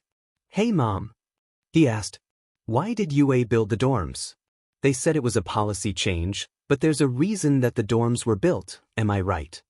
His mom sighed, paused for a bit, sighed again, and then responded. I can't say much to you, Izuku, but apparently it's because of increased villain activity. Thanks for that anyways. Of course he knew the exact reason why, but he could never tell his mom that. Anyway, is there anything you can tell you about what you're working on? I know it's classified, but I'm curious about what you're doing. I'm sorry, Izuku, I can't say anything. I understand, Mom. He'd been hoping to get some bit of information out of his mom, stuff not in the reports, but it's fine if he doesn't. Relevant excerpts from Detective Ichiwara Negiyama, compiled 7/3/2247. Marcus Armani Conseri, wanted criminal, leader of the Tuscany Mafia. Tod.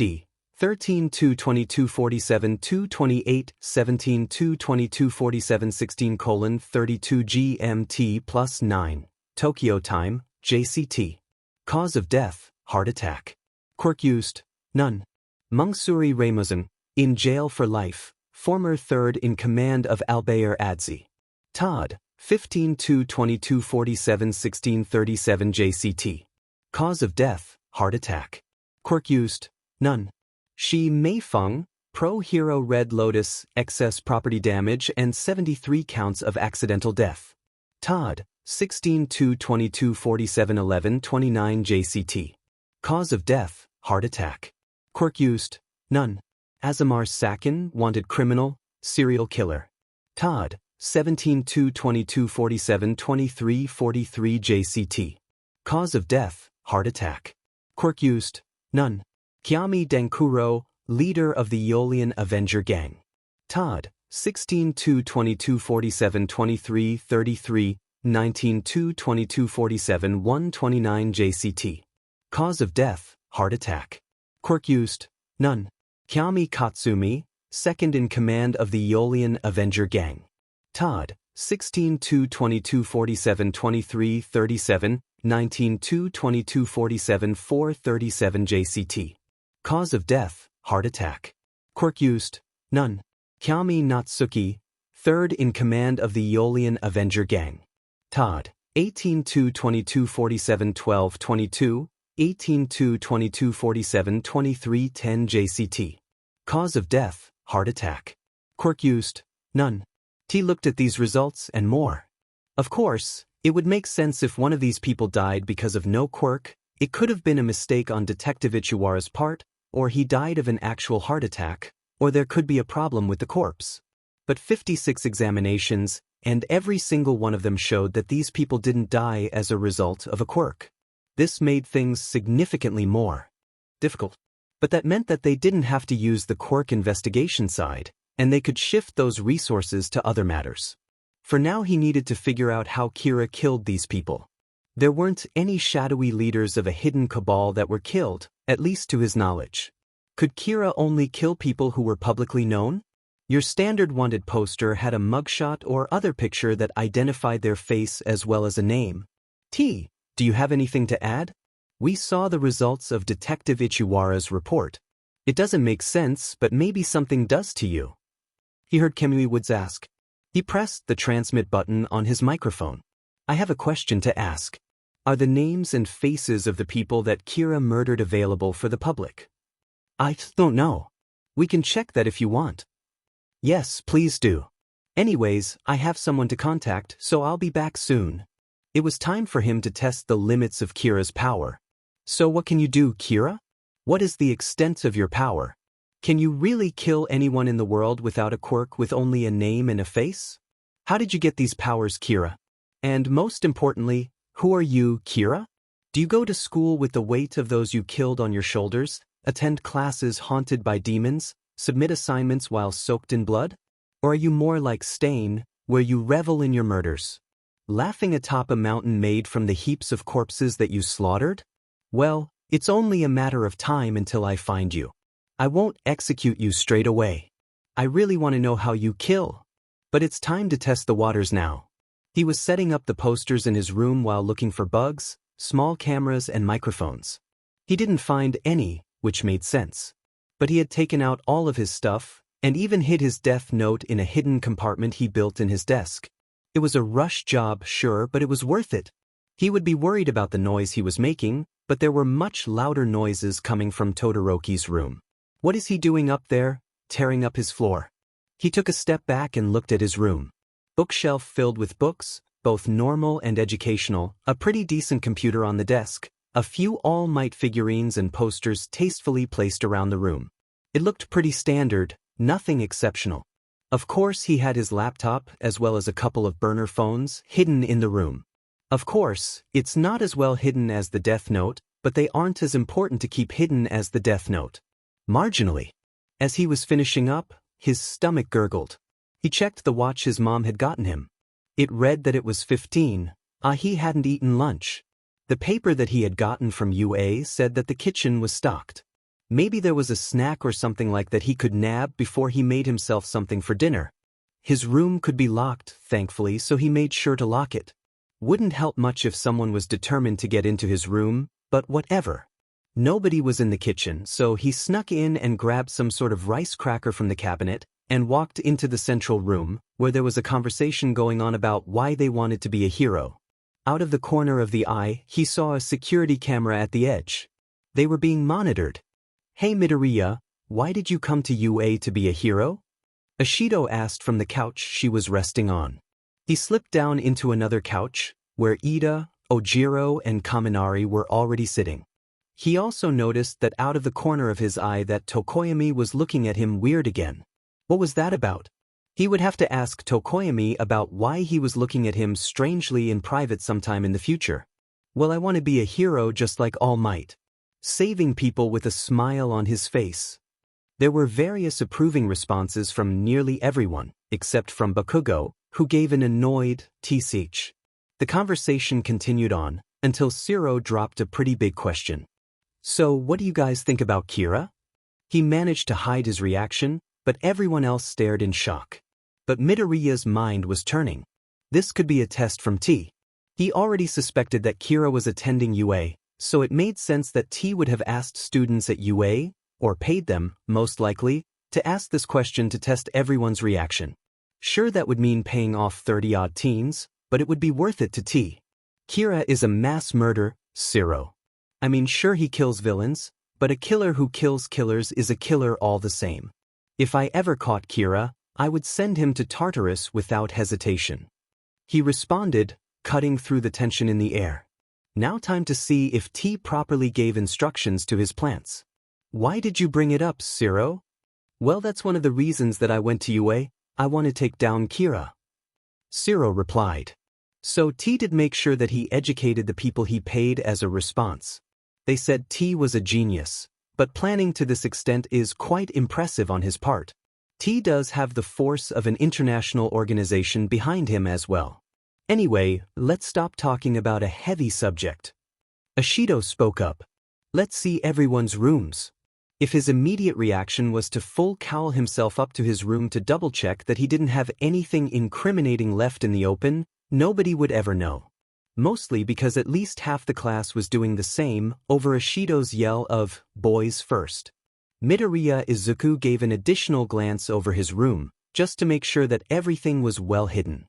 Other than that, he gave everything a quick check, making sure that his room was presentable. Nothing was out of the ordinary. About 15 seconds later, there was a pounding knock on his door. Oh great, the crowd has already arrived. He knew Ashido was outside, but who else? Most of the class probably. Well, he'll just have to grin and bear it. He unlocked his door and released whoever was on the other. So, "Wow, Midoriya, your room looks nice," Ashido said excitedly. "I mean, it's pretty boring, but whatever." Perfect, that's what he wants to be. Nothing unusual, just a face in the crowd, the best disguise. "Well, I mean, what were you expecting?" he asked, rubbing the back of his neck. "I'm not really a fan of anything fancy or too crazy." He got dragged along to the next room, which was Aoyama's. Turns out that Aoyama was the exact opposite.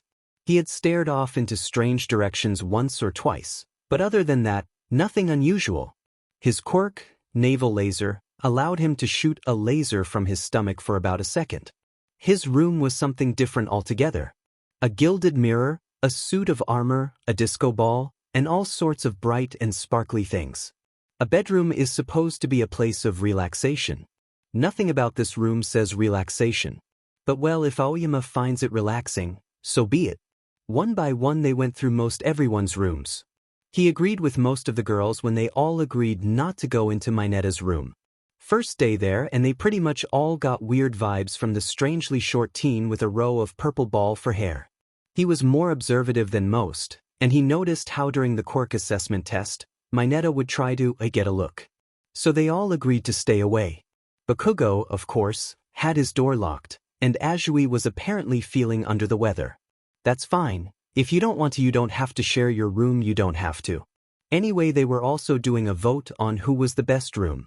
He did a mental assessment of all of the rooms he saw. Kirishima's manly room that also had a ton of Krymzynn Riot merch, Jiro's instruments, and yes, the noises that he was hearing from Todoroki's room were indeed him replacing his floor. But apparently it was more comfortable for him. Every single thing he learned about Todoroki made him more intrigued. However, Sato had set up some sort of mini-kitchen. Sato had a strength enhancement quirk, sort of like one for all, but it required sugar as a fuel source, so the mini-kitchen made sense. Sato had even prepared a simple cake for him. It was great, to be fair. But he did have to give it to Todoroki for the most dramatic transformation.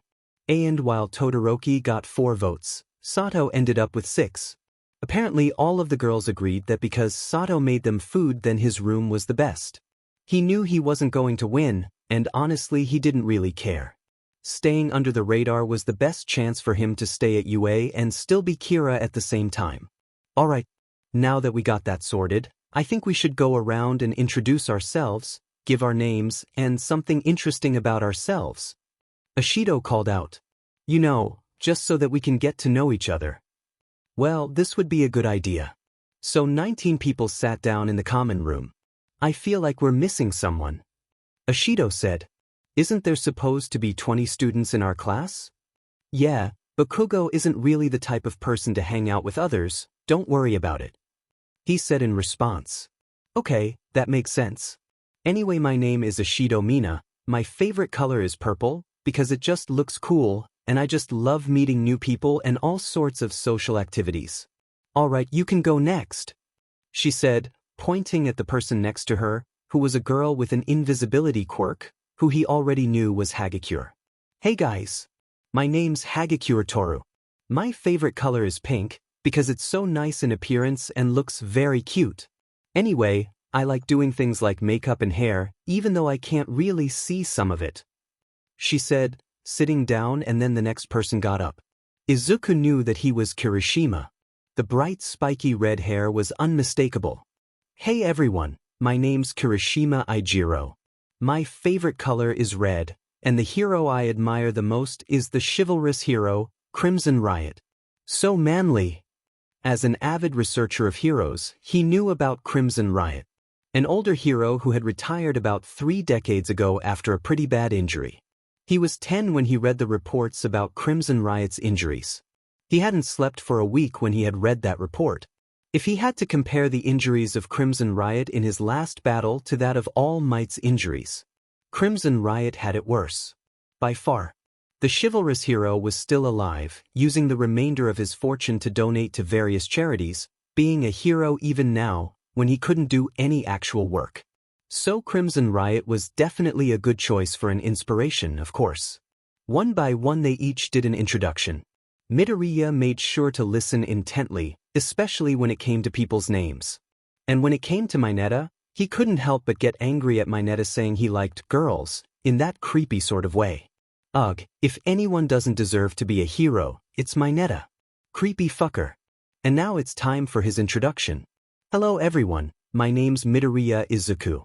My favorite color is green and I enjoy analyzing heroes and hero shows, he said, and then sat down. Of course he really didn't watch hero shows, but now he could play them in the background as he found new targets. Now that most of the larger and out in the open villain organizations, it's time to look at more minor criminals. Thankfully there are people out there with way more time than he has on his hands, lists of things like murderers, RPSTS, arsonists and other severe criminals. He double-checks the names just to be sure. Hey dudes and dudettes, I'm Kaminari Denki. I like the color orange and I have this one game system I really like playing. And then they finally finished this whole introduction and then dispersed out into the dorm room. Unsurprisingly, Tokoyami approached him after most of everyone had dispersed. Midoriya, if it's not too much trouble, I would like for you to come to my room. I have a question to ask you. Yeah, sure. Why not? He replied casually, suppressing the growing knot in his chest. Kageyama Tsuji looked out over the amount of people involved in the Kira case. She had been a new hire, hired based on the fact that these killings were done without a quirk. These people might be the first that believe that she actually has a connection with the supernatural world. Things like seeing and communing with spirits, talking to the dead, helping ghosts settle their score in this world so they could pass on to heaven. In addition, she could also banish demons, request blessings, perform exorcisms, and all other things commonly associated with heaven and hell. Nobody had believed she had a genuine connection until now. Everyone thought she was a charlatan with some sort of illusion or mind reading or memory travel or some other quirk. She heard conversation on the other side of the door. Are you sure that Kira needs both a name and a face to do his killings? A low, deep voice said, Yes. All evidence corroborates this.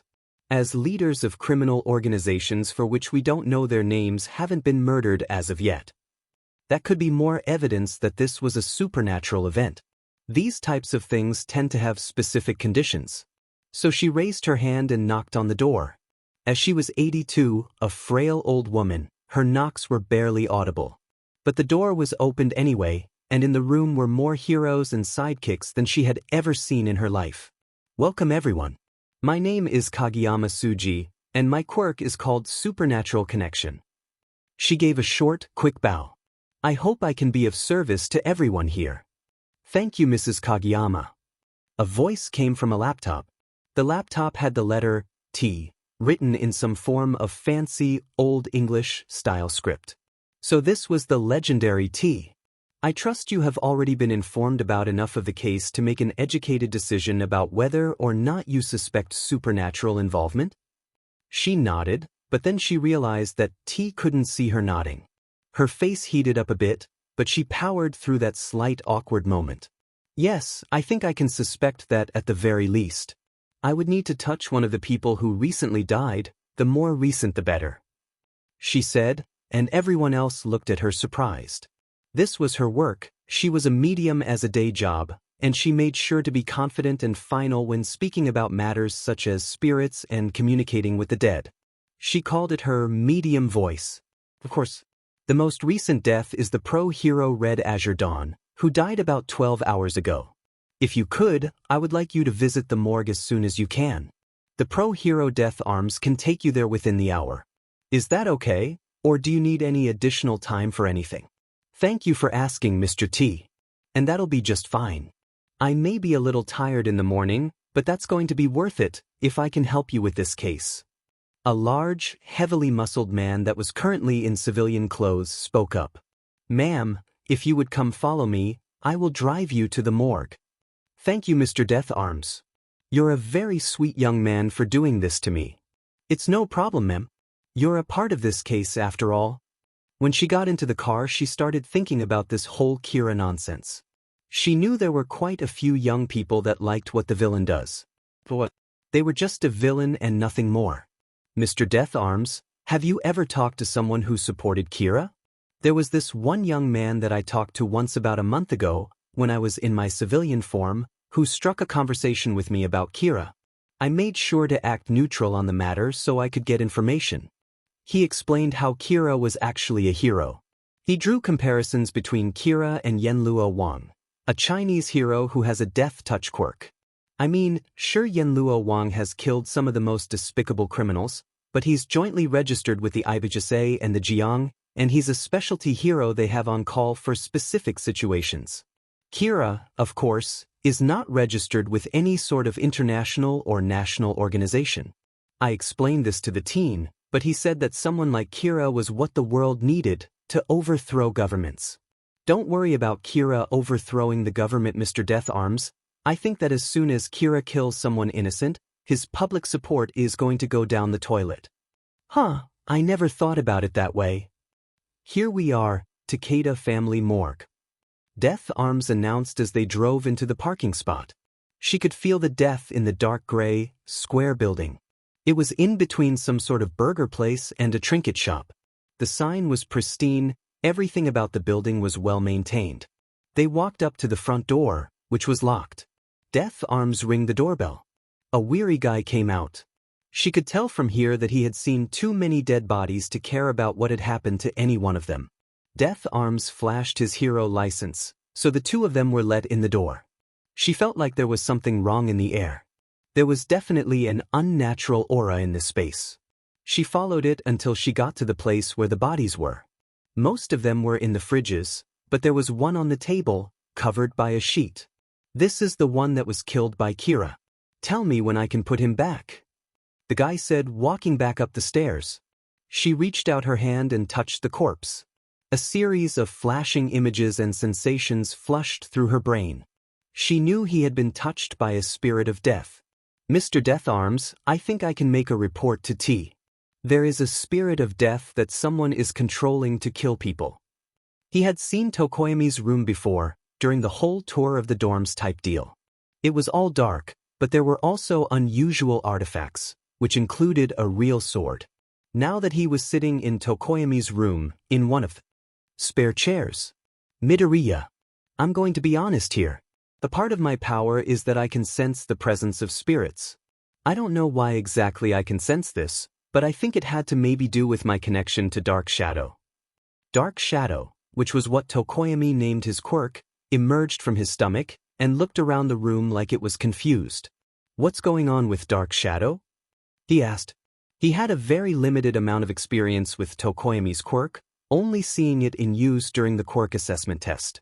It certainly was powerful, to be fair, but it was still confusing. Was it a mass of darkness that he controlled? Was it alive itself? He had so many questions. He watched as Dark Shadow continued to look around, and then go back into Tokoyami. Dark Shadow thinks there is some sort of spirit following you. Is that a bad thing? He asked around the nervousness in his chest. Ryuk had said that nobody could see or hear him. But Ryuk didn't know about how quirks, and during his late-night dives into corners of the internet, he had encountered people who said they could see ghosts, could commune with the dead, could summon spirits to do tasks, and have psychic visions. Now, this was more believable because of the sheer variety of how quirks could work. But could there really be connections to the supernatural? Dark Shadow doesn't think it's a bad spirit. I don't think it's anything to be worried about, Midoriya. Thanks for the heads up, Tokoyami. No problem, Midoriya. You told me people couldn't see or hear you. That was from the last time I came down to the human world 300 years ago. Obviously, the majority of the population spontaneously developing superpowers over the course of 300 years is not something I thought would happen. It's not like I have much of a choice. It's fine. If we ever have to be in a scenario where someone is talking to you without touching the Deathnote, say you're my dead great-grandfather who wants to watch me be a hero. Do you think you can do that? Yeah, I think I can do that. It seems pretty simple. Anyway, why did you go to UA? There's quite a high risk of you being found out like this. Of course there's a higher risk, but I want to be a hero regardless. I've never been one to give up on my dreams. Even when I had nothing, I wanted to be a hero. Now that I have so much more than I had dreamed of course I would want to continue being a hero. That way, I can save people without using the note. Izuku explained, tossing an apple in the direction of the Shinigami, who caught and ate it. Anyway, I have some names to write down before I hide the notebook. Oh, where are you going to hide the notebook? Rigas. He gestured to the desk. So UA provided a desk for us. And there's a single locked cabinet that I can use. But that's not all. He raised the mousepad on his desk, revealing the key. I hid the key in a location that's obvious enough that it'll be found, but hidden enough that it looks like a hiding spot that I would potentially use. Oh, but what are you going to do then? He opened up the drawer to reveal 3 notebooks. These are my best hero analysis notebooks.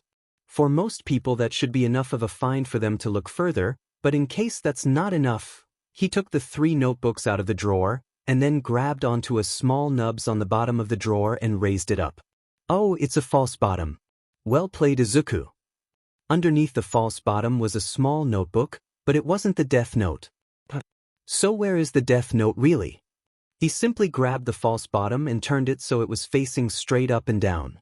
He then grabbed a pair of small tongs and opened up a lid on the false bottom, and he tugged. After a minute or so, out came the Deathnote. It's a double bluff, Ryuk. The few people who notice the false bottom will think that that's all of it, that I made this false bottom to hide this notebook. I made sure to write down enough personal information in here to make it seem believable as a diary. I'll see if I can think of a better hiding spot for the note, but this is a pretty good start in my opinion. I'd say so. It seems like you definitely put in some work. Well, I think it's time for me to get some dinner. Now that I've taken some precautions, I think it's time for me to eat. It had taken him a while, but he had finally gotten the chance to take a look at the grades for the entrance exam, both the normal and recommendation exams. The board had hired someone else, a figure known as Honest Man, who did the grading instead. But he still had the chance to review everything that he had been given. And some of the results certainly surprised him. Especially Midoriya Izuku's grade, a near-perfect score. He knew who Midoriya Izuku was, having educated him when he was training with One for All. But All Might had never told him about the intelligence of his successor. He reviewed the test fully, paying special attention to the analysis. This certainly was something else. Why hadn't he been informed about the raw talent of this student? He grabbed his phone and called Aizawa. Unsurprisingly, Aizawa answered immediately. So I looked at the information about your students.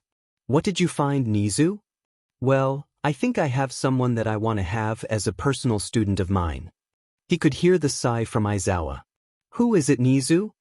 Midoriya Izuku. His analysis especially was impressive. Another sigh. Of course it's the problem child. Well, I'll ask him about it. Oh, and I would like to come into your class tomorrow. I have a special lesson that I would like to teach to your class. What exactly is this lesson going to entail? I think it's going to involve ethics. See how your class responds to certain moral problems. Very well, I'll tell my class. Thank you, Aizawa. Is there anything else would you like to mention as an addendum or additional statements? No, I just want to sleep for a day. Well, good luck with that, Aizawa. Have a great day. I won't. I know it. And with that, Aizawa hung up. Well, he didn't know what he was expecting. Aizawa was certainly a very good teacher, if a bit tired all the time. Could you come over to my room to talk in person? There are things I want to talk about in person. They looked at the text they received. They had thought at length about what Sensei had told them. The dorms weren't built to catch the two of them, they were built as a chance to catch Kira. But they did have the unintended consequence of making their job harder and more difficult. But this made sense. They did need to talk. They should most certainly talk to her. Yeah, sure. I think that makes sense. Thanks. You're the best. No problem. So they got up and walked to her room. They didn't bring their phone, leaving it on their desk, just because they were paranoid about that sort of stuff. So what do you think of the dorm systems? They asked, laying down on the bed, while she was sitting at her computer, typing something. I mean, it's going to make everything significantly more difficult for us, but maybe Kurogyri can help us? Sensei told us not to rely on Kurogyri so much. Okay, that makes sense. What are we supposed to do now? Sensei wanted us to get a copy of the lesson plans. I'll work on figuring out a way to get them. Okay, that seems cool. Tell me if you find anything useful. Yeah, no problem. So then the two of them sat in silence. Actually, she was working on something while they were laying on the bed thinking. They needed something new to talk about. The door opened up, revealing Ishido. A bright and bubbly person as always. Hey, you two, there's dinner if you want some. Thanks. The two of them exclaimed at nearly the same time. They immediately got up, but she stayed behind. That's fine, she can do what she wants to. Their stomach is grumbling for the want of food. He looked at the letter that he had written, tears at the edge of his eyes. Half an hour ago, his entire world changed. He hadn't contacted his father in about 5 years, Ever since he learned he cheated on his mom with some young 20-something, and even had a child who had just gotten their quirk. So he already hated that his father was a cheating bastard, but he learned something even more terrible. This woman wasn't the first one his father had had a child with. Apparently he had a half-brother who was 15. This letter was going to be the final words he would ever say to that man. He shouldn't even call him his father. He would much rather have his new stepfather as a father and call him dad. Hell, he didn't even know his father's real name. The man gathered fake names around him like it was a storm. Takahashi Ichiro? I can't believe that you would do this to mom. Cheating on her with not one, but 2 women as well as having children with them? Learning I have a half-brother only a year younger than me out there in addition to the 9-year-old half-sister I already knew about? At least you left, that way mom could get her maiden name back. Never respond to me again, even if you tell me who my half-brother is. I'll find him myself, without you. At least Hayumi wised up enough to kick you out into the street, and now I have a half-sister that I'll love more than you ever will. I despise you. Hope you enjoy living out on the streets, it's where you belong. I'll repeat this to you again, never contact me again you piece of shit. From your former son. He put the note in the letter, still holding back his tears. This was a burning of the bridge, in a way. His stepfather was his new father now. But what should he call the man who used to be his father? He had heard the name sperm donor tossed around. He liked that. He sat back in his chair. It was late, after all, too late for him to be able to send his letter. He would do it first thing tomorrow. Now, how to find his half-brother. It seemed like a monumental task, but he could do it. As he sat back up, he had a paper to write. After all, his phone rang. He recognized the specific ringtone of his mother, so he picked it up. "Hey mom, what's with the sudden call?" he asked, thoughts of worst-case scenarios running through his head, his hands shaking with energy. "Nothing, I just wanted to tell you that Suzuki and Hayumi are here at the house," his mom said from the other side, without a trace of worry. Apparently Hayumi has started dating this very nice gentleman who has an 8-year-old son named Sakio. His name's Yatashi, and he's so sweet and nice, she definitely deserves him. His mom explained, joy apparent in every word. "That's amazing. I'm glad that Hayumi found someone she deserves. Sorry, I was expecting bad news at a time like this," he said, breathing out a sigh of relief. "Have you and Dad asked some questions already?" His mom laughed at the other end. "Oh, of course we did. What did you expect?" There was a pause then. "Wait, you're calling him Dad now?" He sighed. "I think he deserves it. I just wrote a letter to him, and I basically burned the bridge." "Oh, well, I'm glad you were able to do that. Do you think you can come over on the weekend so that you can meet Sakio and Yatashi?" "That won't be a problem, Mom. Love you. Love you too. Bye. Bye." He set the phone down, breathing lightly, slowly, making sure to have measured breaths. This was heavy news, of course. But it was positive, still.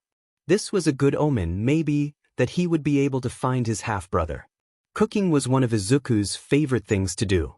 It allowed him to do something with his hands, focusing on 2 or 3 things being made at once, all while having the benefit of having moments of time to relax, to think without being disturbed, because who would ever disturb someone who was making food? And it was also a pretty good disguise? Would expect Kira to make his classmates food? Of course, he couldn't really cook for 20, something like that would be out of the scope of something he could make in a reasonable amount of time, but maybe he could make enough food for the type of people that can't cook anything to save their lives to have at least something. Or maybe this is going to be terrible, but hey, he can try at the very least.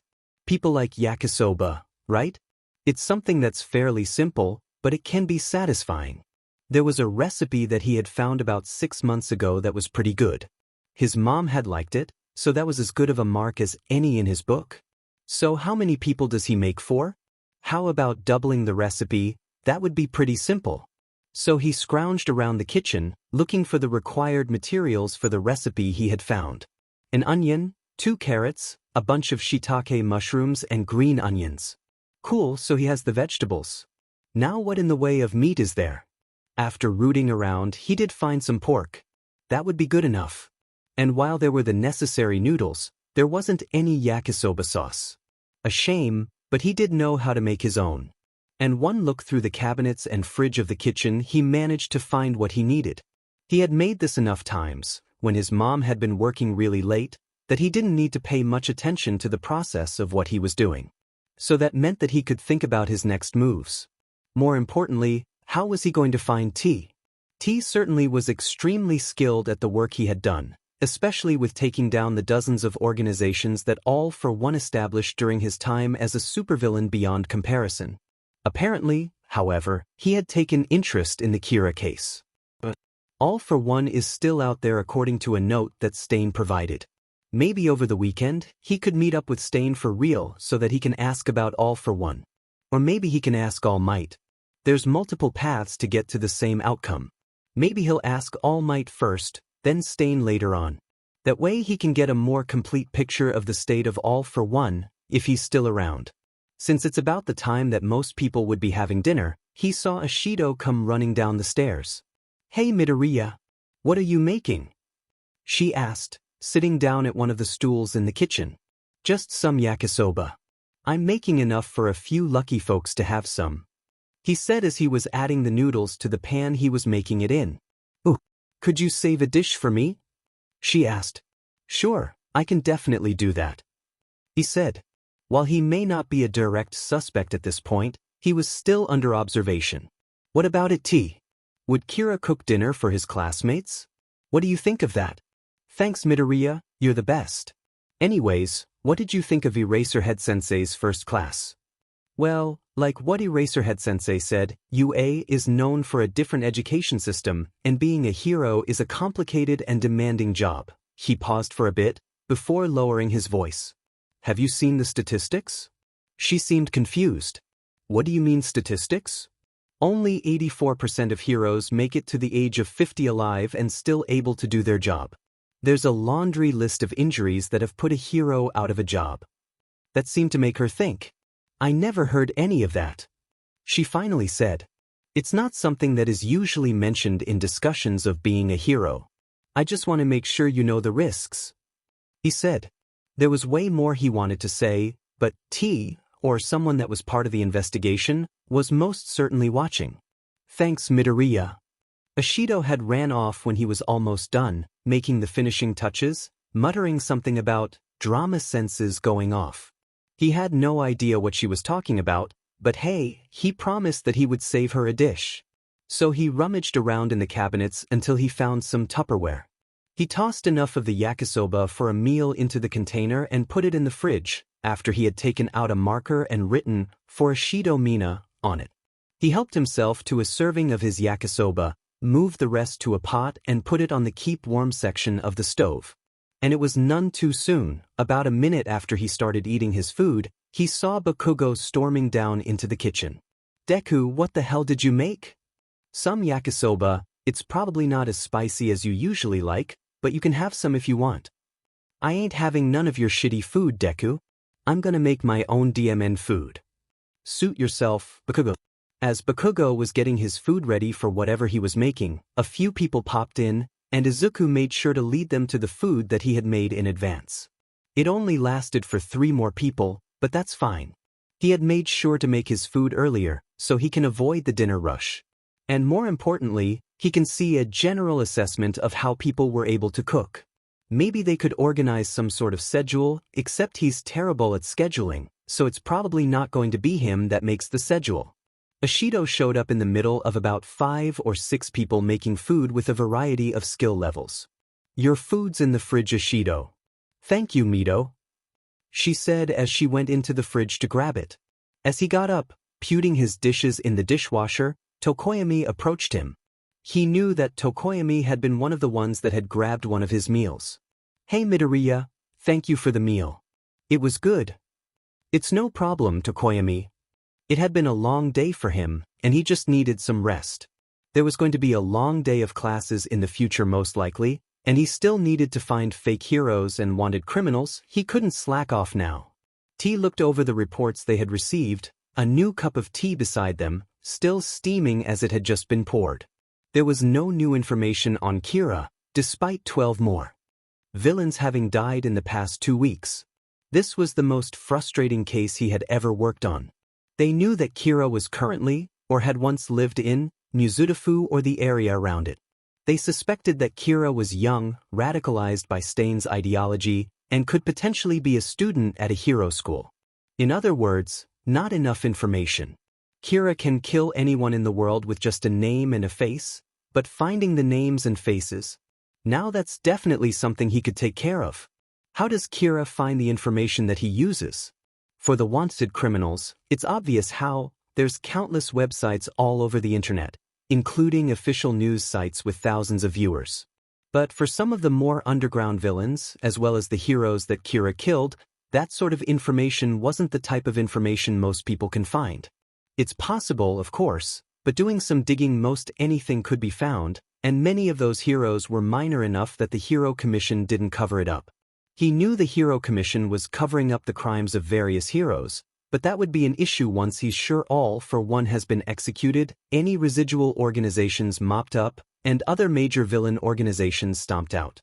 He had heard rumors that Redestro was gathering up an army. If Redestro was anything like the original, well, that might be a problem. Oh yeah, and this whole Kira matter is taken care of. He needs Kira to do something bold. How to force his hand though? Make him act from the shadows? He knows there's a possibility Kira is currently at UA. He puts the odds at 0.7% at this point. A second broadcast wouldn't work. There has to be a piece that he is missing. Something that he could do to force Kira to make a bigger move? Or maybe some piece of information that he was missing. He switched on the transmitter. We have people reading the Stain and Kira fan sites, and they didn't find much of anything. Stain is still active in the Saitama region of Japan, and while several people have claimed to be Kira on these sites, we followed up on these clues, but nobody who claimed to be Kira was actually Kira. He heard Kamui Woods say from the other side of the laptop, I suspected as much. We'll probably have to have 1,000, if not more, fake Kiras before we find the real one. This is going to require a lot of work. That's what I don't understand. Why would people pretend that they are Kira when they're not? Don't they know that Kira is a criminal? Otodoragon said from a distance. It's the same reason that terrorist organizations claim responsibility for their attacks.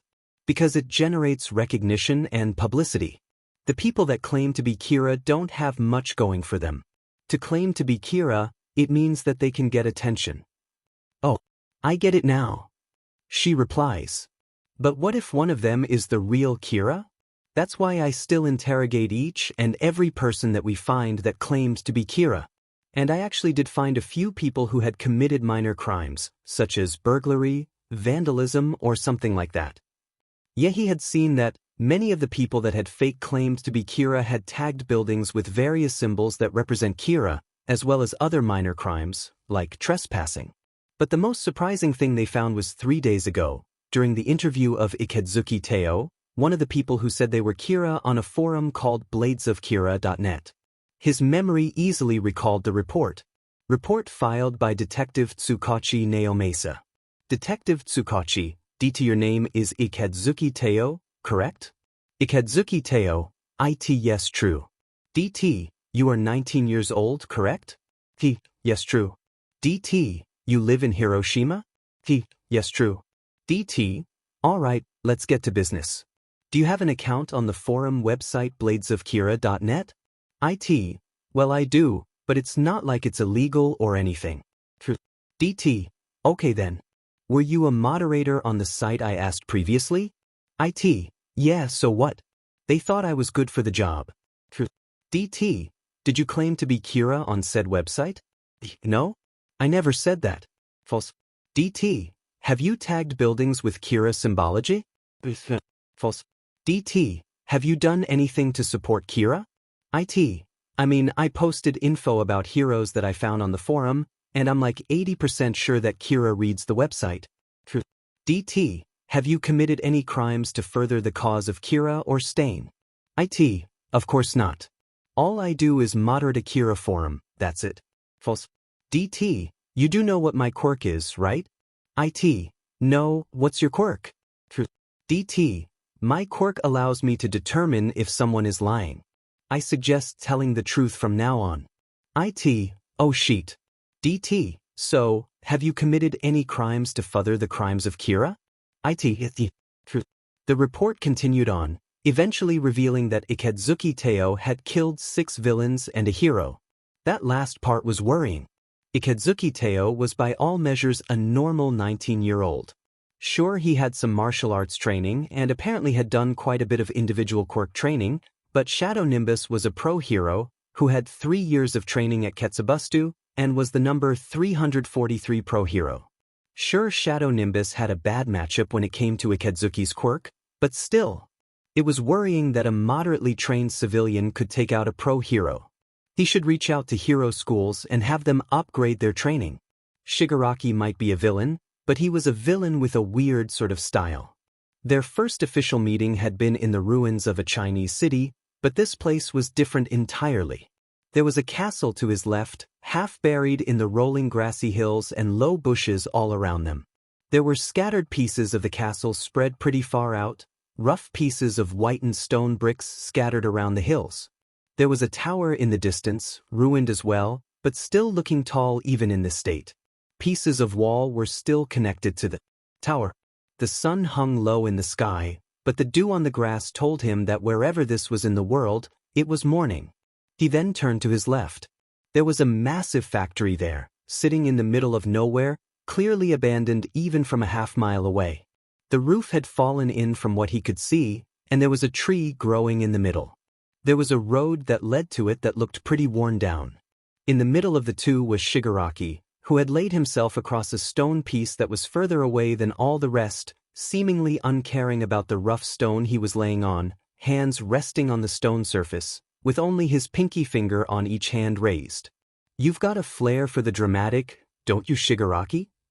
he asked as he approached the head of the League of Villains, his boots darkening in color because of the morning dew on the grass. His boots were waterproof, thankfully, so he didn't feel it. "What can I say, Stain?" Shigaraki responded. "Kurogyri doesn't have a maximum range, so I might as well use him to explore all of these ruins all over the world. There really are so many of these areas around the world." The villain then gestured at the factory. "Look at that, Stain. It's a factory.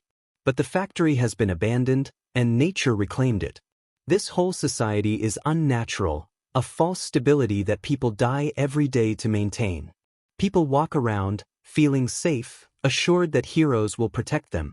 But the truth is the world is dangerous. There are tens of millions of quirks out there that can kill people easier than you might think.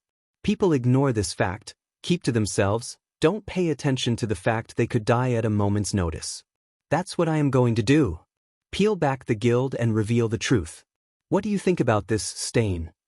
It took him a moment to process Shigaraki's speech. During that moment, a gust of wind picked up, picking up his scarves and making them flap in the wind. He had never thought about the wider society in general. He had seen a problem with fake heroes, but he had ignored the bigger picture. Looking back, it did make sense. He had been bullied for having a villainous quirk. He had applied to the hero course at Shinketsu out of spite. He got in. Shinketsu's practical exam was a lot different than how Crafter described the UA entrance exam, another problem. But he quickly found out how fake everyone was, and he dropped out after only 6 months. I agree with you. Fake heroes are a part of the whole large problem. But you do need a plan, Shigaraki. All the talking in the world is useless if you don't do anything with it. As you should know, I despise people who are all talk and no action. I do have a plan, Stain. I have moles in UA, and they'll reveal the perfect time to strike. Patience is key. I learned that from Sensei. Biding time, waiting for the right time, waiting to strike like a python. You understand this, of course, with your ambush tactics. Shigaraki explained, sitting up and sliding off of the worn piece of castle until his feet were on the ground. Of course, he replied. He understood how ambush tactics worked. Anyway, what do you think of Kira? He's been called the killer hiding behind a screen. I definitely think that I've inspired him, but aside from that I don't know much about them. I think Kira is a coward, Shigaraki said. And that definitely surprised him. Kira, a coward? How could this be? How is Kira a coward, Shigaraki? I don't get it. Shigaraki placed his hand onto the piece of rubble, watching it crack, crumble, and splinter under his touch, decaying piece by piece until the entire stone was dust that was picked up by the wind. You said it yourself, Stain. Kira hides behind a screen, killing from a distance. You risk getting caught every single time you go out, yet Kira can just kill whoever they want. Sure, that's the case, but keep in mind that T, one of the greatest detectives in the world, is hunting him down. I wouldn't want that pressure on me. He reasoned. Sensei's been the target of T for decades, and he's been working pretty fine, despite the fact that everything he's built up for decades has been torn down. He's definitely glad the pressure is taken off of him. Of course, Sensei is hunting down Kira himself. Why is All for One hunting down Kira? He asked. He was confused. Why did All for One want to find Kira? Sensei wants to steal Kira's quirk. Shigaraki answered. Kira's quirk is arguably one of the most powerful out in the world. With it, Sensei can rule the world. Or at least Japan. Now that was a scary thought. He had to make sure to find Kira before both T and All for One. Sure, he was at a disadvantage, as T had the support of Kamui Wood's hero agency and the international community. Basically, T was who the establishment wanted to catch Kira. In a similar way, All for One was the most powerful criminal, having the backing of a large underground empire with him at the head. Well then, we'll meet again when you've decided on a course of action, right? He asks, just to make sure that he had everything taken care of. Of course. Shigaraki replied. And with that, a portal opened up. This was Kurogiri's doing, of course. And that was the sign that he had to leave. Until next time, Shigaraki. Until next time, Stain. And with that he walked through the portal, ending up in the same alleyway he had left from. Well, this was information he would have to use in the future. Spinner looked around at the group he had gathered. Unlike his companions, he's been out active in the forums looking at what people were doing. The results are more than he was expecting. There even was one person that had managed to kill a hero in the name of Kira. As much as he liked Kira, he liked Stain better. Stain didn't have the almighty power that Kira has, killing at melee range. But Kira was beneficial, spreading Stain's will around the world. Private message between Bladiof and Burnin Man. Bladiof, why are you messaging me? Burnin Man, my older brother was just captured by the heroes. Bladiof, that's a risk that comes when you execute Stain's will. Or Kira's will, whichever you prefer. Burnin Man, still, our quirks are almost identical. Do you think I should continue doing Kira's will? He had to resist the urge to face palm. He didn't know much about who he was messaging, but he knew that the person behind Burnin Man was young, a teenager. Bladiof, you're like 17, dude, you've got your whole life ahead of you. Bladiof, if you really want to fulfill Kira's will at your age, get some training on the side, grow up, train your quirk, and just FING wait. Burnin Man, but if I commit crimes at this point, I can get a lesser sentence. Bladiof, hell man. When it comes to murder and shit like that, you can get tried as an adult for killing a hero, man. Age doesn't FING matter. Burnman, shit, man. That's real? He wanted so hard to facepalm himself. This kid really was dumb. As much as he wanted to spread the will of Stain, he didn't want to ruin anyone's life, or lead someone on a dark path, like he'd do if he did anything else but try to convince him to not to. Bladiof, yes. Bladiof, look, if you know the jail cell he's kept in, I'll see what I can do about freeing him. Burnin, you real man? Bladiof, yeah. Burnin Man, okay, I'll see what I can find. Burnin Man has logged off. He gave a sigh of relief. Hopefully this dude's older brother was smarter than this guy. Still, planning a jailbreak was no easy business. He should call in some heavier artillery. Like Dobby, for example. He pressed the latest number he had for Dobby in his contacts. The guy had burned, through like 15 cheap flip phones. Thankfully the number he had worked and the call went through. Hey Spinner, why are you calling me? Dobby asked over the phone, sounding both annoyed and exhausted. How would you like to do a jailbreak? Breaking someone out of jail? He asked. I know what a jailbreak is. Anyway, what's the specifics of your scenario? Dobby asked. As much as he didn't seem it, Dobby actually was really smart. It's someone that was arrested for furthering the cause of Stain and Kira. I'll get some details later. It doesn't sound like he's in Tartarus though. Well then sign me the F up. I'm FNG bored as sheet. Dabi replied. Anyways, if I get a new phone number I'll keep you updated. I've never done a jailbreak before. It seemed like Dabi was just doing this for fun. Whatever. He can deal with it. And I'll keep you updated as well. Thanks for helping. Do you think we should invite other people to this task? Nah, we can keep this small. The less people that know the better. If I were a Boulder man I would ask all for one if Crafter can come along with us. Workplace experience as it were. Dabi said. He couldn't help but chuckle at Dabi's comment. I'll ask all for one about this. Good FING luck spinner. Don't die. He was standing alone, surrounded by corpses. There was a figure standing in the distance, cloaked in shadow. What the F do you think you're doing, Kira? UFA killed everyone. He yelled out. The figure cloaked in shadow walked forward. What does it matter? Why do you care?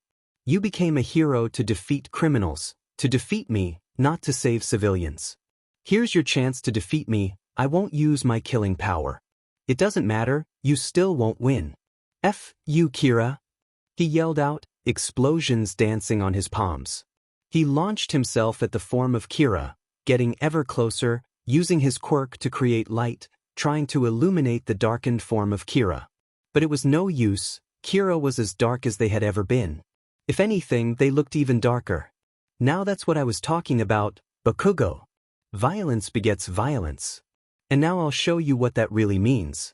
Countless tendrils of shadow flowed out of the form of Kira so dark it was a silhouette, wrapping around him, pinning his hands together so he couldn't use his quirk, pinning his arms and legs together so he couldn't move to free himself, covering his nose and mouth so he couldn't breathe. He woke up, sweating, breathing heavily. He took a glance at his alarm clock, which read 2:27 a.m. It had been another nightmare. These had been happening increasingly ever since he had seen what Kira was doing. Thanks to T's broadcast, he had seen that Kira was willing to eliminate people who were gunning after him. And as much as he hated to admit it to himself, he was terrified of Kira. Kira could kill anywhere at any time, and he was trying to catch the villain. He went over to a drawer on his dresser, opening it with his foot. It was a bit awkward, but he did manage to do it. He grabbed a special rag from the drawer and rubbed it on his hands. These rags were made of a special material that neutralized his explosive sweat. How they worked exactly he had no DMN idea, but they did work, so that's all that FANG matters. Think Kira. Making him fear sheet and everything like that. He finished wiping his hands on the rag, and then tossing it in a metal pot. One of the reasons he didn't reveal his room is because of all the stuff in here which pertained to his quirk.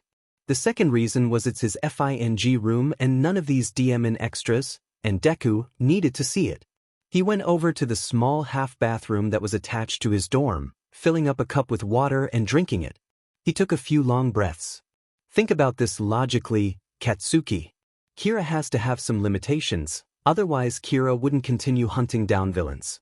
And T, as well as Kamui Wood's hero agency, would also be dead. Of all that sheet. He'll find a way to kill Kira and become the #1 hero anyways. There's always a FING way that he can solve these problems. Kira was nearby, he knew that much. Well, he needs some FING sleep. Tomorrow was their first full day of classes, and he needs to be on top of his game if he's going to finally beat Deku in academics, and to beat Kira in a fight. He'll be the #1 hero, nothing's going to FING stop him. Not FANG nightmares, not FANG Deku, and not FANG Kira.